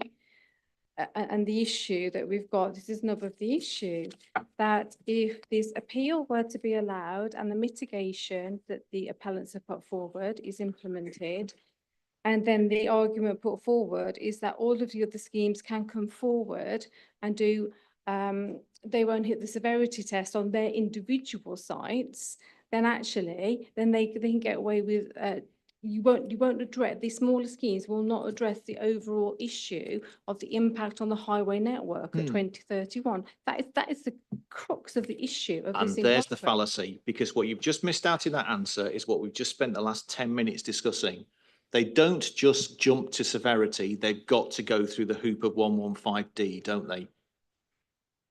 Yes, but as we know, we have the cumulative impacts that needs to be addressed, and we already know that there is an issue at 2031. And then the final point is that you say, well, don't worry, there's going to be a cumulative scheme coming along. My pen is poised. Where do I find the slightest evidence before the inspector as to when the cumulative scheme is going to come along for a plan that was adopted by the council back in 2020, when the council were told that they ought to be bringing forward the AL sites? I have not presented any evidence because I do not know, sir, when a scheme to address the issues that arise at 2031 will be adopted. I haven't got the information. I don't know, sir. So it's an indefinite future date that we don't know what's happened. You blame National Highways. National Highways have said that they want to engage with you from correspondence dating back to at least the Q1 of last year. You, West Northants, not you, Marans. And at the moment, we have no intimation as to what the scheme is, when it might happen, how it might be approached. I have no details on that, sir, to put forward. And we're dealing with local plan allocations. What the council is doing is turning up to this inquiry and actively frustrating the delivery of the plan-led system in Toaster, isn't it? No, what the council is doing is actually recognising at 2031 there is a severe impact on the highway network, and that needs to be addressed, because if it's not addressed, then there'll be an issue for the people within this area. When's it going to be addressed, to the delivery of the plan that was adopted? As I've already said, I haven't got the information about when. What steps are the council taking to resolve this issue, apart from blaming National Highways before the Secretary of State? I'm unable to answer that, so I don't know. Have they instructed consultants? Has the work taking place? Any ideas? My understanding is that the allocations within the existing local plan are to be transferred over to the new plan. I would expect that would have to deal with this issue. Just as the last plan should have dealt with this issue. Agreed? Yes. Thank you very much for your time. Thank you. Okay, thank you. Just one question from me, going back to the supplementary planning document. Not policy, but in what circumstances, for AL1 specifically, in what circumstances do you think the supplementary planning document envisages that large buildings would be acceptable? I don't think it does, sir. I think this the only issue that in the SPD talks about the impact on the landscape. It talks about the massing. No, but it sets out what small, medium and large buildings are. It goes on about a lot of things like that. And it doesn't anywhere say, I mean, it could after that say large buildings are not acceptable anywhere at, you know, on any of these sites in any circumstances. It could say that, but it doesn't. We've had quite a bit of evidence about all the issues on here, but I'm asking you now, in what circumstances do you think this document says that, if it not actually says, in what circumstances would you read this to find that you, this document would find them acceptable? The SPD sets out an indicative height level, for example, of 16 meters may be acceptable. But that's not large buildings, is it? That's necessary. That's not within its term of large buildings, because as was mentioned before, the definition of small, medium, large is by footprint, not by height. No. So I would have to go through the SPD to find them, the references. But I think in essence, what the SPD is very clear around, it refers to, you know, all of the AL1 to AL5 sites as, this is why they got the definition, supposed to be small and medium. And I think this is why they have set out the definitions that they have done so, to make sure. But yes, it talks about the desirability. Well, it talks about them, the potential for small and medium. It doesn't say. Doesn't exclude them. Doesn't exclude them. So in what circumstances, it doesn't exclude them. I'm here having to make a decision on what everybody agrees is a large building. In what circumstances would this proposal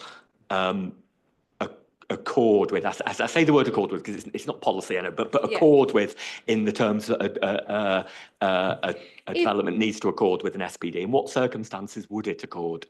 I suppose, well, basically, if it didn't have any impact on the landscape of the It didn't have any impact on the landscape. Well, on acceptable impact on the landscape, because it does set If it out didn't have any unacceptable impact impact on the landscape. So a small and medium building can have unacceptable impacts on the landscape. Yeah, it all depends on the actual sort of setting itself, sir.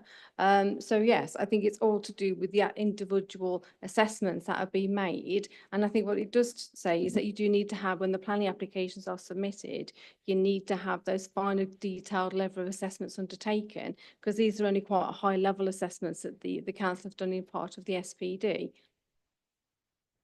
Okay, thank you. Thanks. Ms. Shake.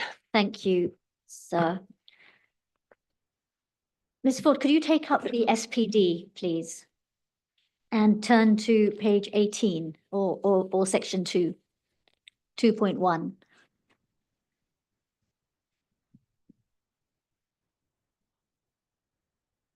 You got that? Yes. A lot of time was taken up getting to the point that an SPD can't introduce new policies, which I don't think is controversial at all. But can I just ask you this?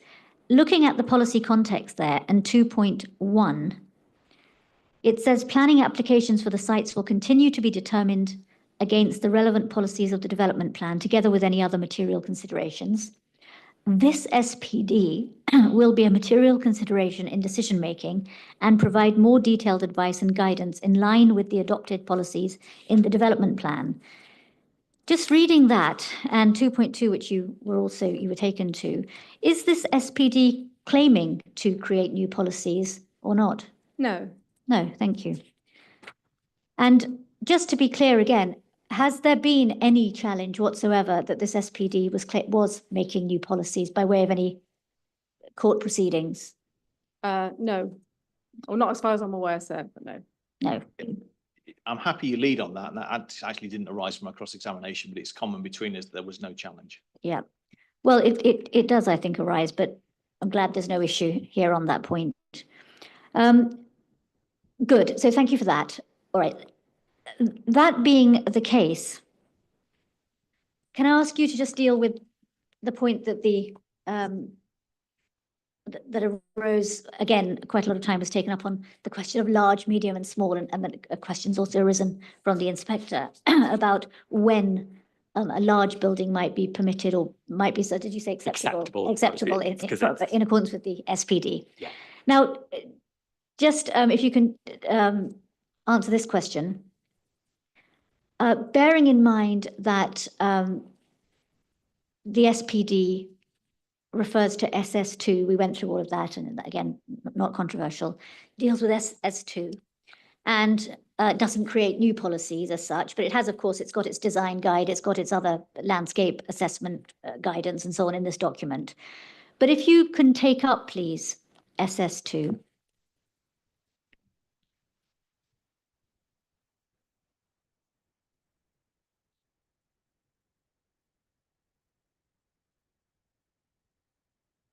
Applying the SPD with its reference to SS2 as well, if you look at SS2B, sorry, I haven't given the reference for that, so have you got that? Yeah, no, I was yeah. just in the wrong plan.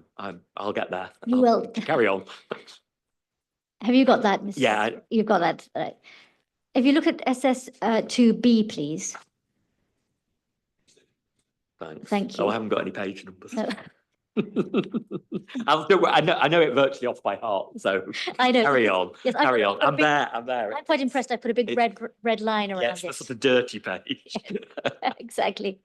Mrs. Ford, have you got the dirty page as well? B, yeah. Oh dear. And it's recorded as well, this. Be careful what Yes, you say next. You've got to be here. Yes. Mr. Tucker's getting exactly. So looking at SS2B, looking at what is required by SS2B. Yes. Now, the inspector said, when would a large scale building be acceptable? You remember that, right? Yes. So looking at SS2B, when might a large scale scheme be acceptable, having regard to that policy and the SPD? Well, when the actual sort of scheme itself, when you assess it against this, so it demonstrates that it's compatible and it can integrate with its surrounding sort of area, taking into account scale, massing and siting and form. So that's when it's acceptable, when it can actually sort of fulfill that criteria, so in policy SS2.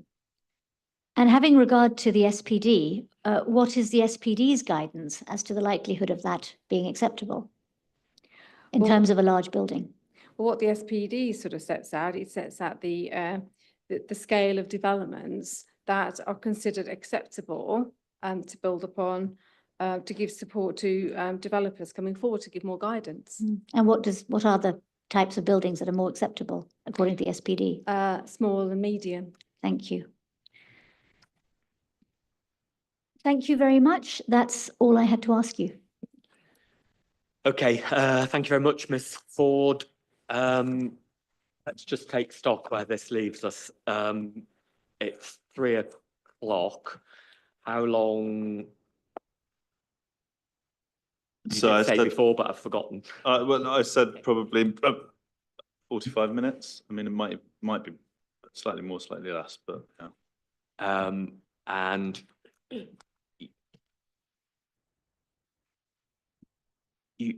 you said you didn't, it depended what came out, but what was the original estimate? I said 25 minutes before lunch. Which it could go and up. I'm still relatively confident that my prepared cross-examination will take no longer than that.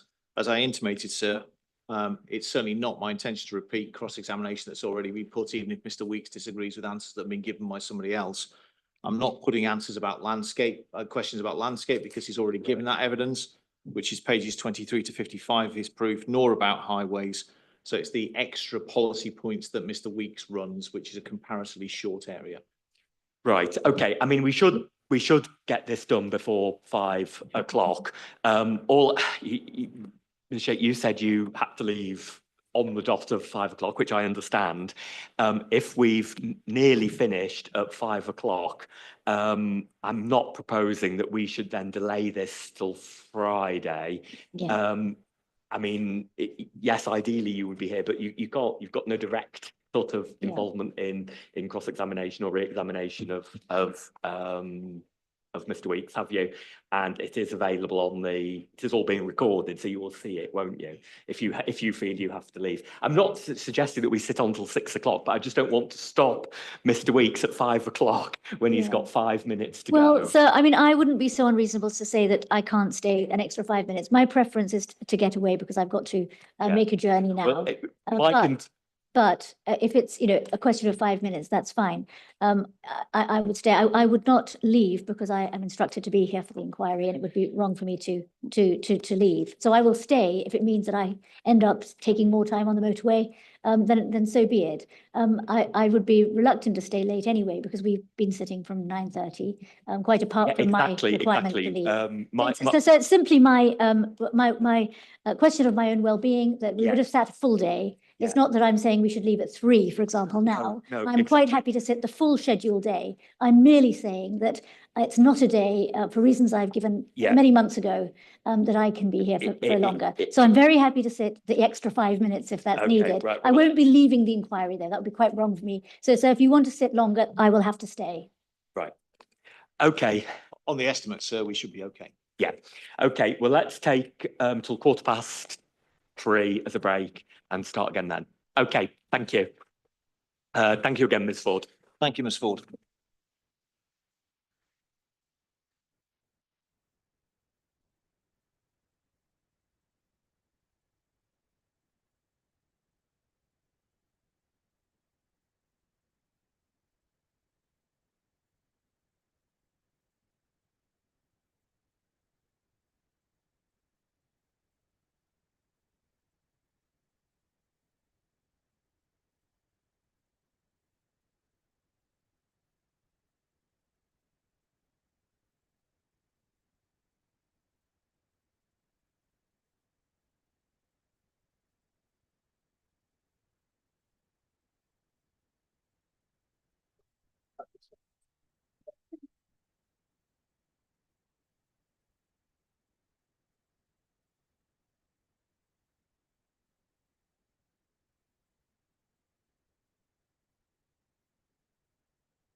Right, if we could make a start, so if you'd like to reintroduce Mr. Weeks.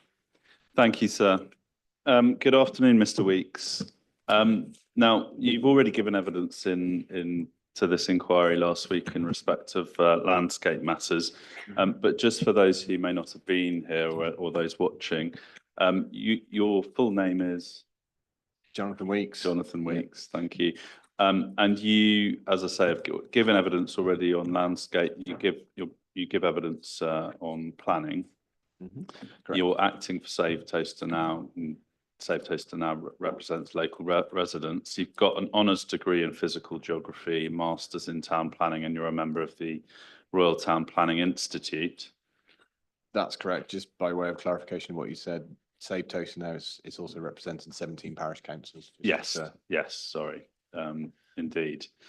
And you've got 20 years experience in all manner of planning and development management matters. That's correct. Over 20 now. Yeah. Thank you. And you've got you've acted on behalf of again, developers, individuals, local authorities, parish councils, the full range of people. Full range involved. of people. Yeah. Full range of topic areas. Yes. Might need to speak up just a little bit or pull the microphone towards you. Yeah. Sorry, I'm struggling a bit. I See if imagine that's the a bit people better. behind are. Yeah. Better? Yeah, there we go. It might be good to Okay. dip it down. I Better think now. we've worked Yeah. out Sounds better. when they don't fall apart. Thank you. Now, so just you've got your main proof of evidence again on both landscape and planning matters. Obviously, we're dealing with planning now, and you've got a summary proof as well. And if we could go to your summary proof, please.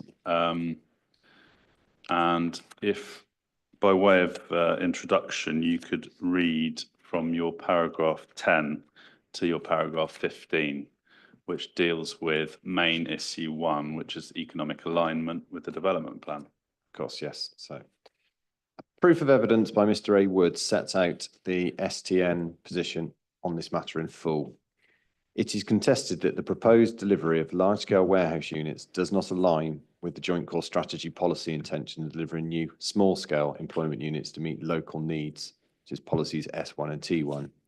This small-scale local need is reinforced through the Local Plan Part 2 for Toaster within paragraph 13.1.5 and the intended use of the allocation stroke policy AL1. Rather than align with these policy, the proposal seeks to provide 96.5% of the new employment floor area within large-scale employment, resulting in a misalignment between that which could be delivered, that which will be delivered, and the expectations of employment units at the site.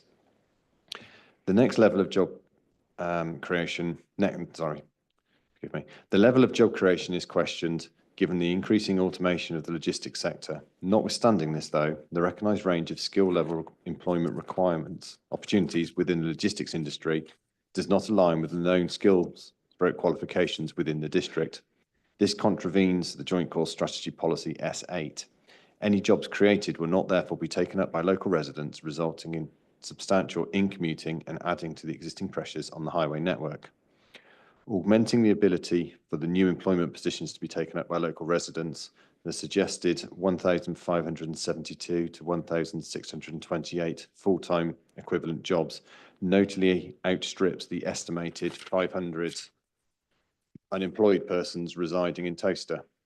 This illustrates that there will be clearly a need for additional in-commuting to the Toaster area to fill all of the jobs that would be created, and the fact that paragraph 13.2.1 of local plan part 2, that there is no specific identified need for additional employment to meet the needs of the town. Inappropriate development for large warehousing, though, will remove the opportunity within the plan period for meeting any emergent small-scale local employment need. Augmenting the development plan, the council's SPD, South Northamptonshire Employment Site Allocations Development Brief, makes it clear that the site will be suitable for small and medium-sized employment units, and whilst not entirely ruling out larger units, strongly highlights the difficulties of accommodating them. The appeal offers substantial warehouse units to serve a regional need that is not justified to be at Toaster, and fails to accord with the intention of the employment allocation and the function of the Joint Core Strategy policies S1, S8, T1, Local Plan Policy Part 2 Policy 8L1, and the SPD employment when read in the context of the supporting text. Thank you. And if you could then skip forward to paragraph 30, please. Again, in keeping in your summary for now. And if you could read from your summary from paragraph 30 to paragraph 36. Okay, this is policy compliance. So paragraph 38.6 of the Planning Compulsory Purchase Act 2004 indicates that proposals should be determined in accordance with the development plan unless material considerations indicate otherwise. In assessing whether the proposal accords with the policies in the development plan, the potential degree of conflict has been determined using the following approach. And I set out the scale from substantial, significant, moderate, limited, and then none or negligible. It is considered that the proposal conflicts with a number of policies of the development plan. These are set out below, along with the degree of conflict and whether the policies are considered central to the determination of this planning appeal. And just pausing there, Mr. Weeks. We can obviously come back to the tables shortly. So don't sort of list, read out the list as it were. We'll come back to that. But if you can just go forward to 33. Yeah. So overall, the proposal is not considered to accord with the development plan. In line with paragraph 38.6 of the Planning Act, this appeal should be refused unless material considerations indicate otherwise. Thank you. And then on to 34, and again, don't read the table out, but 35 and 36, please. Okay. So paragraph 34 is planning balance. So in line with paragraph 11 of the MPPF, a planning balance has been undertaken to establish whether the benefits outweigh the harms. Using the same scale for the benefits and harms as the policy compliance noted above, the appeal impact is noted as follows. And then so there's a table set out with all the benefits and harms. The identified harm is considered to outweigh the benefits, and as such, under the definition of the MPPF, the appeal proposal is not considered to be sustainable development. The proposal is contrary to the development plan as a whole for the purposes of section 38.6 of the Planning Compulsory Purchase Act 2004. There are no other considerations that indicate a decision other than in accordance with the development plan should be made. Thank you, Mr. Weeks. So with your permission, I will ask just a few supplementary questions. Thank you. So Mr. Weeks, just before we get on to the specific topics of policy and your conclusions on them, just a few specific points that have arisen in the course of the last week or so of evidence. What the first specific point before we get to the policies, there's been much discussion of the mix of employment types and uses across the whole of AL1. Do you want to, or can you make any comment or expand on your views on the mix across AL1 and the relationship between the appeal scheme or the appeal site, sorry, and the Bell Plantation site? I can, yes. So obviously the mix of this site is quite well known. It's in all the information before you, but I know it's also within my proof as well at paragraph 3.4 of the table associated with paragraph 3.4. And I have already referenced the fact that if you look at the large scale B8 uses, that is zones or units 1, 2, and 3. that equates to 96.5% of the floor area proposed on this site. Zone 4 is then applied for B2 stroke B8 uses. So theoretically, we could get 100% B8 use come forward on this site. If you're looking at that in context with the remainder of the AL1 allocation, which is the Bell Plantation scheme, the current scheme appeal that we're considering is 115,709 square meters as a maximum footprint. The Bell Plantation site is 31,800, so it's a lot smaller by comparison. And within the conditions which were being suggested and what was actually being requested on that, albeit as we know, it's now been refused and it's gone off for appeal, up to half of that could actually be as B8 as well. And if you do a quick calculation, I'm quite happy to sort of give the figures on that. So half of 31,800 is 15,900. If you add that to the 115,000 on this site, and then do a quick split on that against the combined floor area of the two, which is 147,509. So 131,000 out of 147 means that you've got 89.2% of the buildings or the floor area across the whole of the A1 combined site, which is potentially B8. In terms of what policy AL1 is trying to achieve, which is a mixed and balanced employment site and use, I don't think 89% of B8 is a mix. It's very heavily skewed towards the delivery of warehousing and logistics. Thank you, Mr. Weeks. Now, we've heard a discussion just now with Mr. Tucker, between Mr. Tucker and Ms. Ford in relation to the employment SPD. I just wondered if we could relate those figures that you've just outlined to at least the way that the SPD guides us in relation to the AL allocations. So if we could go back, please, to page 38 and 39. Can you comment on what is set out there in relation to sizes, small, medium and large, by reference to the figures you've just laid out in terms of both of the appeal site and also the wider AL site? Of course, yes. So page 38 in the SPD. Page 38, so yeah, the small, medium and large unit sizes. I think it's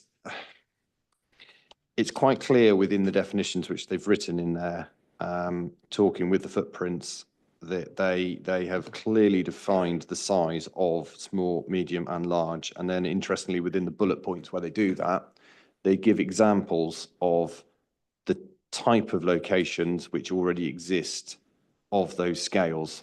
And in terms of the large, it's referring to Swan Valley, which is a distribution park on the M1. They are massive units. And clearly the scale which is anticipated more for AL1 is the small and medium, which are completely different scales of employment parks of the examples which are listed. In terms then of the units which are proposed to be coming forward on the appeal site, I mean, the limit for getting into the large category is 8,000 square meters. And I think, as I said last week, we've got units which start at 40,000 going up. So we're not just into it, we're massively into it. And I think the key difference which comes about is obviously in line with what AL1 as an allocation and what the SPD is trying to augment upon the supporting text which goes with the policy AL1 in the local plan, is that whilst your large units in themselves may not necessarily always be inappropriate, clearly there is a difference between an 8,000 square meter large unit and one at 40,000 square meters, and what you need to do to be able to actually make them acceptable. I think that answers your question. I may have gone off on a tangent. No, thank you. No, that was an answer to my question. Thank you. And then again, we've heard both Mr. Tucker, the appellant's position that there's no requirement within policy AL1 itself for buildings of particular sizes, and the inspector, if you remember, took Ms. Ford or clarified with Ms Ford that that was the case on the council's case. Can we go just to AL1 on this point, please? It's, page 128 in the PDF, but people may have hard copies. And again, Mr Weeks, just in relation to the points made, it's not in the policy itself. Do you want to comment on that? Well, the policy is obviously summarising or supported by the other text, which is set out before. It's the precursor to it, where it does specifically pull out in paragraph 13.2.3 the fact that they're anticipating small and medium-sized commercial buildings. And I know that the footnote 17 to that is then defining that as businesses with less than 250 employees, so a slight different take to the size parameters which they use within the SPD. Is that only a slight different take, or is that quite a significant difference? Well, it's a different take. It's a different take, but it's both of them, I think, are trying to infer the same thing, i.e. it's the smaller scale which is actually being sought, or smaller and medium.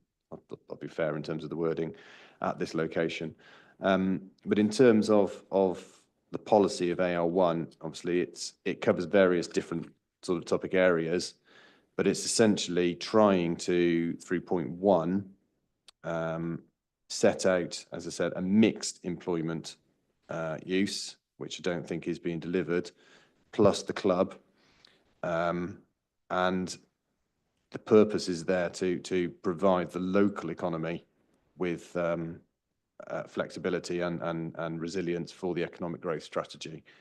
So it's picking up, it's the localized or the more localized need which they're actually focusing on here, or localized function. It's also then point 2, seeking the coordinated approach between the different parts of the site. I think from the master plan, which is included within the SPD, which is our page 67, the SPD. I don't think we need to turn it up. 67, apologies, no. 69, sorry, page 69, the SPD. So figure 70. That is expecting, given that it's in 2 separate ownerships, that it's going to come forward as 2 separate development parcels. But obviously it is anticipating within policy AL 1.2 that there is still a coordinated approach to make sure that the 2 can come forward. Yeah, it's I think that becomes relevant in the sense that we need to be conscious of the fact that we can't have one site which is just developing large B8 units and effectively reliant on the other site, which is completely separate, to bridge the gap to actually make it, inverted commas, policy compliant by the mix, even if we say it's the size of the units and completely ignore the fact that there may well be all B8 pretty much. Thank you. And Just whilst you're on, or were on 13.2.3, which you sort of took us to, so first sentence talks about provision for additional small and medium-sized commercial buildings close to the town centre, then talks about the strategic road network. And then it says, development in this area provides an opportunity for high visibility economic investment. How do you read that? Or how do you interpret that? My interpretation on that is because it's adjacent to the strategic road networks, it's suggesting you've got the ability for units to be constructed of whatever style or size, whereby it is adjacent to these strategic roads. So it's got greater visibility to people passing the area, so you know it's going to be there, rather than what you often get with sort of local scale employment estate, where actually it's tucked off behind somewhere and you've got to go into the estate to actually see what most of the units are. It's much more visible in that sense. I think that's what it's referring to. So there was an acceptance that this development was going to be seen, and in fact, seeing it might actually be a good thing. It could be. I mean, I think as we have already covered, you don't want to completely hide development. The devil is always in the detail and what you can see, or the way in which you can see it. Often, if it's a high quality employment park, you may have some sort of artwork or something at the front on the way into a site, or some feature put on the landscape on the roundabout or something. I know, for instance, in Lutterworth, there is a Spitfire on the roundabout to commemorate the history, which has gone with the town, but everybody knows where that roundabout is. Okay, thank you. Thank you, sir. And just, I mean, while we're on that paragraph, does the paragraph, does the sentence that the inspector just drew your attention to, I mean, does it need to be read in the context of what's said at the start of that paragraph or in some other way? Well, certainly in the context of the start of that paragraph and the other paragraphs around it, but it is essentially suggesting that smaller and medium-sized units are the appropriate scale of development to be coming forward. And again, there's no reason why you couldn't have structures like that which are more visible. Thank you. And again, just while we're on this, I don't think you were here on the first day of the inquiry, but the inspector put to Mr. Wood and possibly to Mr. Brooke too, the question that is there, or it could be thought that there might be a dichotomy in policy AL1. So if we go back to AL1 itself, the inspector, so forgive me if I phrase this wrong, incorrectly, and obviously please do correct me if I'm being unfair to your question, but I think your question was, is there a dichotomy, or it could be suggested that there might be a dichotomy between paragraph 1 of the policy and paragraph 3 or part 3 of the policy. What's your view on the relationship between 1 and 3, and is there a dichotomy, or do you have a different view of those parts of the policy? I think part 1, as I've already said, is seeking to try and get something for a more localized level. Part 3 is seeking that it is justified via market evidence that the uses are appropriate and necessary. The two can align with each other, or they could pull in opposite directions, depends upon the evidence which is actually put before us. I think clearly if there was information placed forward which actually shows that there is a need at a more localized level, it very much dovetails points 1 and points 3 of that policy together. If the only evidence which is presented is suggesting that that there is a need for massive warehouses and potentially doesn't explore fully some of the other elements, then you could see that there may be a bit of divergence between those two parts of policy. And what's your view, I mean, putting that together in relation to the current scheme and the current proposal? Well, I think it is more into the latter box that we're falling here, because it is the larger units which is being evidenced as a need, but that doesn't mean to say that there isn't a need at a more localized level, and it doesn't mean that it's not, or that in terms of the allocations, when you read it in its full context, it's wanting to actually make sure that there is sufficient land available for growth to meet a localized need across the plan period. And if we take the allocations for regional uses, then effectively what we may end up with is the position whereby there is no additional land available allocated for employment to meet those localized needs for the latter part of the period, the plan period that is. And is provision made for larger scale development of this type, or logistics type development elsewhere in the plan and the district? Yes. So the council's in the joint core strategy has actually been quite clear with the approach. So policy S1 in general was actually looking to set out the distribution of the sort of hierarchy and focusing on Northampton as the principal urban area, then Daventry as the regional centre, and then recognising the rural service centres, don't get my words out, which includes Toaster, and an expectation that they're going to provide just more localised needs within them. And then specifically for the employment, they followed that same approach through, so that you've got the regional logistics needs, which is policy E4. So it's the expansion of DIRFT, which is a rail linked logistics site by junction 18 on the M1. And then for the large scale employment need, which will include logistics at a district level, there was a separate allocation and policy, which is E8, which was junction 18 of the M1. And then, as I said, you've then got the more localized needs, which is what they picked up through AL1 to AL5.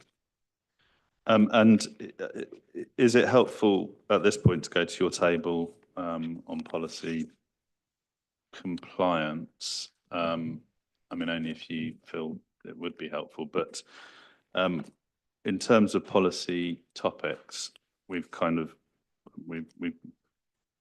looked now, I think, at employment need and hierarchy. Is there anything, I mean, dealing with that topic first?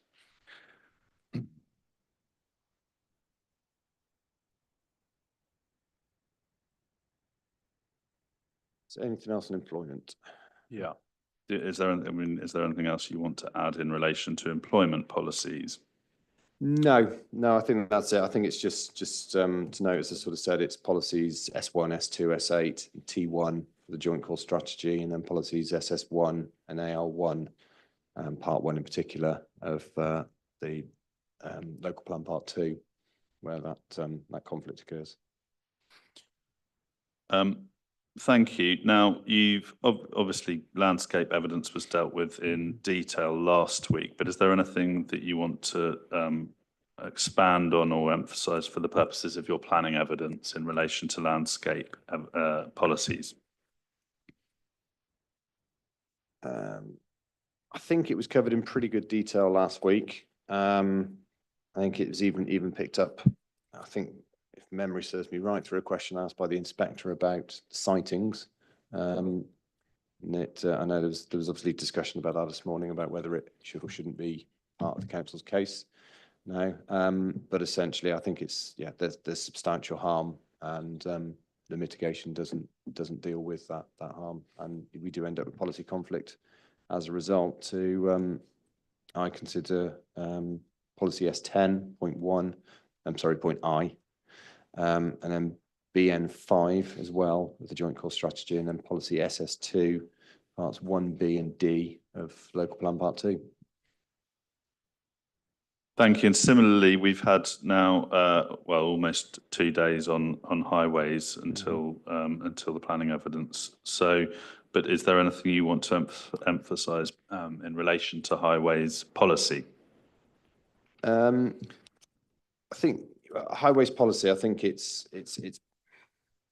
stand by what my counterparts within the team have said on that, and there's still substantial harm which is going to be resulting from that. I think it may just be worth one comment just in terms of the sustainability of the site. Forgive me if I can just find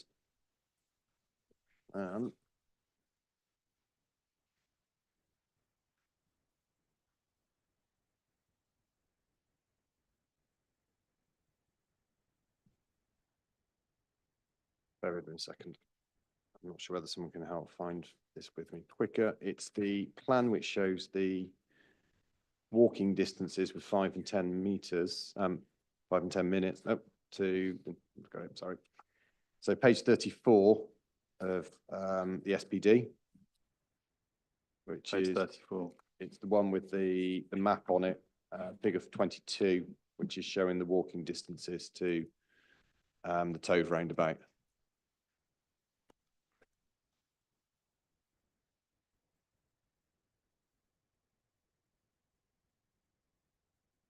Waiting for the inspector. It's got the title Toaster Northern Gateways in the top left corner. You there, sir? Yeah. Yep. Yep. And sorry, the point on this was, I know it was suggested that it's essentially a 10-minute walking distance to be able to get into the site. The plan here, though, obviously shows a 10-minute walking distance basically from the centre of Toaster up to the Tove roundabout. Those same walking distances are then from the Tove roundabout up to the site itself. So I'm not saying it's not something which could be done by people, subject to how safe they feel on any infrastructure which is put in. I do disagree with the answer which was provided earlier. It's not a 10-minute walking distance from the town centre up to here. It's going to be closer to 20 minutes up to where the entrance is, even if you use the radii which are actually shown on that plan, because you've got to walk to the centre of it and then you've got to walk back out the other side. And obviously, depending on which unit you're on within the site, you've then got the distance to then have to walk within the site itself. So, But that would be the same for any employment development on the allocation, wouldn't it? it would be, but it was more just in terms of the walking distances and the information which was provided in cross-examination earlier. I disagreed with that, so I figured Right, it's okay. worthwhile just highlighting that it's actually, even off the plan and the information which is before us, is double what was suggested earlier. Thank you for that. And then in terms of the next sort of topic of policies, as it were, design and heritage impacts. Yeah. So usually sort of almost using that map as an example, there's elements about the gateway and the quality of the design, which has come up. So again, not going to reiterate those, but clearly if we are creating a new roundabout to provide access into the site, it's creating an additional gateway point effectively into this site. And then obviously the imposition of the large rectangular buildings set up 6 meters above the roundabout on either side offers little relationship to the existing character of this location. And I think, as again said, but keeping it brief, this mars the access from the A5, which is actually provided into the historic market town. And within the various documentation as well, and I know I've referenced to it, paragraph 1025, for example, in my proof, there will be some harm to the historic heritage assets which are around. So you've got the listed buildings in Caldecott and the wider setting of the Eastern Neston registered park and garden. That, as it aligns with what's actually been written by the appellant's heritage consultants report as well, which you look at section, the executive summary, page 3 of that, and it's CD 0107.02.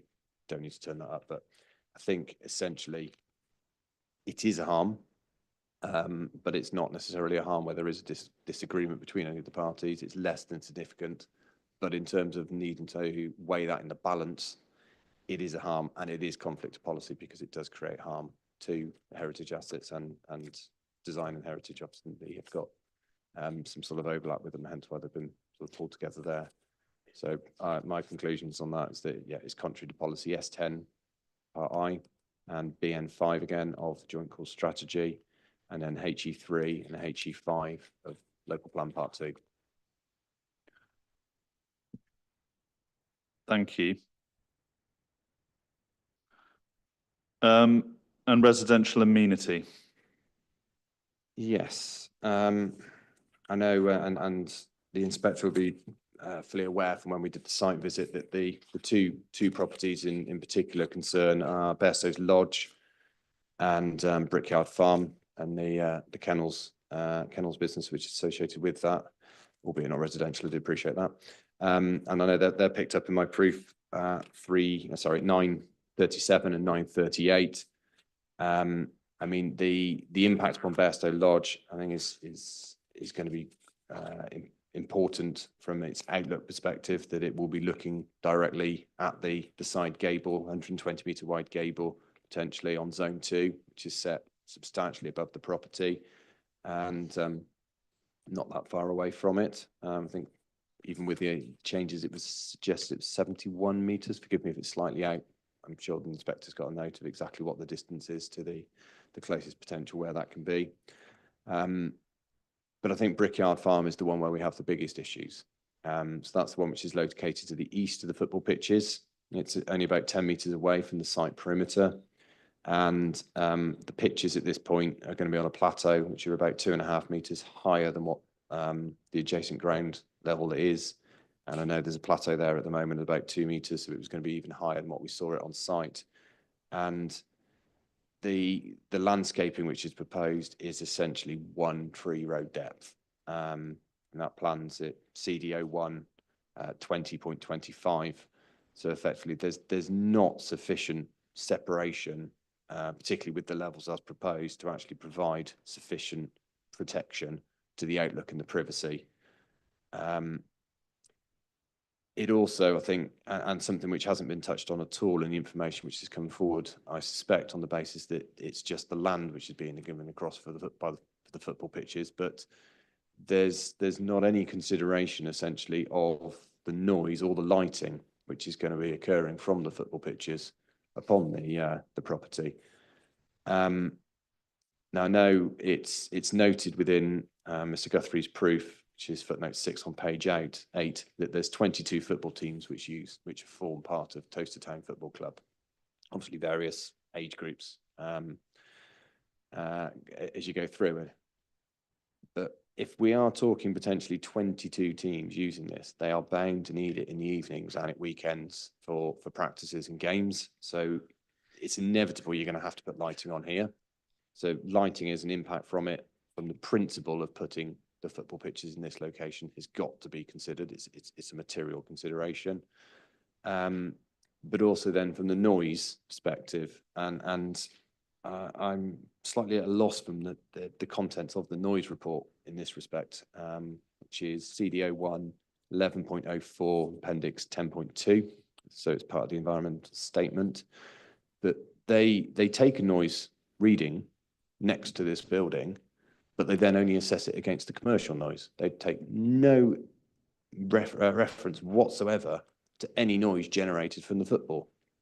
And sorry, sir, I don't know whether you've ever had the joy of going to Sunday League football effectively there, but you don't just get the people on the pitch running quietly around and a referee not blowing his whistle. You get a lot of whistles, you get a lot of noise, you get a lot of parents and things stood on the side. It's not even just, even if it's 11 aside, it's not just the people on the pitch. You've got the substitutes, you've got a lot of other people. So if you've got 22 teams playing, you are going to have a menagerie of people all the time in evenings and at weekends, causing a lot of noise and massively disturbing the adjacent house, which is just 10 meters away. And not just that house, as I said, they run a kennels, which I believe they spoke on the opening day. If you've got a lot of whistles going off, it's going to upset the dogs all the time. It's something which is being completely ignored in my mind by the appellants.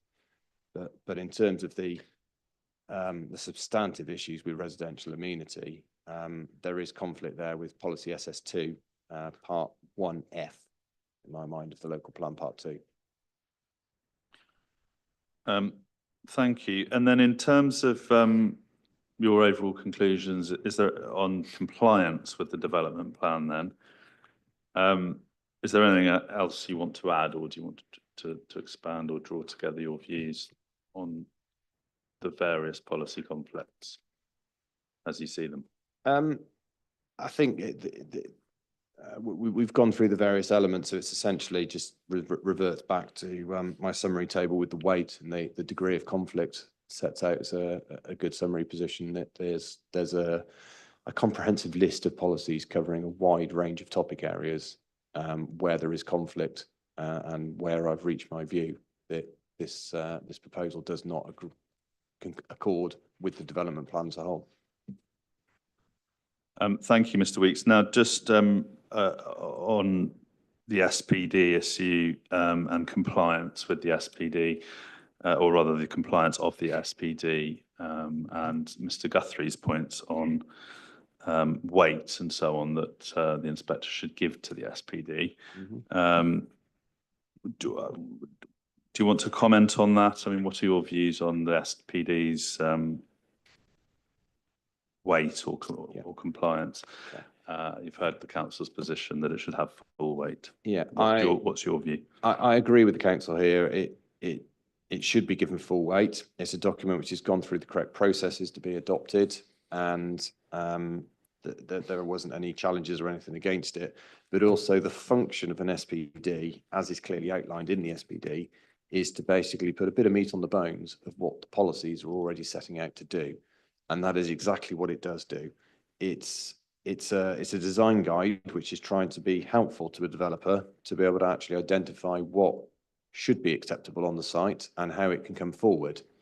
And it seems slightly perverse effectively that because it's not delivering what the appellant wishes to that there is issue being taken with this when it is quite clearly, I think as has been discussed through the landscape sort of side of things, that if there is a smaller building with a smaller footprint, you are likely to end up with a lower ridge height, which means that the visual impact you're going to get is less, which means it can actually sit on the site better, i.e. you don't need to change the levels as much, and it's therefore going to be below the height of the existing trees, as well as potentially any others which are put in. The ability for the site to accommodate that without having such great impacts, particularly from a landscape and visual perspective, would occur, and that dovetails with the contents of what's actually been included within the SPD. And within this, as has been said, nowhere does it explicitly say you cannot exceed this or you cannot do that. It's all set out in a helpful manner of this is the recommendations type approach. In terms of the fact that it's put some heights and things like that in it, or augmented, the text which supports policy AL1 in terms of preferring to effectively accept small and medium-sized units on the site. I don't see that what is in there is any different to what you've got, for example, a residential extension SPD, i.e. you have a policy which says normally it's got to be proportionate to the size of the house, not harm the amenity of the neighbours and things. You then end up with those SPD documents with virtually every authority across the country where it says it can't be more than 3.5 metres long or wherever it may be. It's got to be set X metres off the boundary. It's putting the more finite detail against what the policy is setting, but it's within the same framework. I don't see how this policy is actually doing anything different to what those sorts of policies do. Just about what you said, it can't be more than 3.5 metres.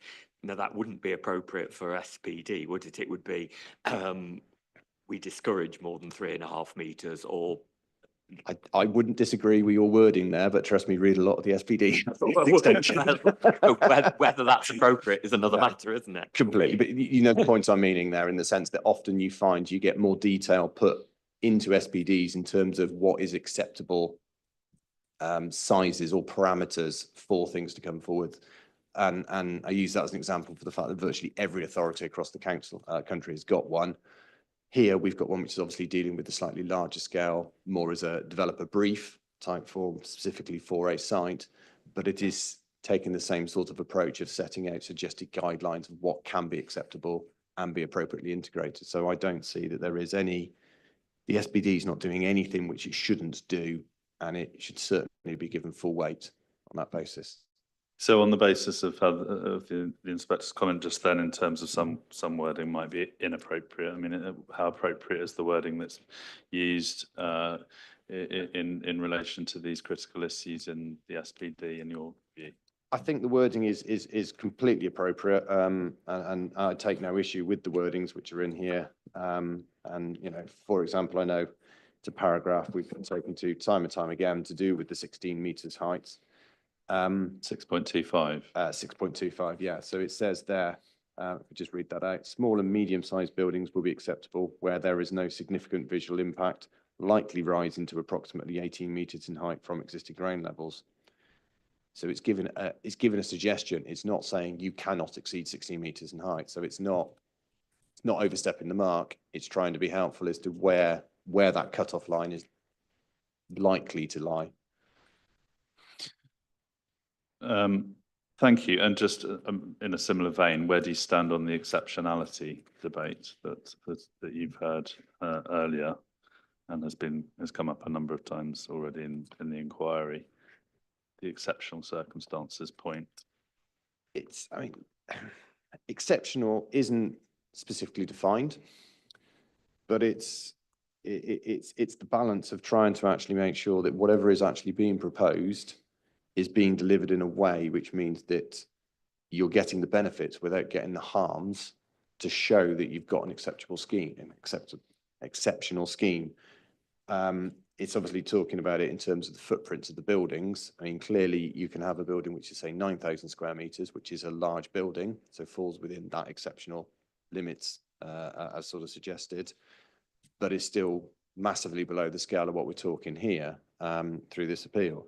And obviously, if you've got a building of that scale, chances are the footprint's not going to be so deep, so the ridge would be lower, and therefore the harm would be less. But also, you've potentially got more scope to put more landscaping and things around it still, so that you may well find that you do get what I consider actually more of a true campus style rather than what we have actually got here, to actually have that come forward. I think the other point, which is possibly just worthwhile mentioning within that as well,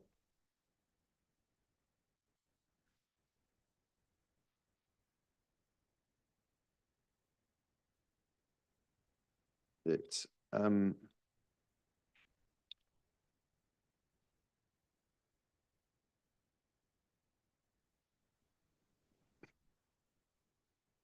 I'll leave it there. Sorry, I'll leave it there. I'll leave it there. Thank you. Now, similarly, planning balance, you probably don't need to go through everything that's already written down, but you've got a table at page 85 in your proof, haven't you, which again sets out how you've weighed the balance. Is that right? That's correct, yes. Yeah. And is there anything you want to say or expand on in relation to your planning balance assessment for the inspector? I think possibly just on the job creation one.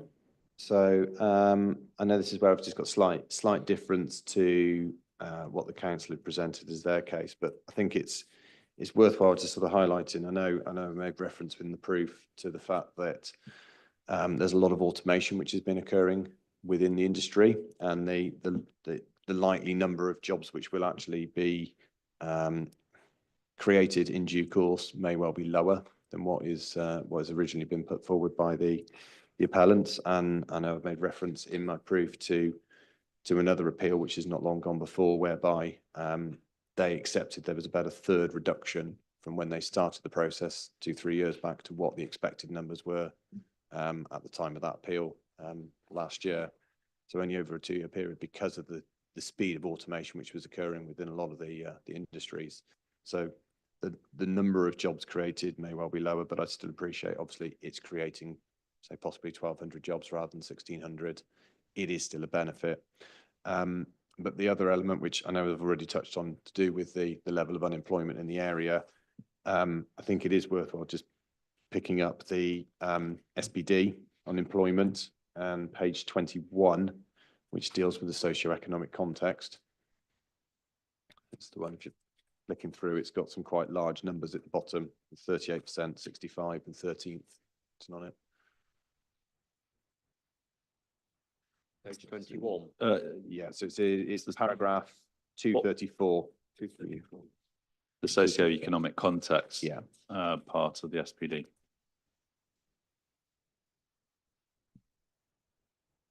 Yeah.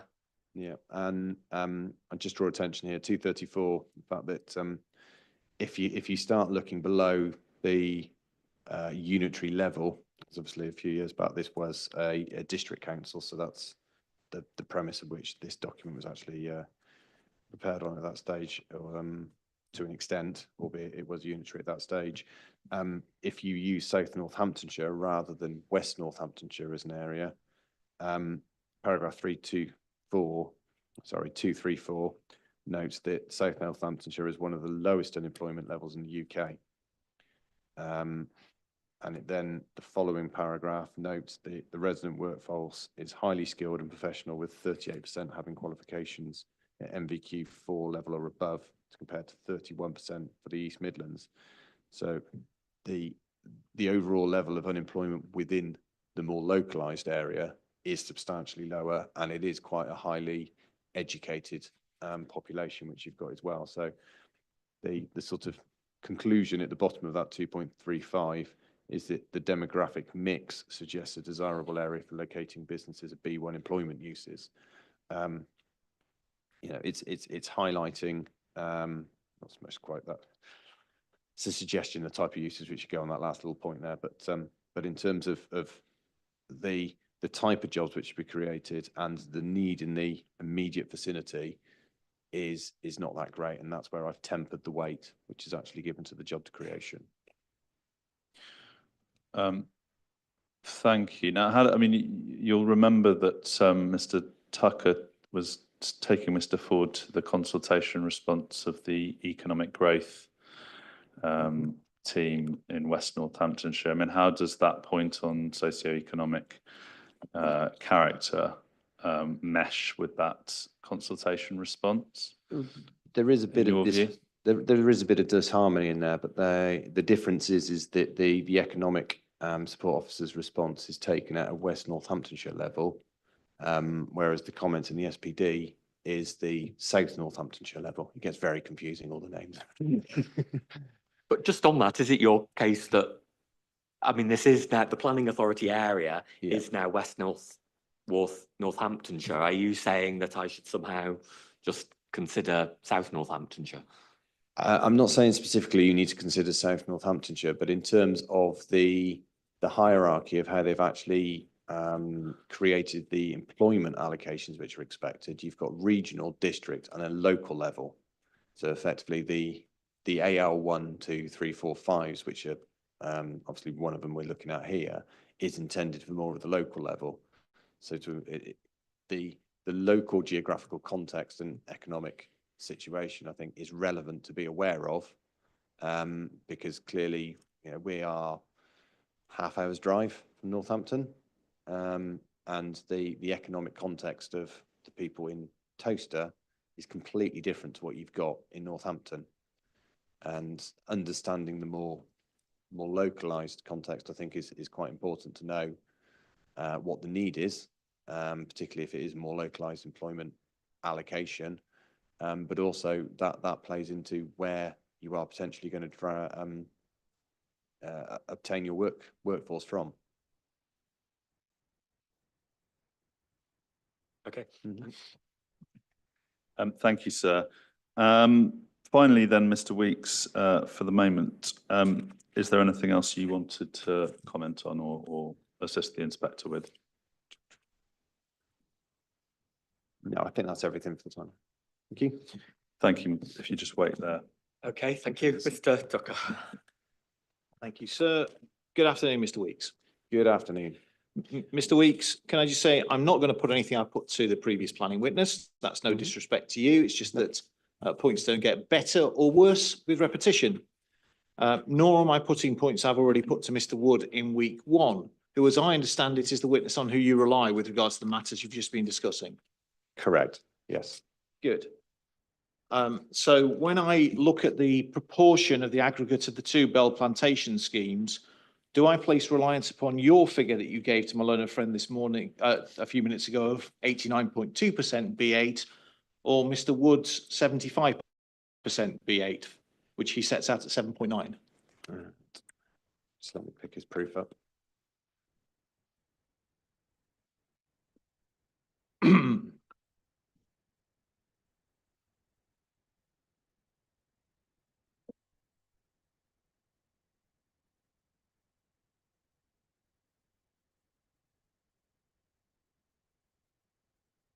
What paragraph number was that again? 7.9, sir.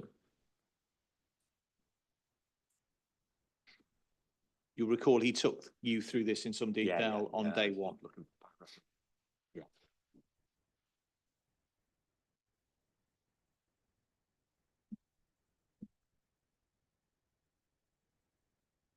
Well, the figure I gave was slightly different. 89.2% is what Yep. I've written down. He says He's- 75%. He's written large scale B8.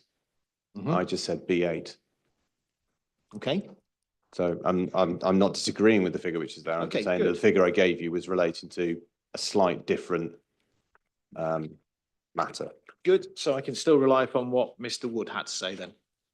Yes. Good. That's splendid. Thank you very much. Won't need to change that bit of the closing. Nor am I going to ask you questions about landscape, despite the fact you've had a second bite at the cherry on a couple of points. Nor am I going to ask you about highways. You'll be disappointed to hear. What I want to do is focus upon the extra points that you have put forward. Can I just understand a few basics? As I understand it, Save Towcester now support and endorse the council's reason for refusal, but also invite dismissal upon other bases. That is correct, yes. Let's see if I've understood what those are. do you have your client's statement of case to hand, which is core document 9.08?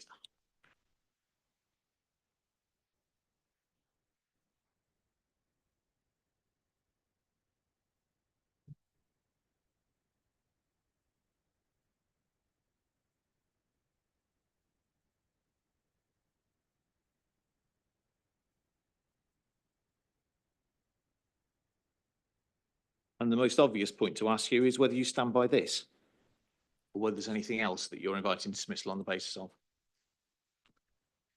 I believe all our points are in there.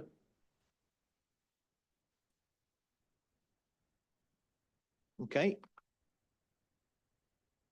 So when I look at this, this is essentially the basis upon which the Rule 6 party invites dismissal. And happily, we have a series of numbered points which start from paragraph 3, where STN give their reasons. You see that? Yes. The first of which is the page 2 of the document, is whether or not there's alignment with the site allocation or expected employment growth, and that's what I am going to ask you about. That's an additional point to the one the council are running. You follow that? That is correct, yes. Thank you. Number 2 is landscape and visual impact, which starts on page 4. That's the same as the first reason for refusal of the council, isn't it? Put in slightly different language, but it's same sort of point. Yes. Thank you. 3, 4 and 5 are highways matters. Are they not? Yes, I believe so. I'm just scrolling through.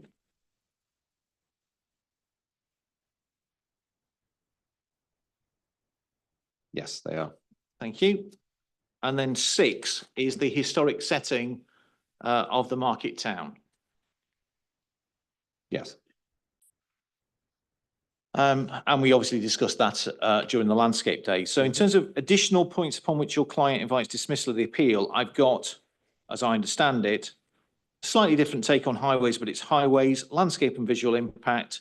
And then the 2 additional points are alignment of the policy with the proposal and historic setting of the market town. Yeah. Yes, we did also pull in within those points about residential harm as well. Yeah, you've got that at 96F, I think.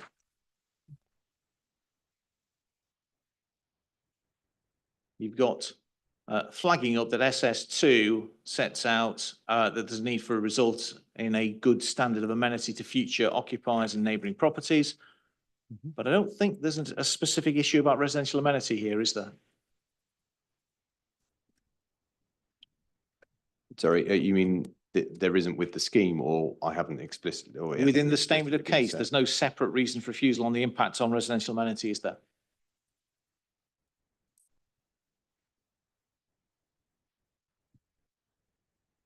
It's not an explicit heading. No, it's a concern you've expressed in the matter the inspector will form a view upon, but I just want to make sure that your professional views are aligned with your client's case.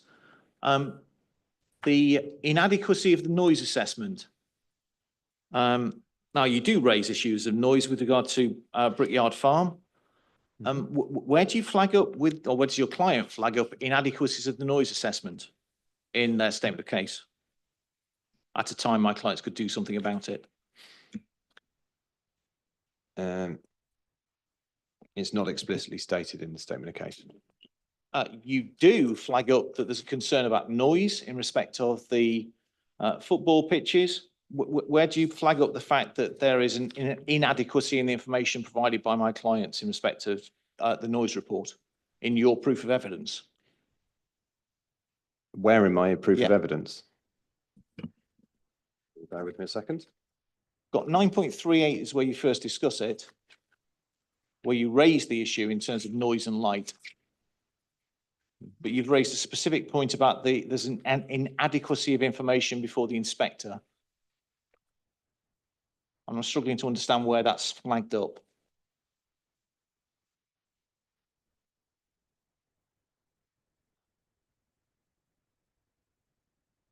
That is flagged up Is it in 10.36? 10.36, yeah. Yeah, okay.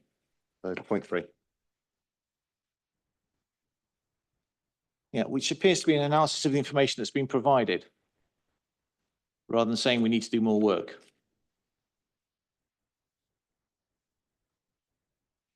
Well, I think it's quite clear from what I'm saying that I don't think there is sufficient information which has been provided to actually, well, it doesn't deal with the impact of the football. Slightly different point. You've been able to draw conclusions based upon this information. So the basic question is, are you saying that you are able to draw conclusions upon which the inspector can form a view, or the inspector doesn't have enough information? And I ask this specifically because this is an environmental statement point, and I haven't detected any part of your case that there's a Reg 25 direction being requested. No, we hadn't requested that. Of the information which is there,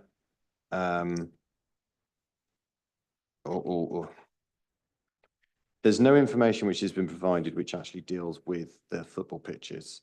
In terms of the proximity and the level of harm which I allege would occur off the basis from the noise environments you get from people talking and people shouting, the inspector could make an informed view, I'm sure, the same as I have. So there's of the enough information. She's got. But in terms of the information which the appellant has provided, there is, in my mind, an omission. No. I asked a specific question about whether there's a Reg 25 direction from requested by your clients, or whether your case is there's enough information upon which the inspector can form a view. And you will appreciate that's quite an important question. Yeah, I think I have answered that question. So the answer is no. So the answer is no. Good, thank you. They can make an informed decision off the additional information I've provided, given the lacuna of information on that point from the appellant. So lacuna of information. Are you saying the environmental impact assessment isn't adequate? It's not picking up that point. It's not dealing with it. Yeah. Are you saying the environmental information is inadequate so the inspector can't lawfully allow the appeal? No. Good, thank you. Right, status of toaster and this issue of alignment. Can you pick up 6.4 of your evidence, please?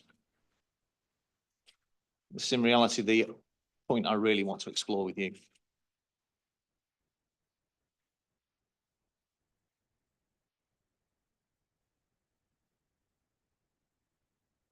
So this is under the title Differing Scale of Proposed Unit Sizes versus Policy Expectations at Toaster. And essentially your thesis is that when you look at the policy context and you look at the background information, what we are proposing here is at odds with what the status of Toaster is in the overall hierarchy and what the expectation of policy is. That's essentially your point, isn't it? Yes. Right, good. Now, if we can have a look, please, at the joint core strategy, first of all, please, the one you flag up here.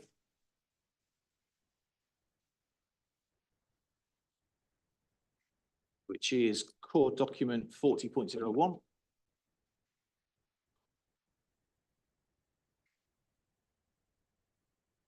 And it's paragraph 14.7, I think. 14.7. 14.7. Is the couple of paragraphs before T1.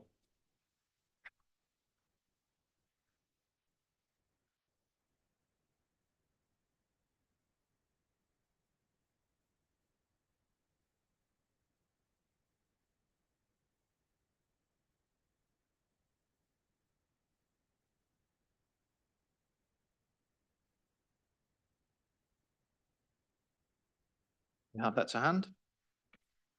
I do, yes. So 14.7 identifies the master plan for Toaster adopted by South Northampton Council, aiming to secure Toaster's position as a successful market town by achieving the following objectives, one of which is successful local businesses, which is where you note the intention to grow local businesses in relation to home working, etc. That's where you derive your 8.4, that's 6.4 from, isn't it? In part, yes. And then we've got the spatial strategy for Toaster, and it talks about the extent of growth. And then Toaster is described at policy T1 as being a rural service centre and its role being supported and enhanced. See that? Yes. Good. Can we then look, please, at Give me a moment. The local plan, the part 2.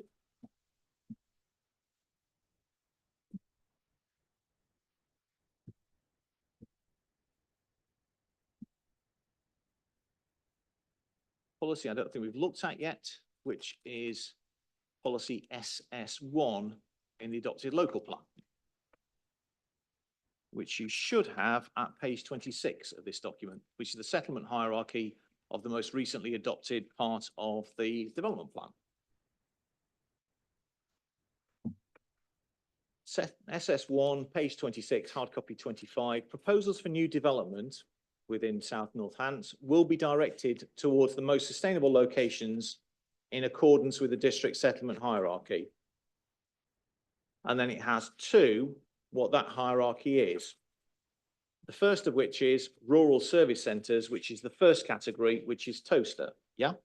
Brackley and Toaster, yes. So Toaster within the most recently adopted part of the development plan, albeit it's for South North Hants, is in the highest tier of the settlement hierarchy, to which new development proposals should be directed in accordance with policy SS11, isn't it?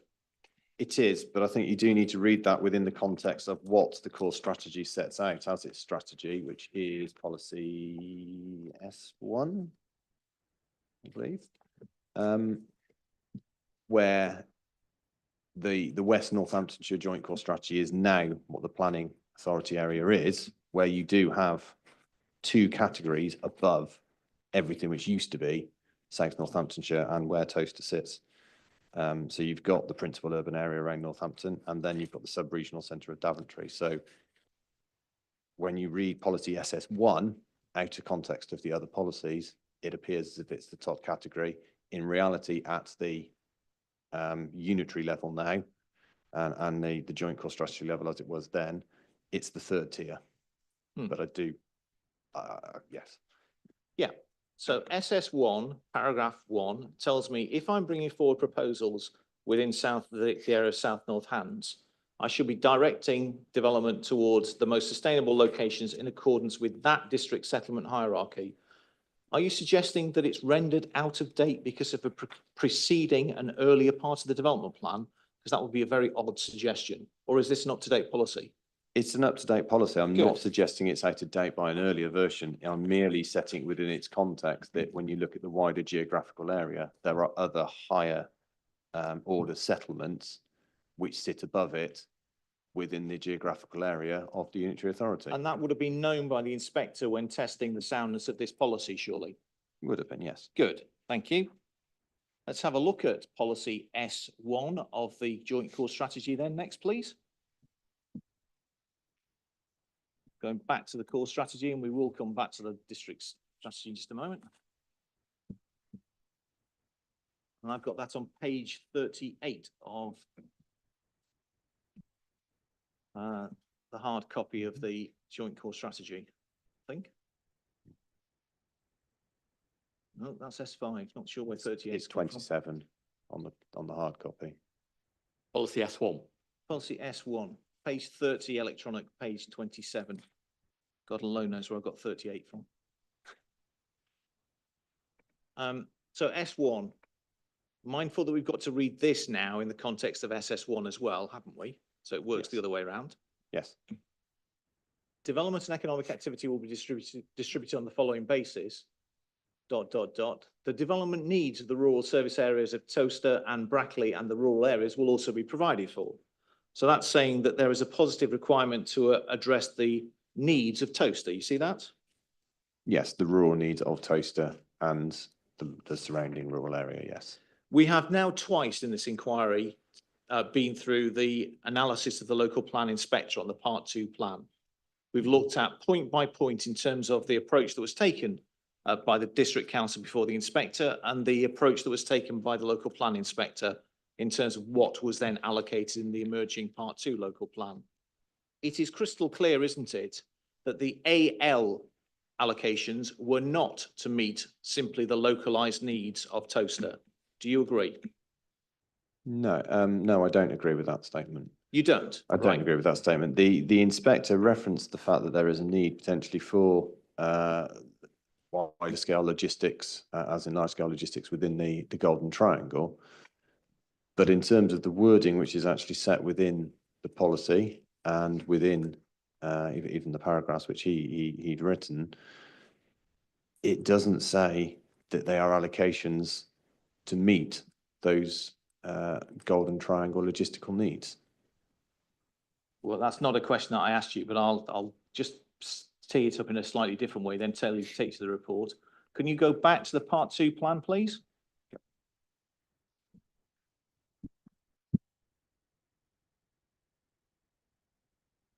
Can you go, please, to the preamble to policy AL1, paragraph 13.2.1?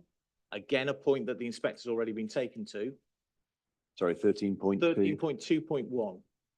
This is the opening paragraph, which covers the toaster employment allocations.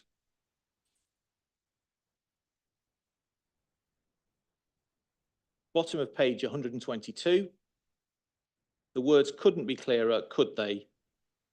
That in allocating the AL sites, they were being allocated on the basis there was no specific identified need for additional employment to meet the needs of toaster based upon the evidence base before the local plan. Couldn't be clearer, could it? That is what it says, but if you then turn the page, it says it is considered to be important to facilitate some additional small-scale employment opportunities to provide additional choice and opportunity for the growing population and to look to reduce out commuting. Right. It's still, in my mind, there using the local level expectations for delivering additional employment options through the plan period. Let's take off our rose-tinted spectacles, shall we? Let's deal with the first point that I put to you. No specific identified need for additional employment to meet the needs of the town. The allocations, it's crystal clear, were not being made just to meet the needs of the town, were they? Couldn't be clearer. They were not. At that point, there wasn't an identified need. No localized need. There was no localized need as at the point when the local plan was being prepared. And during the plan period. Well, doesn't suggest that this is simply a point in time. We're planning for the local plan. And there's no need for these specific sites to meet the needs of the town over the plan period. We can logically infer, can't we, Mr. Weeks? I don't think we can. It doesn't say that. We are inserting words into there. They're not there to meet the identified needs of the town at that time. As we know, economic growth strategies and things are updated all of the time. Needs are always updated. It's because there isn't a need at one specific point in time doesn't mean there isn't going to be a need in another 5 or 6. No, but when the sites were allocated, there was no identified need. No, and I have agreed that point. Yeah. And when looking to allocate a site over a period of time, one is looking at the plan period, surely, not just doing it a point in time. They would need to be looking over the plan period, Good. yes. Yeah. And then let's look at the words that you then took us to. It's considered to be important to facilitate some additional small-scale employment opportunities to provide additional choice and opportunity for the growing population. That doesn't say only, does it?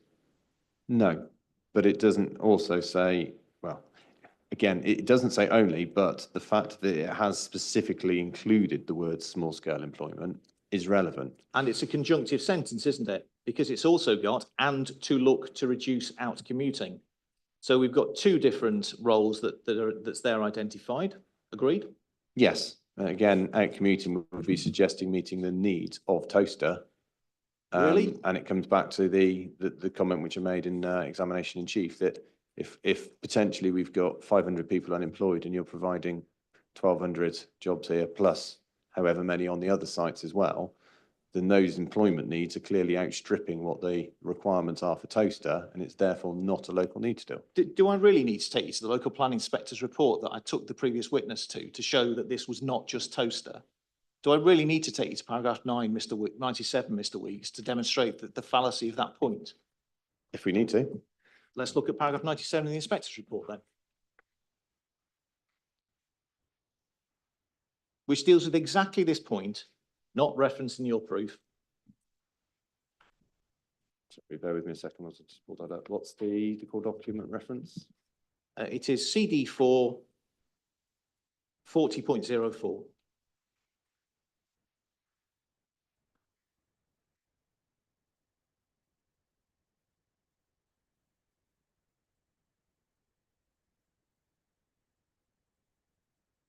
I'm sorry, what page was it on? Page 27.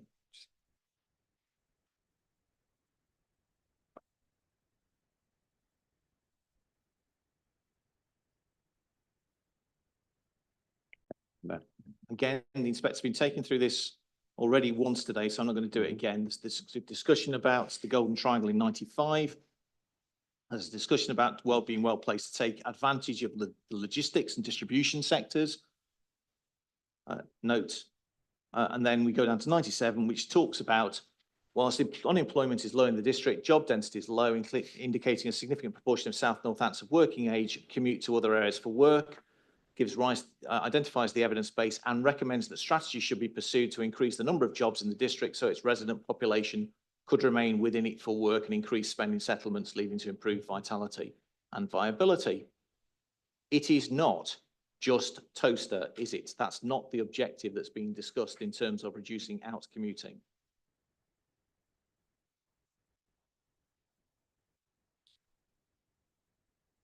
There is discussion of various locations and opportunities from employment perspectives.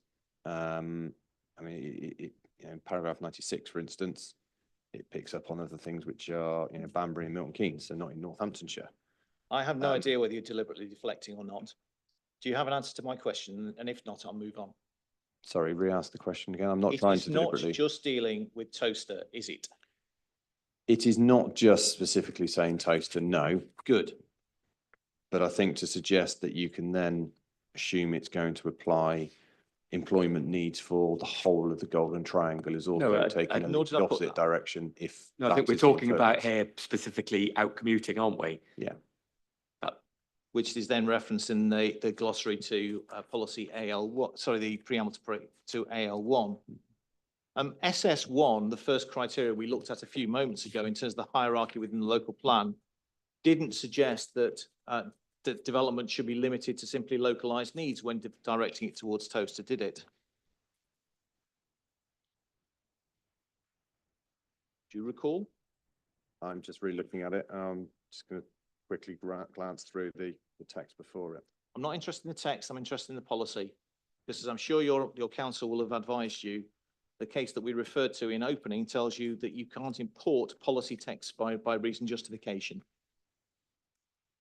But So I'm only interested in the policy. The text which supports the policy is also relevant though, because that actually sets out the Not in context relation of to the policy. policy, and my question just relates to policy. My learned friend can re-examine you all he wants about the text. I'm asking a question about policy. Sorry, can you re-ask the question? Policy SS1, criterion 1, does not limit development simply to that which arises in the local area of Toaster, does it? It doesn't. Good. But point 2 does specify it's in relation to their scale, role and function. Yeah, which is the highest tier district, highest tier within the former district of South Northampton. Within the former district, but not within the unitary area. Yeah. If you then please turn to the glossary to the plan, to part 2 plan. Again, something we've not looked at, but page 175. Brief sign of excitement towards the end of the inquiry.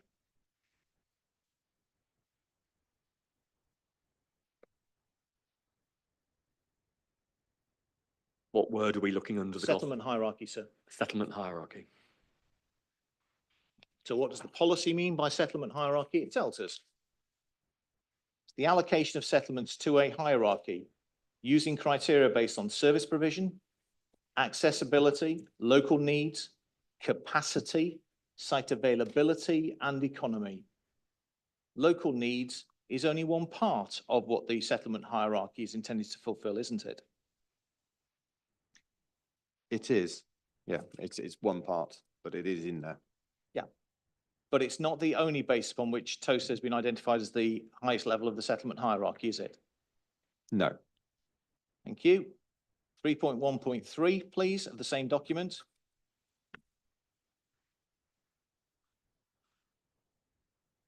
You got a page reference to that? Yeah, page 23, 3.1 3.1.3 of the of the same document, sir, called the Part 2 plan. of the Part 2 plan.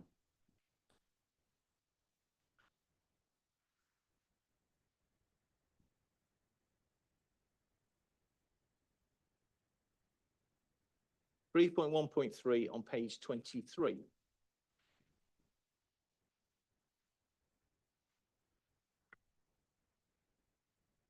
Now we can see, is this, I think, the height of your case, that there's a cross-reference back to the core strategy in this section, which tells in the core strategy within South North Hants, strategic development is directed to the rural service centres with modest levels of development within the rural areas to meet the needs for housing and other services. Is it your case that the AL sites comprise modest levels of development, or has there been additional development proposed in the local plan Part 2 based upon what the inspector said was an opportunity to reduce out commuting?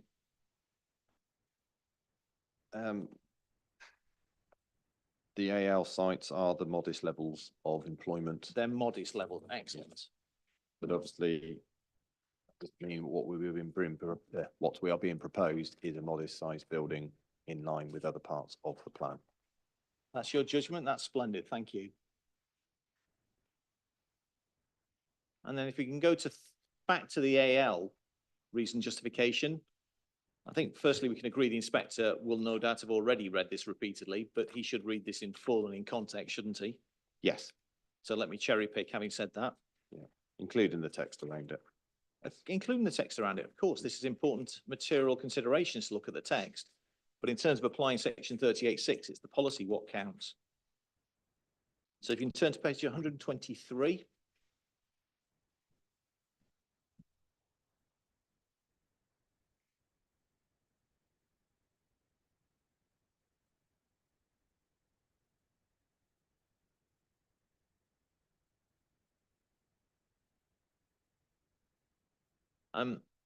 Paragraph 13.2.3.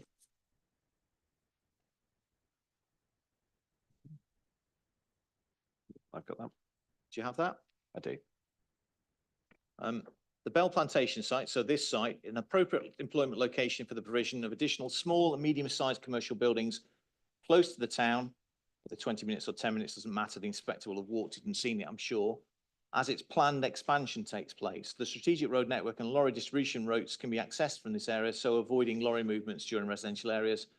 Development in this area provides an opportunity for high visibility economic investment. Firstly, it doesn't say only small and medium, does it?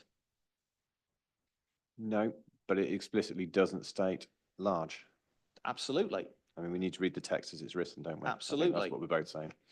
And had it been considered by the council or the inspector to be necessary to import a constraint in relation to policy AL1 to limit development to either localized development or small and medium-sized development as defined, it would have said so, wouldn't it?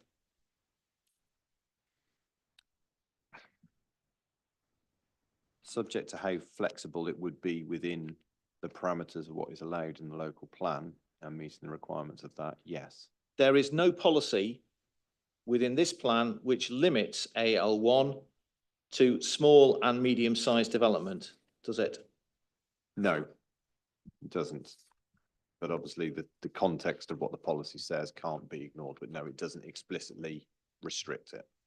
And there is nothing within AL1 or indeed any of the other AL policies to limit development to localized toaster-based employment, is there? It doesn't explicitly say that, no. It's the text supporting it which gives the indications on that. Which you read in a particular way and we read in a different way. That's understood. Let's then have a look somewhere else, please, in this document to page 61. Paragraph. for It's the not a people who paragraph, don't but have policy, page. policy EMP3. EMP3. So we've looked at SS1. So I'm a developer bringing forward new employment development into Toaster. and I want to know where it needs to go. Sorry, into South Northampton, I need to know where it's going to go. It tells me criterion 1 of EMP3, new employment will be directed to the most sustainable locations in accordance with SS1, the settlement hierarchy. Isn't that telling me I need to take it to Toaster?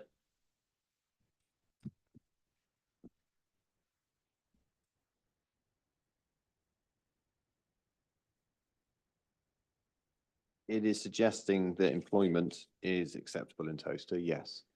I think, It's actually telling me where I should be going, isn't it? yes, And that would include the AL1 site, wouldn't it? it would include the AL1 site. I think, as is always the case, it's Let's see where this point Yeah. gets you, finally. In the event that the inspector disagrees with you and agrees with us and concludes that in landscape and highway terms, the proposed development's acceptable. I know you, for a moment, you don't accept that. Yep. And let's assume the other issues fall in our favour as well. And I'm not going to take you up on every issue. No, that's fine. Is it your case that the policy analysis that you've put forward about the alignment of Toaster and the nature of what's being proposed warrants dismissal of the appeal as a professional planner assisting the inspector? That point alone? Or is it just part of the context? It's part of the context. I don't think on its own, but there are a number of issues with this scheme. But obviously that's my judgment. It's for an inspector to make a decision. Of on these course, things. and that's helpful. And then we heard from the last witness that if the inspector concluded that there was conformity with AL1 and SS2, which I know is a big ask in terms of the leap of faith, but consider there was some tension with some part of the SPD, then that wouldn't of itself warrant dismissal of the appeal, would it?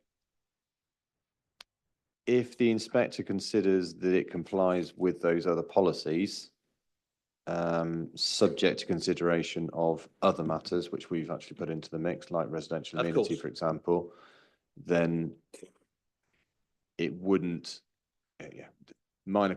some conflict with the SPD. I won't say minor, some conflict, or quite substantial conflict, I would say. But if the inspector is going to take it that it complies with AL1 and SS2, then there wouldn't be the conflict with the SPD. Yeah. But Thank that you, is thank obviously you. the big hypothetical question. Yeah, that's a very fair answer, Mr. Weeks, and it's a delight to finish on a degree of amity. Once again, thank you. Thank you. Just a couple of questions from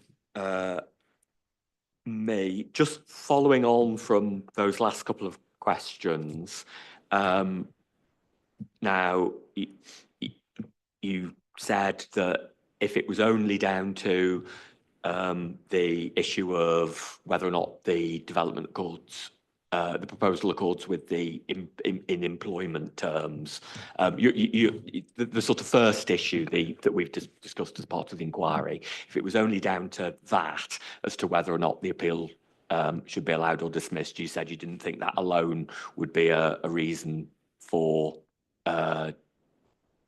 not allowing the appeal. Mhm. Yeah. Yeah.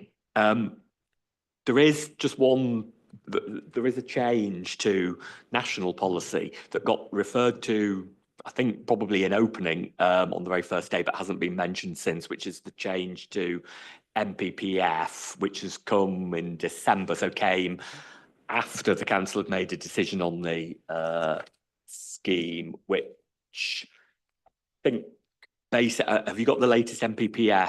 I've got the December version in front of me. Yeah. I do know there's been some very Basic, I mean, minor tweaks. there's a number of minor tweaks to what's happened here. They've but I taken the think, footnotes out, but I think we're all right. Sorry? They've taken some of the footnote numbers out and things, haven't they? But Yeah, I think they're okay. But I'm looking at 86, which is probably a different number under the old one. But there is the main change as I see it here is a new sort of bullet point. Well, it's not a bullet point, it's point C of 86, which I think was entirely new, which hadn't gone before. Hadn't been before, and it says pay particular regard to facilitating development to meet the needs of a modern economy, including by identifying suitable locations for uses such as laboratories, gigafactories, data centers, digital infrastructure, freight and logistics. So what weight do you think I should give to that change in national policy in my consideration of the appeal? Well, it's part of the MPPF. You have to give weight to it. It is obviously trying to make sure that there is that element of, I use the word flexibility, to make sure that there is scope for growth within those specific sections of the economy. The freight and logistics is obviously the bit which is irrelevant here. I think primarily, I don't think laboratory is going to be much of an issue. I know No, it's freight and logistics, isn't it? Yeah, the function of it, but in reality, it's a warehouse with unfixed uses internally, effectively beyond just general warehousing. But I think it comes down to one of those ones of, yes, it's a policy, it's a paragraph in the MPPF. You need to give weight to it. In terms of meeting the modern needs and identifying suitable locations, well, there is a significant number of logistics sites, if I refer to them in that way, which are present or coming forward within the whole of the East and West Midlands. I will be totally honest. It's probably not eluded you. You drive up and down the motorways, they're every single junction now. That it's not an industry where I would say that there is not a lack of choice out there in terms of sites which are actually coming forward. Although if the government had thought logistics is important, but we've got plenty of sites for employment for freight and logistics, we don't need any more. Yeah, I think or we don't need an emphasis on those on existing employment sites. It wouldn't have needed this paragraph, would it? I think it depends where you are, because the West Midlands is much more constrained than the East Midlands because of the green belt, which has caused a lot of issues with developments and locations. But there's geographically a very big difference between the East and West Midlands. I could probably bore you for days on this if you really needed it. But it's contextually, you get differences between different regions as to what the requirements are and what the availability is of things. And obviously that is one part which you would probably need to consider as part of the economic information which has been given to you by the appellant. Okay, thanks. And then the other point was on the discussion about the noise impacts of the football pitches. Yeah. So, I mean, an easy answer to that would be, take away the football pitches then, don't have the football pitches. But then the development would be contrary to the development plan, wouldn't it? It would be specifically contrary to AL1 because that says you've got to have football pitches. It does say you need to have football pitches. They wouldn't necessarily have to be in that location though.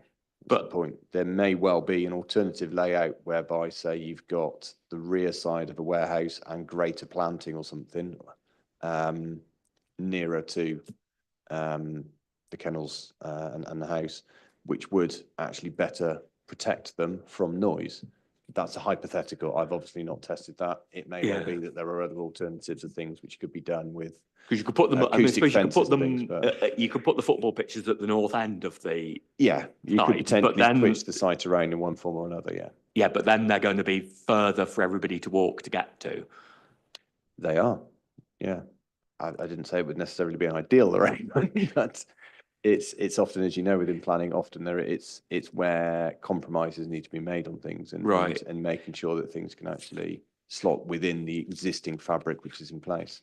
So I was just looking at your table on page 85 where you identify the harms and the benefits, and you've got down that residential amenity as significant harm. And I appreciate it's not just that noise because there's sort of a visual impact as well, but it's noise and visual impact on the two residential properties, isn't it? The one on the A5 and this one. Yeah, and lighting. Yeah, the residential amenity for those two properties. Those two are the key ones, yes, which are affected. I think it's okay for all the other properties which are around. Of which there aren't that many immediately around. No, they're further afield up on Caldecott Lane and Caldecott. So yeah. so that you identify significant harm to that, but you don't put any benefit down in terms of providing new football pitches, which is presumably of considerable benefit. The council say it's of significant importance. I can't remember the precise words, but this is an important facility. You don't give any benefit to that, providing that. Actually do it. No, I don't. I think, yeah, it's probably worth. Let me put it this way, it is, so what Is we've, benefit the provision of football pitches, well, let me rephrase that. The provision of the land to provide the football pitches is a yeah, but if benefit. the land isn't provided, then Yeah. there is no football pitch, is it? Is there? No, Yeah. no. So are you, well, what benefit would you give that then? If you were to sort of amend this, what benefit would you give that? I'd say it's probably moderate weight you can afford to that. So it would be moderate weight for the benefit of all these people who get a football pitch, which is an important thing, and it's however many, presumably hundreds of people use it over the year or whatever.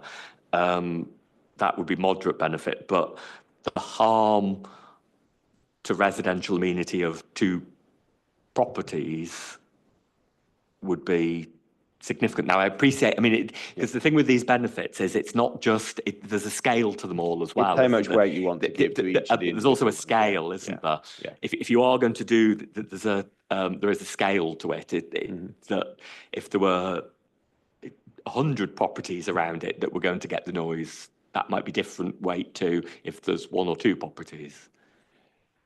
I think, well, I've given a significant weighting because of, in my mind, there is a substantial harm, which basically the amenity would be completely and utterly ruined, particularly for the kennels building. Forgive me, I can't remember what that farm's called offhand.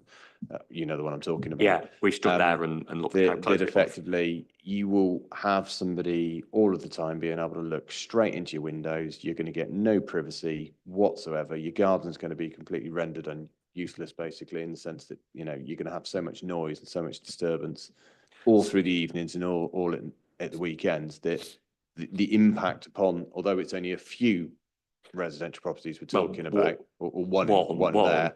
So significant, well, I suppose what the point is, it's significant harm to that residential property. Yes. Okay, I wouldn't necessarily disagree with that. Mhm. But is that significant harm across the scheme as a whole? Well, it is in respect of that aspect that we're talking about. I mean, whether you want to consider the harm to 1 or 2 properties in the round is as important as the economic gains. That's where you end up, as you said, the scale and the weighting elements which come into it, because, you know, clearly it's not a numbers game, is it? You can't say there's 4 for and 3 against, therefore it's, you know, 4 beats 3. Right, so it's not that straightforward. There's more these information which needs to be weights, you're saying provided. I would have to, if I was to, and obviously I'll reach my own conclusions on it, but if I was to accept your levels of benefit and harm coming down this right-hand side, it's then, I also then have to weight those according to the scale of that. The scale of importance of the elements which you're talking of about, it, yeah. and the size of that. Does it affect one property or, I mean, so in terms of the jobs, is it 1,200 jobs that are created? I mean, one, I suppose it's the same with the job. One job created is a significant benefit for that person who gets that job, isn't it? Yeah, but that person's probably not going to know they've got the job at this stage, whereas the concept of that house is already there, it's already been bought, it's specifically being affected, and it pre-exists the proposals. Yeah, but you reduce the benefit to the employer, the employment benefit, because you said there wasn't much unemployment here. Yeah. There isn't. But anybody who was unemployed and got a job, it would be a significant benefit to them, wouldn't it? To them individually? Yeah, in Yeah. the same way as the residential amenity is to sort of one property. I think where the distinction comes in my mind is, I mean, I've obviously given weight to Yeah. the job benefit. I fully appreciate that you get that, and I've, you know, put it as a moderate to significant, depending upon the level of which you want to consider is actually being created in terms of jobs. But in terms of the harm for the residential amenity, it's the fact that that is something which is already there, i.e. if somebody wants to come and work here, it's a choice. So it's an element which is actually being delivered. Whereas the residential harm, it's the buildings and people's Oh, right, I see lives, what you which mean. is Yeah, already that- present. Right. So they're okay. already in situ, and effectively, for want of a better description, there's very little they can do to try and actually screen out football games right the other side of their fence the whole time. So the impact it will have on it, frankly, it'll be catastrophic on that property. We'll be totally honest. It's awful in my mind. And just again, is that, I mean, a football pitch has to be provided, well, not football, land for a football pitch has to be provided on this site, doesn't it? So there's 6 hectares of land which needs to be provided Yeah. within this wider allocation, and the master plan suggests it in this location, as in the location which is actually being considered through this appeal, but it doesn't seem anybody's really considered the relationship to the neighbouring property. So was your solution to it be more to put employment development there, or is it just a matter of the width of the landscaping at that point? Well, there's various options which could have been brought forward, i.e. it may be that it needs to have a much greater landscaping buffer, possibly with an acoustic fence or something within it to try and help that. Obviously, if it's further away, any lighting you've got further from it as well. But likewise, it may be that if you had more landscaping and you had the rear side of an employment unit, so you're not going to be getting all of the noise from the loading and parking, things like that, because the building's already blocking it. It may be that that is a better solution, but I'm sure you appreciate the same as I do. We haven't got any of these things before us to test us. We're just considering the application, which is before, No, sorry, but- the appeal, which is before us. But the site was allocated for employment use, knowing that that dwelling was there. The policy doesn't say particular regard must be given to protecting the amenity of that dwelling, was it? It doesn't explicitly turn around and say particular regard to that property. However, it's a property which needs to be protected in the same way via all the other policies which are in the local plan to do with Right. protection residential amenity. Okay, thanks for that. Any re-examination?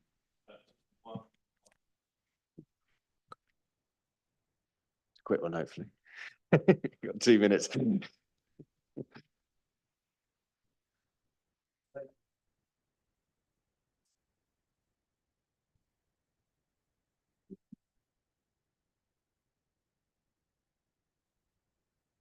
you.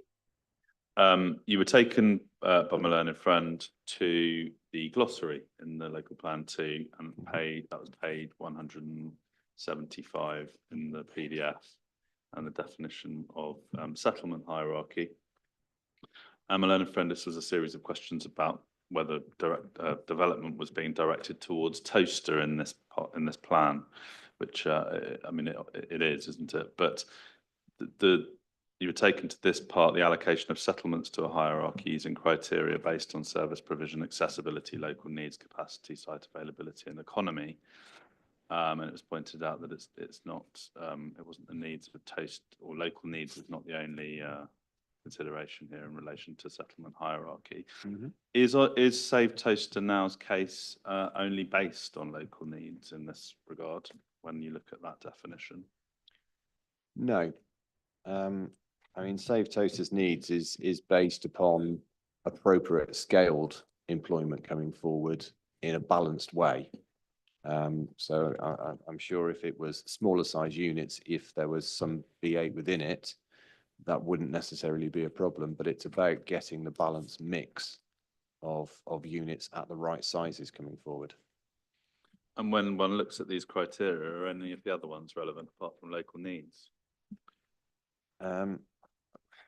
All of them are relevant. Yeah. Thank you, Mr. Weeks. Thank you, sir. Okay, thank you very much, Mr. Weeks, for your contribution. Very helpful. We've finished exactly on 5 o'clock by that clock. Well, we're in toaster time, and we are slightly west of the Greenwich meridian, so we are slightly behind.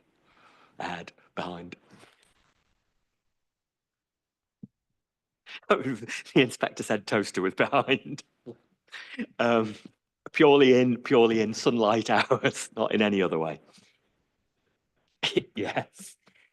Right, okay, well, thank you very much for everybody's contribution.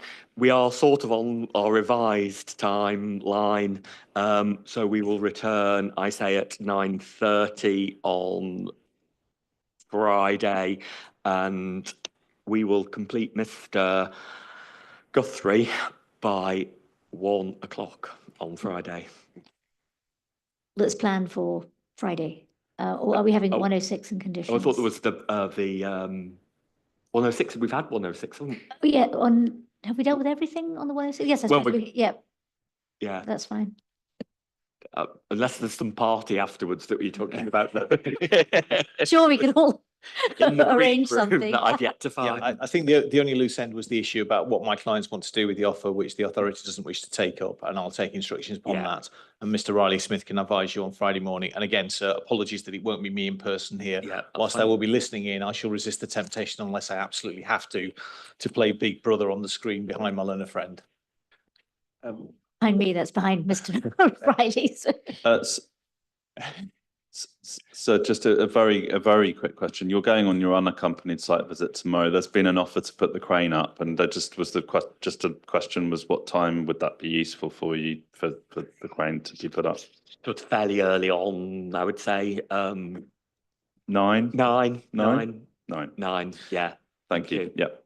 Well, I'll go to the site first just to see whether it's there, because what I don't want to be doing is looking from miles away, and then saying I couldn't see it, and then it turning out it wasn't there. So yeah, that would say from 9 o'clock, that would be fine, and I should be done by early afternoon, I would have thought.